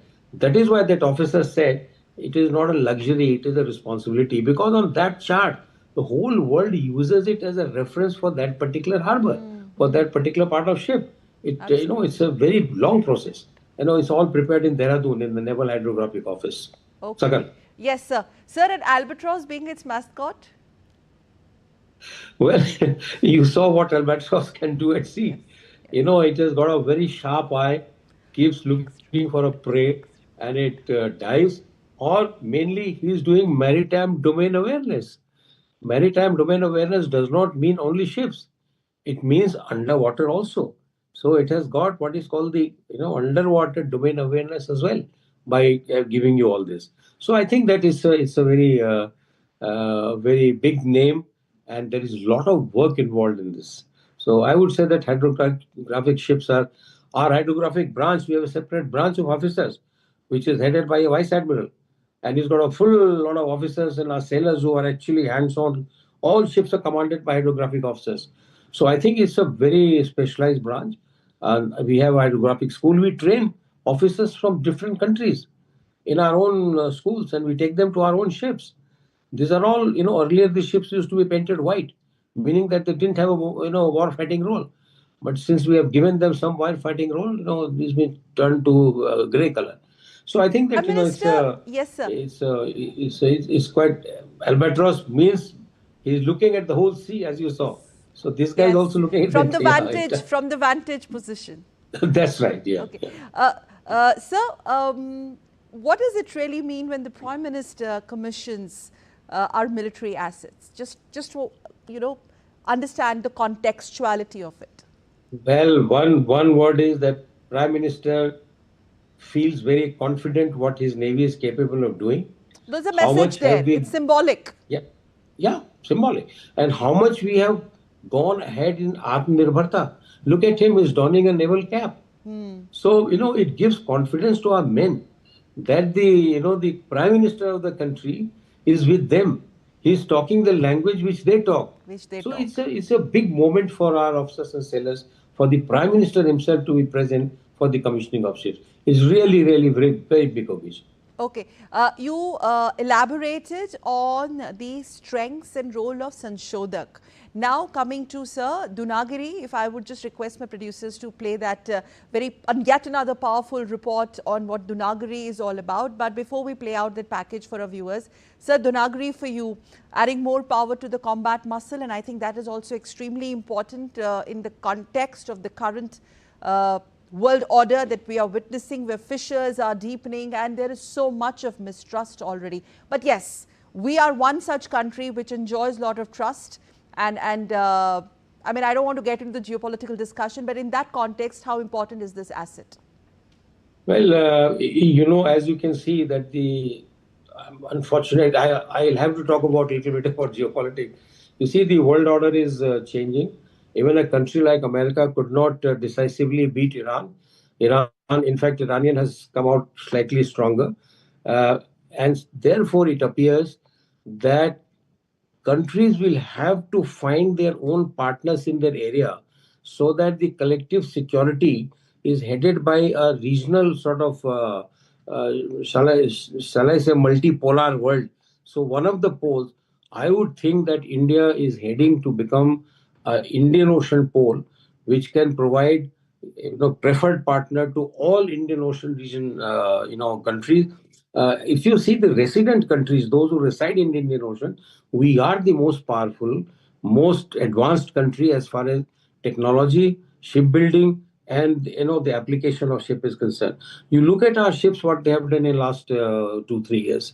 You remember what happened in Red Sea. You know how many for 100 days, 20 ships were deployed, 24 hours, 900 hours of flying were done by maritime patrol aircraft.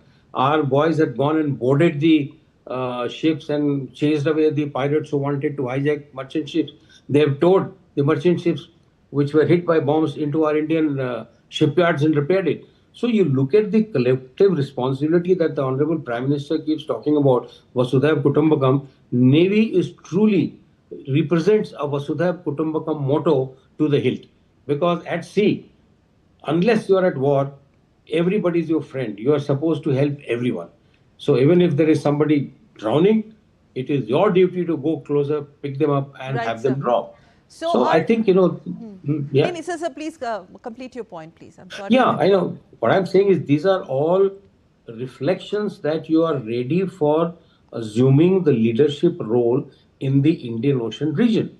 And I think this addition of the combat platforms only helps you in getting to deploy more number of ships, keeping an eye for longer duration. So this is very important addition to the Navy. Okay. So missiles are medium range surface to air missile systems, significantly that's enhancing naval's combat capability. That is Dunagiri, INS Dunagiri. And now, sir, Agre, the fourth of the Arnala class anti-submarine. What is Arnala class anti-submarine? Please break it also for us. Yeah. Before these ships, they say the ships don't die, they reincarnate. So this is a reincarnation of the previous patrol vessels, which was the what was called the Petya class from the Russians, and the first ship of the class. Normally, the ships are named after the first ship of that class.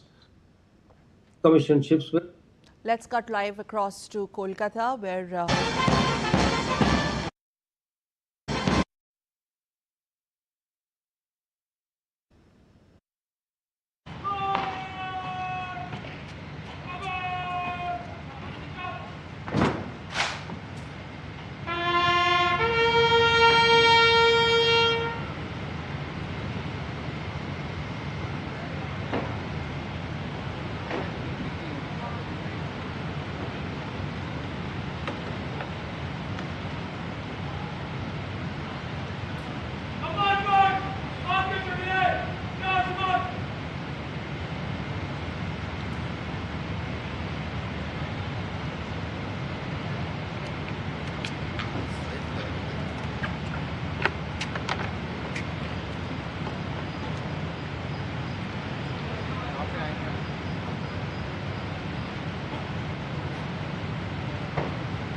Sir.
अब मैं नौसेना प्रमुख admiral Krishna Swaminathan से अनुरोध करूंगा कि वे कृपया सभा को संबोधित करें।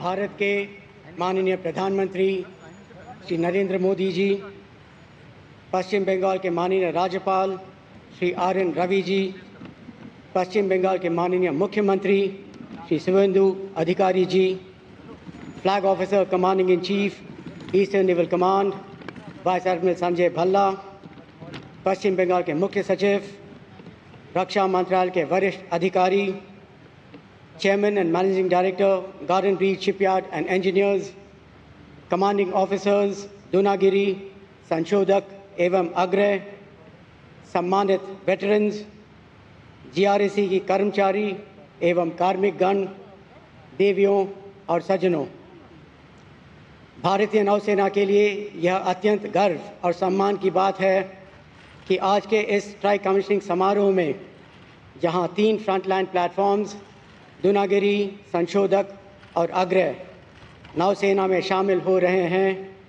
भारत के माननीय प्रधानमंत्री श्री नरेंद्र मोदी जी हमारे बीच उपस्थित हैं।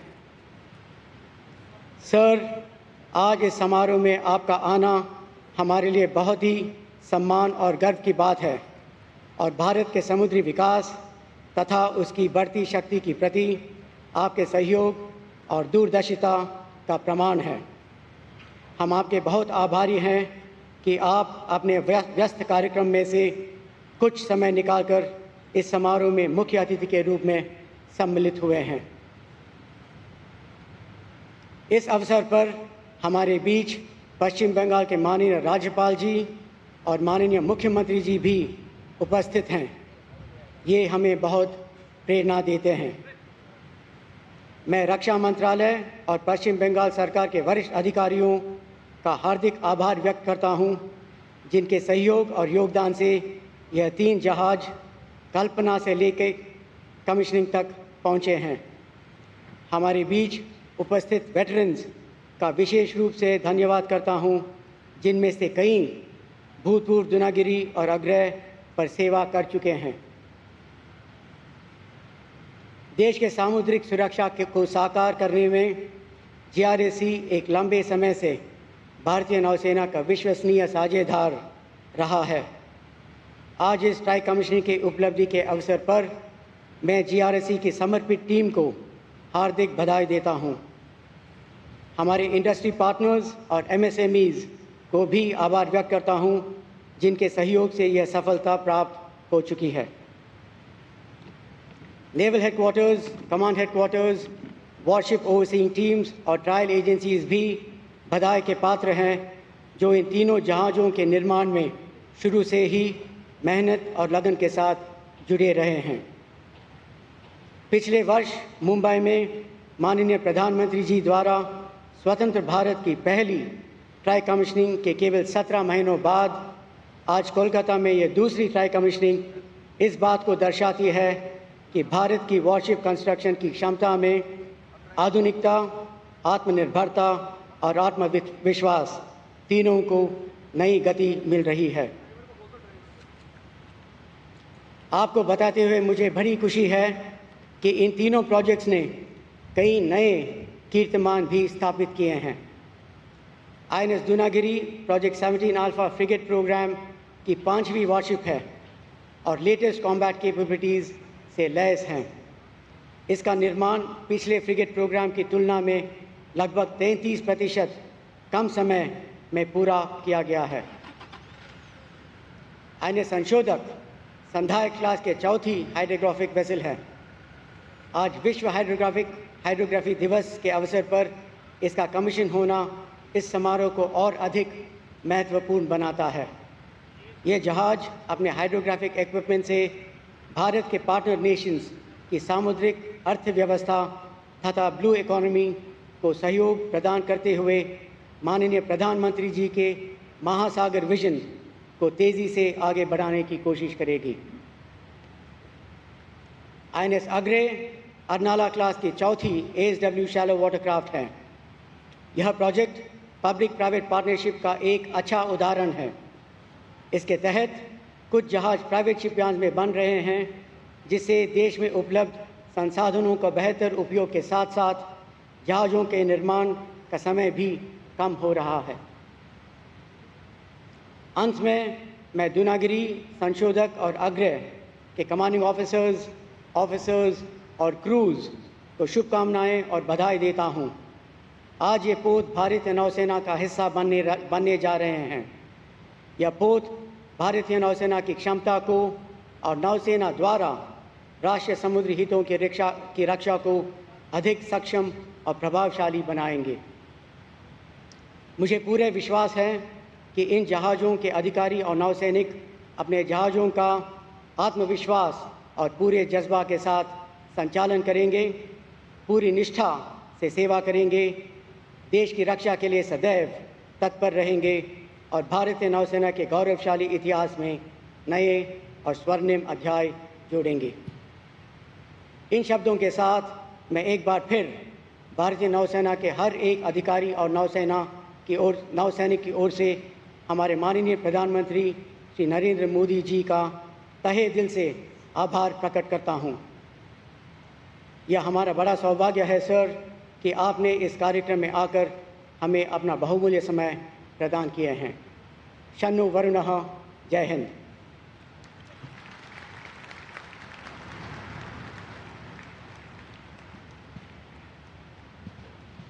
Now, the commanding officers designate of the three ships will read out the commissioning warrant. Captain Divya आलोक विशिष्ट सेवा मेडल नामित कमान अधिकारी Dunagiri.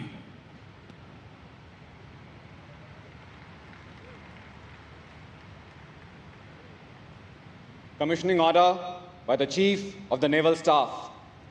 Whereas the Government of India has decided that Indian naval ship Doordarshan be commissioned, you are hereby directed to proceed to commission the said ship on the 21st day of June 2026. Indian naval ship Doordarshan will be administered by the Flag Officer Commanding-in-Chief, Eastern Naval Command, given under my hand this, the 21st day of June 2026. Signed, Krishna Swaminathan, Admiral, Chief of the Naval Staff.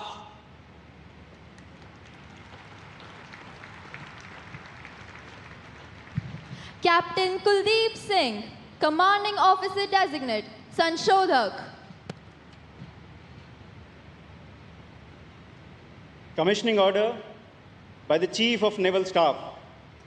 Whereas the Government of India has decided that Indian naval ship Sanshodhak be commissioned, you are hereby directed to proceed to commission the said ship on the 21st day of June 2026. Indian naval ship Sanshodhak will be administered by the Flag Officer Commanding-in-Chief, Southern Naval Command, given under my hand this, the 21st day of June 2026. Signed, Krishna Swaminathan, Admiral, Chief of the Naval Staff. Commander Sunil Malhotra नामित कमान अधिकारी Agray.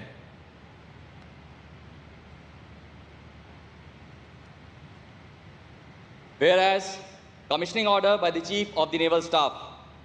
Whereas, the Government of India has decided that Indian naval ship Agre be commissioned, you are hereby directed to proceed to commission the said ship on the 21st day of June 2026. Indian naval ship Agre will be administered by the Flag Officer Commanding-in-Chief, Eastern Naval Command. Given under my hand this 21st day of June 2026. Signed, Krishna Swaminathan, Admiral, Chief of the Naval Staff.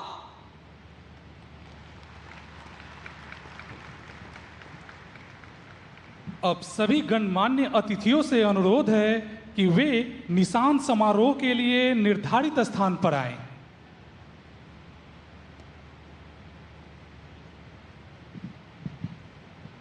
आप सभी से अनुरोध है कि कृपया खड़े हो जाएं और निशान समारोह के लिए जहाज की ओर मुख करें। वर्दी में उपस्थित सभी से अनुरोध है कि वे निशान गार्ड के साथ सलामी दें।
सभी अतिथियों से अनुरोध है कि वे कृपया अपना स्थान ग्रहण कर लें।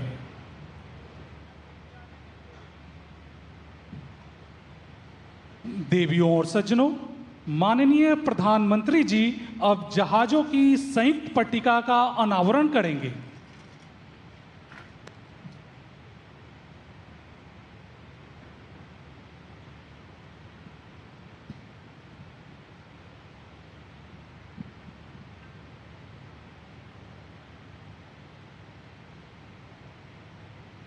और अंततः वो ऐतिहासिक क्षण जिसका हम सभी को बेसब्री से इंतजार था। देवियों और सज्जनों, भारत की समुद्री यात्रा का यह एक अत्यंत गौरवशाली पल है। भारतीय नौसेना के 3 महाबली युद्धपोत आपके समक्ष प्रस्तुत हैं। स्वागत कीजिए आईएनएस दूनागिरी, आईएनएस संशोधक, आईएनएस अग्रय।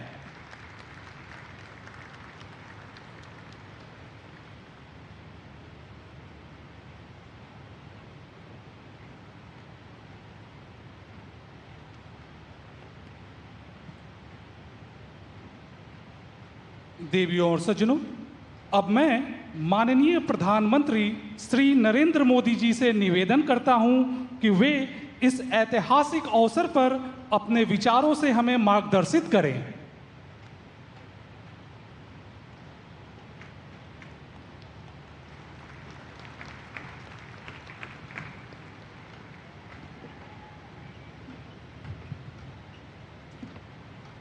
पश्चिम बंगाल के राज्यपाल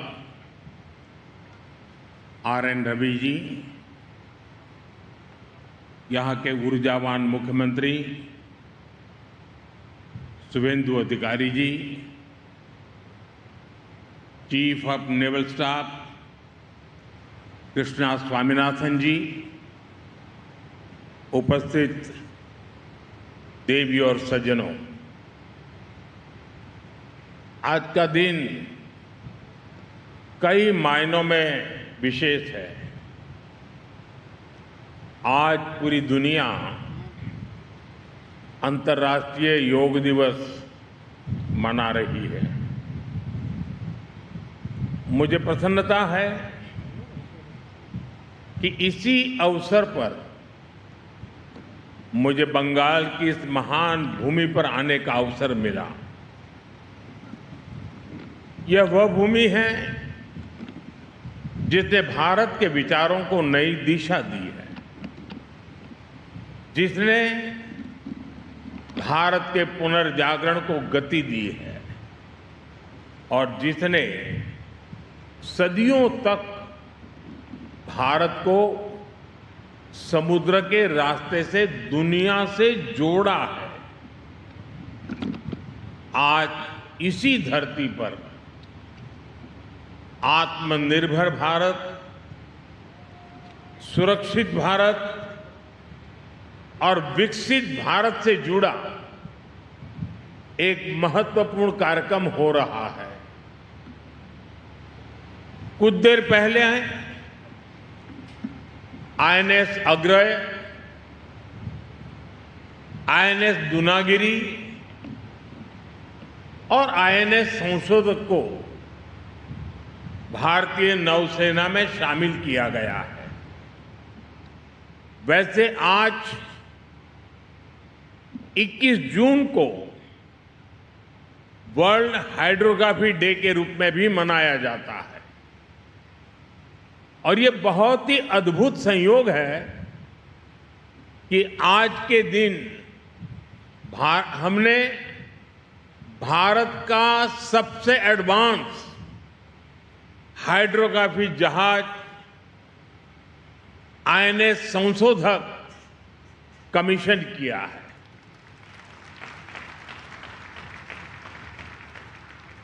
मैं भारतीय नौसेना को इन परियोजनाओं से जुड़े सभी वैज्ञानिकों को, इंजीनियरों को, श्रमिकों को और मेरे प्यारे देशवासियों को बहुत बहुत शुभकामनाएं देता हूं, बहुत बहुत बधाई देता हूं। साथियों, दुनिया गवाह है कि मैरीटाइम क्षमता के बिना कोई भी राष्ट्र बड़ी शक्ति नहीं बन सकता। समुद्र से विकास जुड़ा है, सुरक्षा जुड़ी है, समृद्धि जुड़ी है। आज दुनिया का अधिकांश व्यापार समुद्री मार्गों से ही होता है। दुनिया को जोड़ने वाले डेटा के विशाल नेटवर्क समुद्र के नीचे से गुजरते हैं। आने वाले समय में critical minerals, deep sea resources और नई ऊर्जा के स्रोत भी समुद्र से ही जुड़ेंगे। इसलिए जिस देश का समुद्री सामर्थ्य मजबूत होगा, उसका आर्थिक और रणनीतिक प्रभाव भी उतना ही मजबूत होगा। और भारत इस वास्तविकता को अच्छी तरह से समझता है। भारत इसके लिए स्वयं को तैयार कर रहा है। और आज का ये दिन इस बात का साक्षी है कि हमारी क्षमता क्या है, हमारा कौशल क्या है। साथियों, कुछ वर्ष पहले जब हमने आईएनएस विक्रांत को राष्ट्र को समर्पित किया गया था, तब भारत ने अपने समुद्री सामर्थ्य के नए अध्याय का उद्घोष किया था। विश्व भर के सामने हमारे सामर्थ्य का वो उद्घोष था।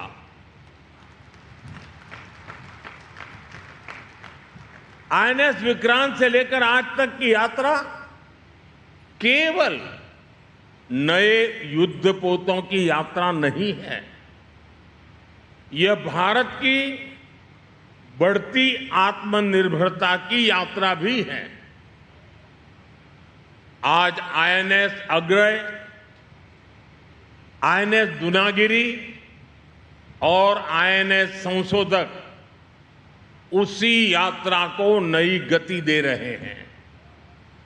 ये तीनों पोत भारत के 3 महत्वपूर्ण संकल्पों के भी प्रतीक हैं। इनका निर्माण भारत में हुआ है, इनकी डिजाइन भारत में तैयार हुई है, इनके निर्माण में भारतीय उद्योगों की प्रतिभा लगी है, भारतीय इंजीनियरों का कौशल लगा है, भारतीय श्रमिकों का परिश्रम लगा है। और यही नए भारत की सबसे बड़ी ताकत है। साथियों, आज भारत रक्षा क्षेत्र में केवल खरीदार बनकर नहीं रहना चाहता। हमारी सैन्य शक्ति दुनिया के लिए बाजार नहीं बन सकती। मेरी शक्ति की पहचान विश्व के बाजार बनने से नहीं है। मेरी शक्ति की सामर्थ्य की पहचान मेरी आत्मनिर्भरता पर है। भारत निर्माता बनना चाहता है, और जिस दिन निर्माता होगे ना, उस दिन हम निर्णायक भी होंगे। और इस दिशा में तेजी से आगे बढ़ रहा है। बीते वर्षों में 40 से अधिक मेड इन इंडिया युद्धपोत और पनडुब्बियां नौसेना में शामिल हुई है। यानी लगभग हर कुछ सप्ताह में भारतीय नौसेना को एक नई शक्ति मिली है। वर्तमान में भी 45 बड़े नौ सैनिक प्लेटफॉर्म निर्माणाधीन है। यह केवल संख्या नहीं है, यह भारत की औद्योगिक क्षमता का प्रमाण है। यह भारत के भविष्य का संकेत है। साथियों, आने वाले वर्षों में भारत का मैरीटाइम सेक्टर लाखों नए रोजगार तैयार करने की क्षमता रखता है। यही कारण है कि हम मैरीटाइम सेक्टर को केवल एक सेक्टर, आइसोलेटेड सेक्टर नहीं मानते। हम इसे विकसित भारत के रोजगार इंजन के रूप में देखते हैं। एक आधुनिक जहाज में सैकड़ों टन स्टील लगता है, इलेक्ट्रॉनिक्स लगते हैं, मशीनरी लगती है, हजारों पुर्जे लगते हैं और इन सब के पीछे हजारों कंपनियां काम करती है, यानी हजारों युवाओं को रोजगार भी मिलता है। आज जिन 3 जहाजों की कमीशनिंग हुई है, उनके निर्माण में 200 से अधिक एमएसएमईज ने योगदान दिया है। हम कल्पना कर सकते हैं कि कितनी बड़ी संख्या में इन 200 एमएसएमईज में, इन लघु उद्योगों में रोजगार पैदा हुआ होगा।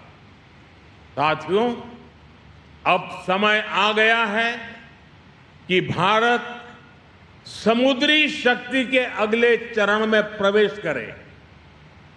इसलिए भारत ने शिप बिल्डिंग के क्षेत्र के लिए एक नई दृष्टि के साथ आगे बढ़ना शुरू किया है।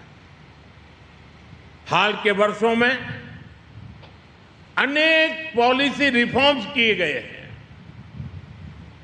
घरेलू निर्माण क्षमता बढ़ाने के लिए विशेष कदम उठाए गए हैं और ship building, ship repair, ship recycling तथा एमआरओ को एक बड़े राष्ट्रीय मिशन के रूप में देखा जा रहा है।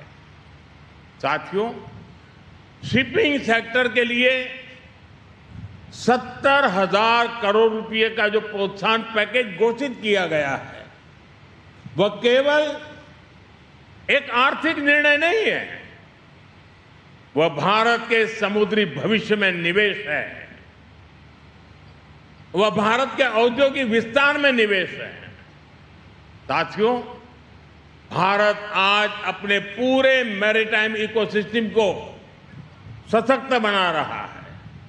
इसलिए आज भारत अपने बंदरगाहों का आधुनिकीकरण कर रहा है, नई क्षमता तैयार कर रहा है, नई कनेक्टिविटी बना रहा है, नदी जलमार्गों का विस्तार कर रहा है, मल्टी मॉडल लॉजिस्टिक नेटवर्क विकसित कर रहा है। सागरमाला जैसे अभियान इसी व्यापक सोच का हिस्सा है। इससे व्यापार की लागत कम हो रही है, उद्योगों को नई गति मिल रही है और तटीय क्षेत्रों में नए अवसर बन रहे हैं। साथियों, एक समय था जब भारत की पहचान दुनिया के सबसे बड़े डिफेंस इंपोर्टर्स, आयातकों में होती रही है।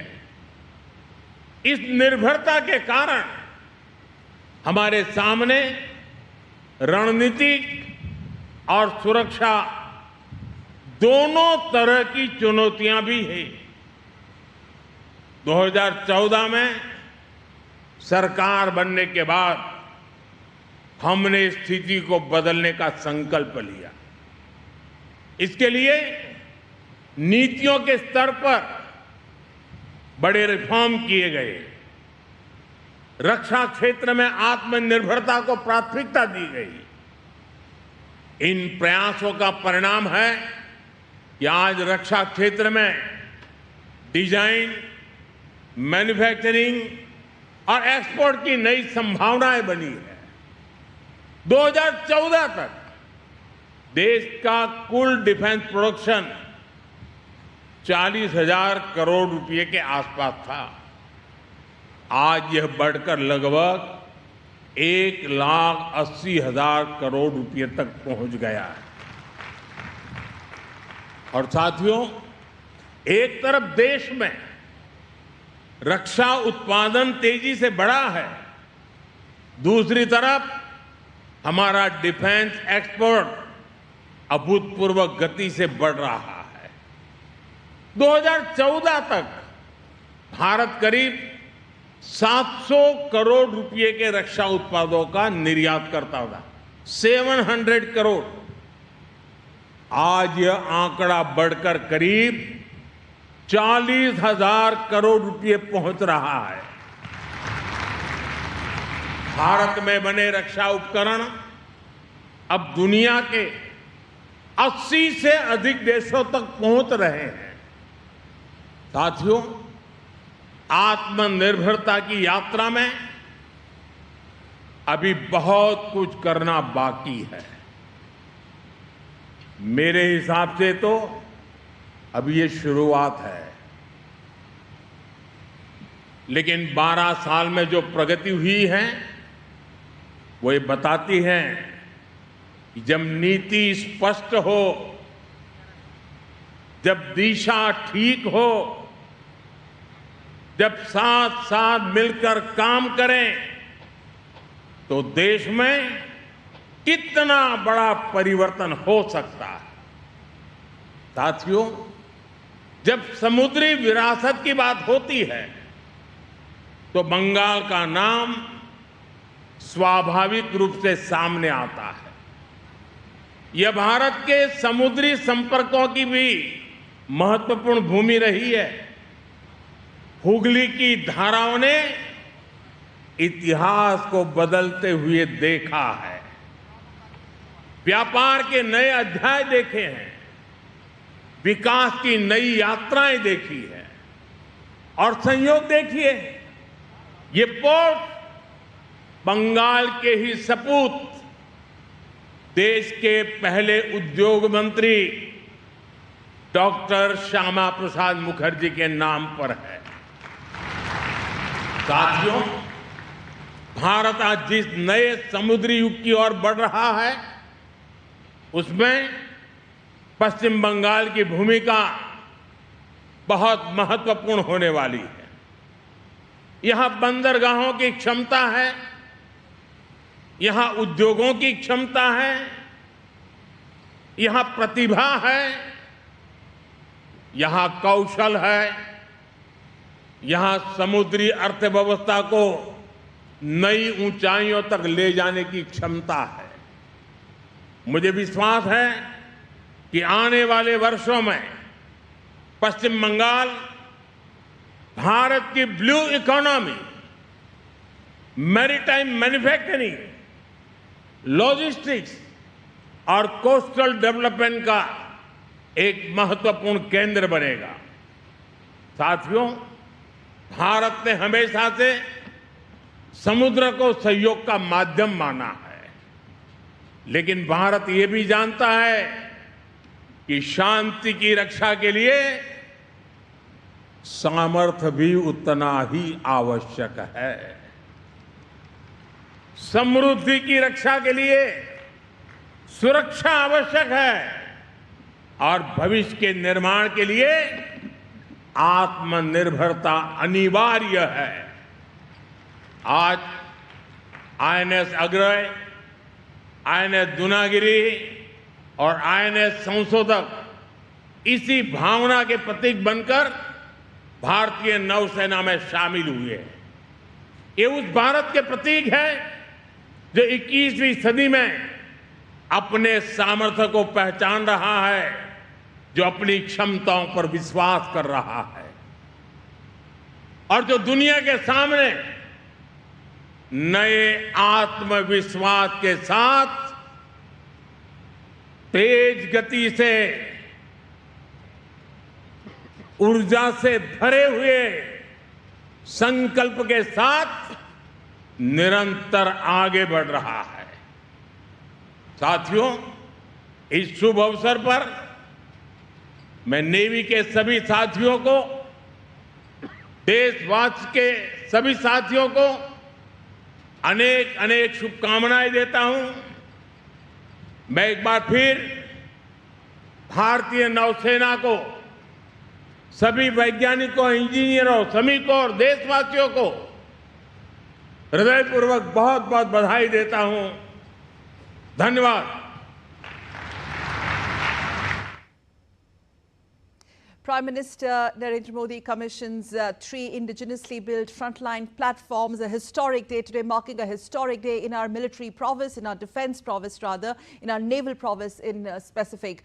INS Dunagiri, INS Anshodak and INS Agre in Kolkata just a while back. Prime Minister began by marking the day today, that's 21st of June, being the historic day on various counts when the world celebrates yoga. We here celebrate Secure India, Developed India and Atmanirbhar Bharat in the context of the commissioning of the fleet. The fleet comprising of INS Anshodak, INS Dunagiri and INS Agre into Indian Navy. I congratulate entire defense sector, especially the Indian Navy, engineers, scientists and my countrymen. Quoting Honorable Prime Minister also said that no country can become superpower without its maritime capabilities, without development, without prosperity, and all this is connected to our oceans, India's capabilities, India's expertise. Prime Minister also recalled the commissioning of INS Vikrant. He said that with that, India scripted a new chapter of our naval might and the journey started then commissioning of Vikrant to this day. It's a growth trajectory that Prime Minister spoke about, reflecting India's self-reliance in defense sector. Prime Minister also said that today's commissioning has added a new momentum, a new speed to the naval prowess of our country, which in a way is a big boost to Make in India vis-a-vis the design, the manufacturing, all is Make in India, all indigenous, reflecting, in the words of Honorable Prime Minister, strengths of new India, unquote. He said we are no more just the buyers of defense capabilities, and that's the time. The day we become nirmata, the day we become creator or producers or manufacturers, us din hum nirnayak banenge. That day we will become the deciders. Prime Minister also outlined the significance of the maritime sector for a country in the context of Viksit Bharat or Developed India mission. It's time, Prime Minister said, that we are foray into the new phase of oceanic or maritime strengths, and now is the time where Prime Minister recapitulated the 12 years of his governance in terms of massive growth. He said, with good intent and right direction, and as we work together, all this has led to a big change. We have a naval legacy where West Bengal figures most prominently, and he also spoke about how important is the role of strengthening the apparatus as far as India's ports and our naval assets are concerned. And Prime Minister, the overall messaging of that very powerful speech on the occasion of the commissioning of INS Vikrant, INS Agre and INS Dunagiri. Let me once again go across to our very, very special guest on the broadcast, who continues to be with us all the way from United States of America, Vice Admiral Sinha. Vice Admiral Sinha, thank you for your patience, but I think that was a very powerful speech, isn't it? Inclusive, and what a message. I agree with you. From Nirmata to Nirnayak, and now is the time. Yeah, I agree with you. And, I must say, because the Honorable Prime Minister Modi comes from a maritime state, he understands this better than many people do. He understands the significance of how India was actually, if you go back to history, the Britishers first came to Calcutta and they came to do business. And it was a maritime route. The Portuguese came, all maritime route. So we are looking at maritime as most important security sector at the moment, and it has just been recently, an example has been given in the Gulf. So we have to be strong, and no country has become powerful by importing ships. You have to make your own weapon systems. Only then you can become powerful. Only then you will be respected. And I mentioned a little while earlier to you, Sakal, that if we have to be a pole in the Indian Ocean region, these are all very significant. Look at the firepower.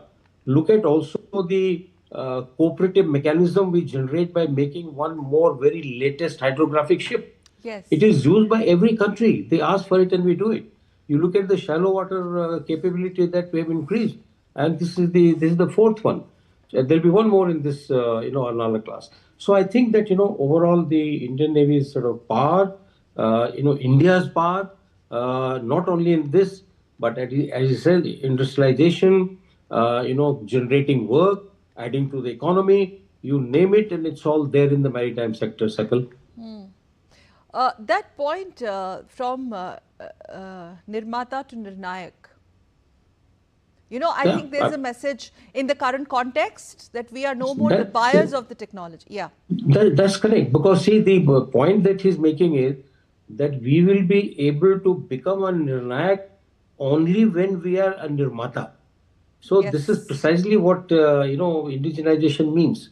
That we have to be totally dependent on ourselves to be, as they say, that if you have to sit on the high table in the world. And as they say, if you're not making the menu, then you will be in the menu. This is a very famous saying that if you're not doing these things yourself, somebody is going to eat you up. And that is exactly what we are noticing. Even a country like America, fighting so far away, could not have a very decisive win. Why? Yes. That is because the size of the fleet is not enough. Types of ships are not enough. We have got everything. If it was left to us, we would have coordinated with Iran to let it happen. Everything would have been smooth. But, this is how the world is. The most powerful country also is not powerful enough. And we are the resident power. We belong to Indian Ocean. Yes, that was my next question, sir. We are a decisive and a very consequential voice when it comes to the global south and Indian Ocean in particular, with vis-a-vis our partners and vis-a-vis the battle of intent that we see there. In that context, how critical is this commissioning? Very critical. First of all, not only has it added to the firepower of the Navy, it has added to the diplomatic roles that Navy takes by hydrographic ship. It has added to security of the coastal security that it happened. And the more important thing, Sakal, all three ships have been built together at the same time. So obviously they have capacity of keeping these three ships in three, different docks in the GRSC and manufacturing at the same time. You can imagine the pace of work and the number of people who were involved, thousands of components. So this is the industrialization pace that we are telling the world that look, we are a powerful country. Why do you think that the American ships have decided to do the repair here in the Indian shipyards? That is because they have found that we have the capacity, we have people, we have will to do it, and we have the power to protect it. So everything boils down to that we decide our own fate. We do not get dictated by any country. So this is one thing that we have to remember. We are quite very, very independent, as I say, strategic autonomy, and these will only help you in exercising strategic autonomy with more confidence, because you're not talking in the vacuum. You're talking about with this firepower, and 70% of the world is water. And if you look at our own map, you just see how much of water we have all around. Yes. And the protection becomes very important for us. We are mostly surrounded by water only. That's right. Yes, that's right. That's right. Yeah. So in that context, and your final remarks also, Vice Admiral Sinha, as Honorable Prime Minister spoke about the 12 years of massive growth, and that line that with good intent and right direction, and we work together, will lead to the big change, referring to this commissioning. What do you think is the overall message today when it comes to the maritime sector in the context of Viksit Bharat? I think that's the key word, one of the key words that figures on all platforms when Honorable Prime Minister speaks, whether it is foreign soil or back home. Final remarks. Yeah, Prime Minister is leading the Naya Bharat. Oh yes. He is leading this country. He is giving the political impetus which is required. He is allocating funds, and he is using the funds generated into the system. And therefore, he is a much confident Prime Minister today, compared to any other Prime Minister in the whole world, I would say. That is why the most liked a politician in the world. So I think that Prime Minister's, intention is very clear. He has indicated that you have the backing, you have the political backing, you have the money. Now it is up to you to do it, and you will do it. So I think it's a very good time. New chapter of begins for Indian Navy. That's the caption. It's very right. And every 3-4 months you'll find ship or submarine being added, and 45 ships are already on the build, and submarines, including our nuclear submarine. So I think the country's power, maritime power. Mission किया है उन्हें, और ये तस्वीरें निकलकर सामने आई हैं। और लगातार जब प्रधानमंत्री नरेंद्र मोदी इस तरह की बात करते हैं तो वैश्विक स्तर पर भी और साफ तौर पर राष्ट्र। So you were talking about Naya Bharat. In fact, that also found a very prominent mention in Prime Minister's powerful address, that all this is leading up to New India. This is Naya Bharat that you see. Your comments. Vice Admiral Sinha? Sir, can you hear me? Yes, I can. Can you hear me? Yes, sir. Go ahead, sir. The Naya Bharat point. That's correct. I mean, the Prime Minister is steering that Naya Bharat ship, if you like. He is the helmsman of this country, and he is steering the country into Naya Bharat. You look at the infrastructure development, you look at the normal merchant shipping sector, you look at the Navy, you look at the armed forces, you will find development, the economy increasing, and it will be back to its third or fourth position soon. It's because of the oil problem that we had to slow down, but the whole world has slowed down. And he is the right sort of intention, right political understanding, and right understanding of the maritime world. And that is why he's giving so much of, shall I say, prominence to the Navy and the shipbuilding. So I think that, he is the leader of he is the Karta Dharta of the Naya Bharat. Yes, undoubtedly, sir. That point of Make in India, that is also very important here. Before we wrap up, a quick one on that as well. That naval legacy where West Bengal figures most prominently. I think Prime Minister spoke a bit. He devoted that much of time to the state, the significance of that state because of its, the whole maritime assets that the state, in a way are part of its geography. Oh, very much. If you see the Bay of Bengal, Bay of Bengal whole sea area, West Bengal is the most prominent state. Where there is shipbuilding, where there is a legacy. As I said, the Britishers came by sea route. They came to this place first. They established a big business. It was a big business center at one time. And maritime sector being revived, and shipping going to increase. Most of these, he talked about the inland waterways, which is all emanating out of West Bengal. So that is why this state is very, very prominent and very important. And Prime Minister was absolutely right, and very rightly so. Both the Honorable Governor and the Chief Minister were invited, and they were all seated as the guests. Oh, yes. They must be feeling very proud. Absolutely. That this is what the state is capable of doing. Yes, in the presence of the new regime there, West Bengal Governor and West Bengal Chief Minister and Chief of Naval Staff. And I think that's also, that signifies a lot. It was such a pleasure, sir, talking to you. Just to wrap up, in the words of Honorable Prime Minister, the day we become Nirmata, we will become Nirnayak. I think that is something, which summed it up, sir, isn't it? The day we will become the producers, manufacturers, we will be the decisive body, or we will have a decisive capacity or capability. Yeah, as I said, if you don't make the menu, you will be in the menu. On that note, Jai Hind, sir, thank you so much for joining us from US and making this discussion so interesting. The commissioning by Honorable Prime Minister of the very rare naval fleet comprising of INS Dunagiri, INS Sanshodhak and INS Agre, the triple boost, massive triple boost to our Indian Navy's might, its prowess, its supreme capabilities. Thank you so much for tuning in. Namaskar.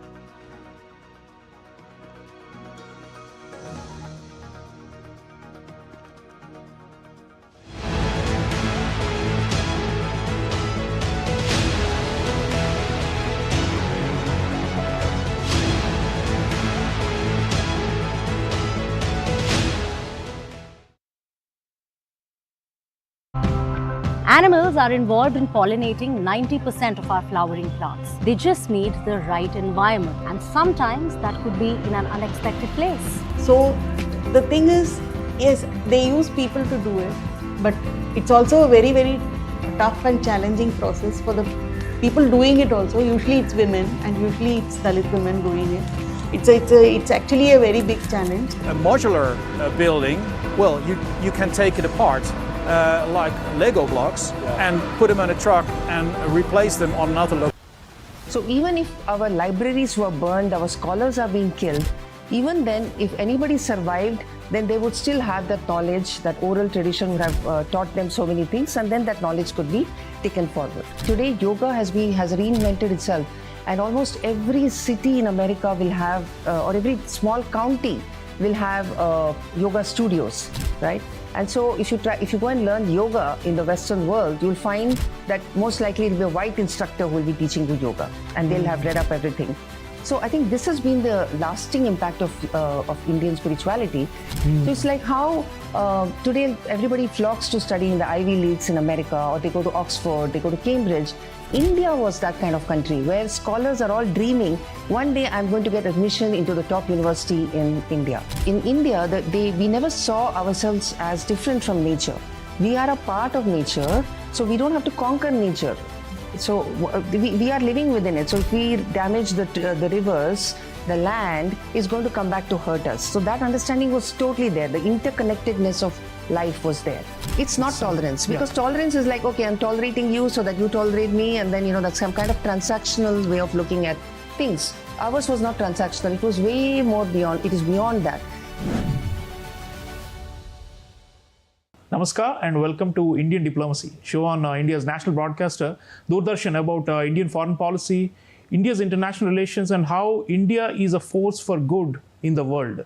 Viewers, this episode is a unique one where instead of the usual discourse on foreign policy and geopolitics, we are looking at Indian civilization as an entity and something that has shaped the course of human history over millennia.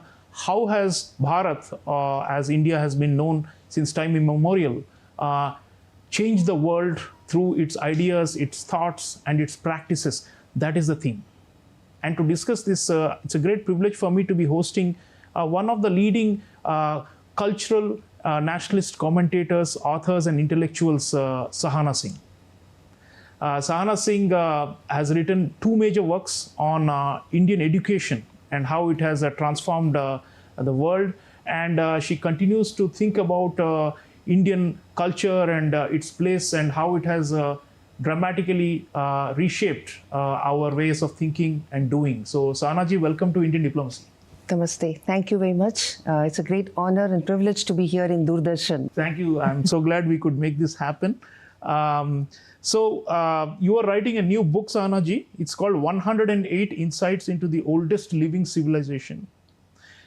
So it will be helpful for our audiences to start with, to understand what is the essence of this Indian civilization in a nutshell. It's so vast and so complex, but also maybe also very simple and deep. So that will be helpful, and it will also be useful if you could tell us why it is the oldest living civilization, meaning why it has been uninterrupted over more than 2 millennia. Because there are some civilizations that were glorious at one time, had a huge impact on the world, but then they vanished or were, reworked and remodeled in a different direction, right? So India is a continuum over thousands of years. So it will be helpful to start on that point.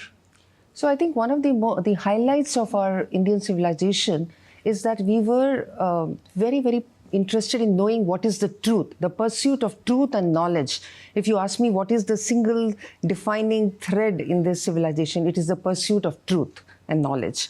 And so our ancients were very preoccupied with what is the nature of reality and how can human beings and all other beings live in harmony with this reality. So So this is what made us think about what is permanent, and is this body permanent? What happens when this body is burnt? What happens to? Is there any aspect of us which is eternal and permanent? So these kind of thoughts were always there in the minds of our ancients. So many debates took place. Ultimately, so many schools of knowledge came, and that is why we have so many darshanas, and then we have so many streams, so many guru shishya paramparas in our country. Now, I think when you ask me why is it that we are an uninterrupted civilization, unbroken, I think a lot of it is because of the pluralism. It's because there are so many like fountains of knowledge all over the land. So even if an invader comes and shuts off the water supply for a few of these fountains, it's a large land, and then you have so many other fountains everywhere. And again, it will be reinvigorated. And that is how we survived. And then the other thing I feel is the tradition of learning that we had, It was a very systematic method of learning, of memorizing, of storing the knowledge, preserving, and then transmitting it to the next generation. So even if our libraries were burned, our scholars are being killed, even then, if anybody survived, then they would still have that knowledge, that oral tradition would have taught them so many things, and then that knowledge could be taken forward. And so we had so many far-flung areas. Invaders could not reach every part of India. And because of this massive tradition of learning and preserving knowledge, we could continue in this unbroken chain of knowledge transmission. And that's why we still have our languages, we still have our customs. And that's how I think we have survived. Right. India has been attacked historically by plunderers and invaders, and yet it has survived intact because of the strength of its, thought. And the point that Sahanaji is making is, worth remembering, that, we have kept our values alive in spite of the grave external dangers that we have faced. Sahanaji, when most people talk of Indian civilization, especially internationally, the images that come to mind is yoga, bhakti and spirituality and all this. And even our great revivalists like Swami Vivekananda and so on have often emphasized that the greatest strength of India is its spiritual core. And so what is the spiritual core? You already mentioned the nature of being and the ontological aspects, but what is the spirituality of India that has attracted people universally, and why is it so appealing to people around the world, irrespective of what religious or cultural background they come from? Let's talk a little bit more about Indian spirituality and how it has influenced the world. No, I think Indian spirituality is, of course, a very big topic, and so I'm probably touching just a small part of it. So the huge impact it has had is because the world is so tedious now. As the ages are going by, it is getting harder and harder, more tensions, more conflicts. So then we need to be able to pause, to reflect, to have a perspective, the larger perspective on everything. And this is where Indian spirituality plays a big role. So we have always, as I mentioned, we have been in search of what is the truth and what is permanent. So this is when our reflections have come in the form of various books and discourses. So many gurus who have gone abroad and taken this message, that has really helped in taking our message abroad. So Swami Vivekananda, of course, long before Swami Vivekananda, there were many others. Like we had Schopenhauer, who was very influenced by the Upanishad and the Gita.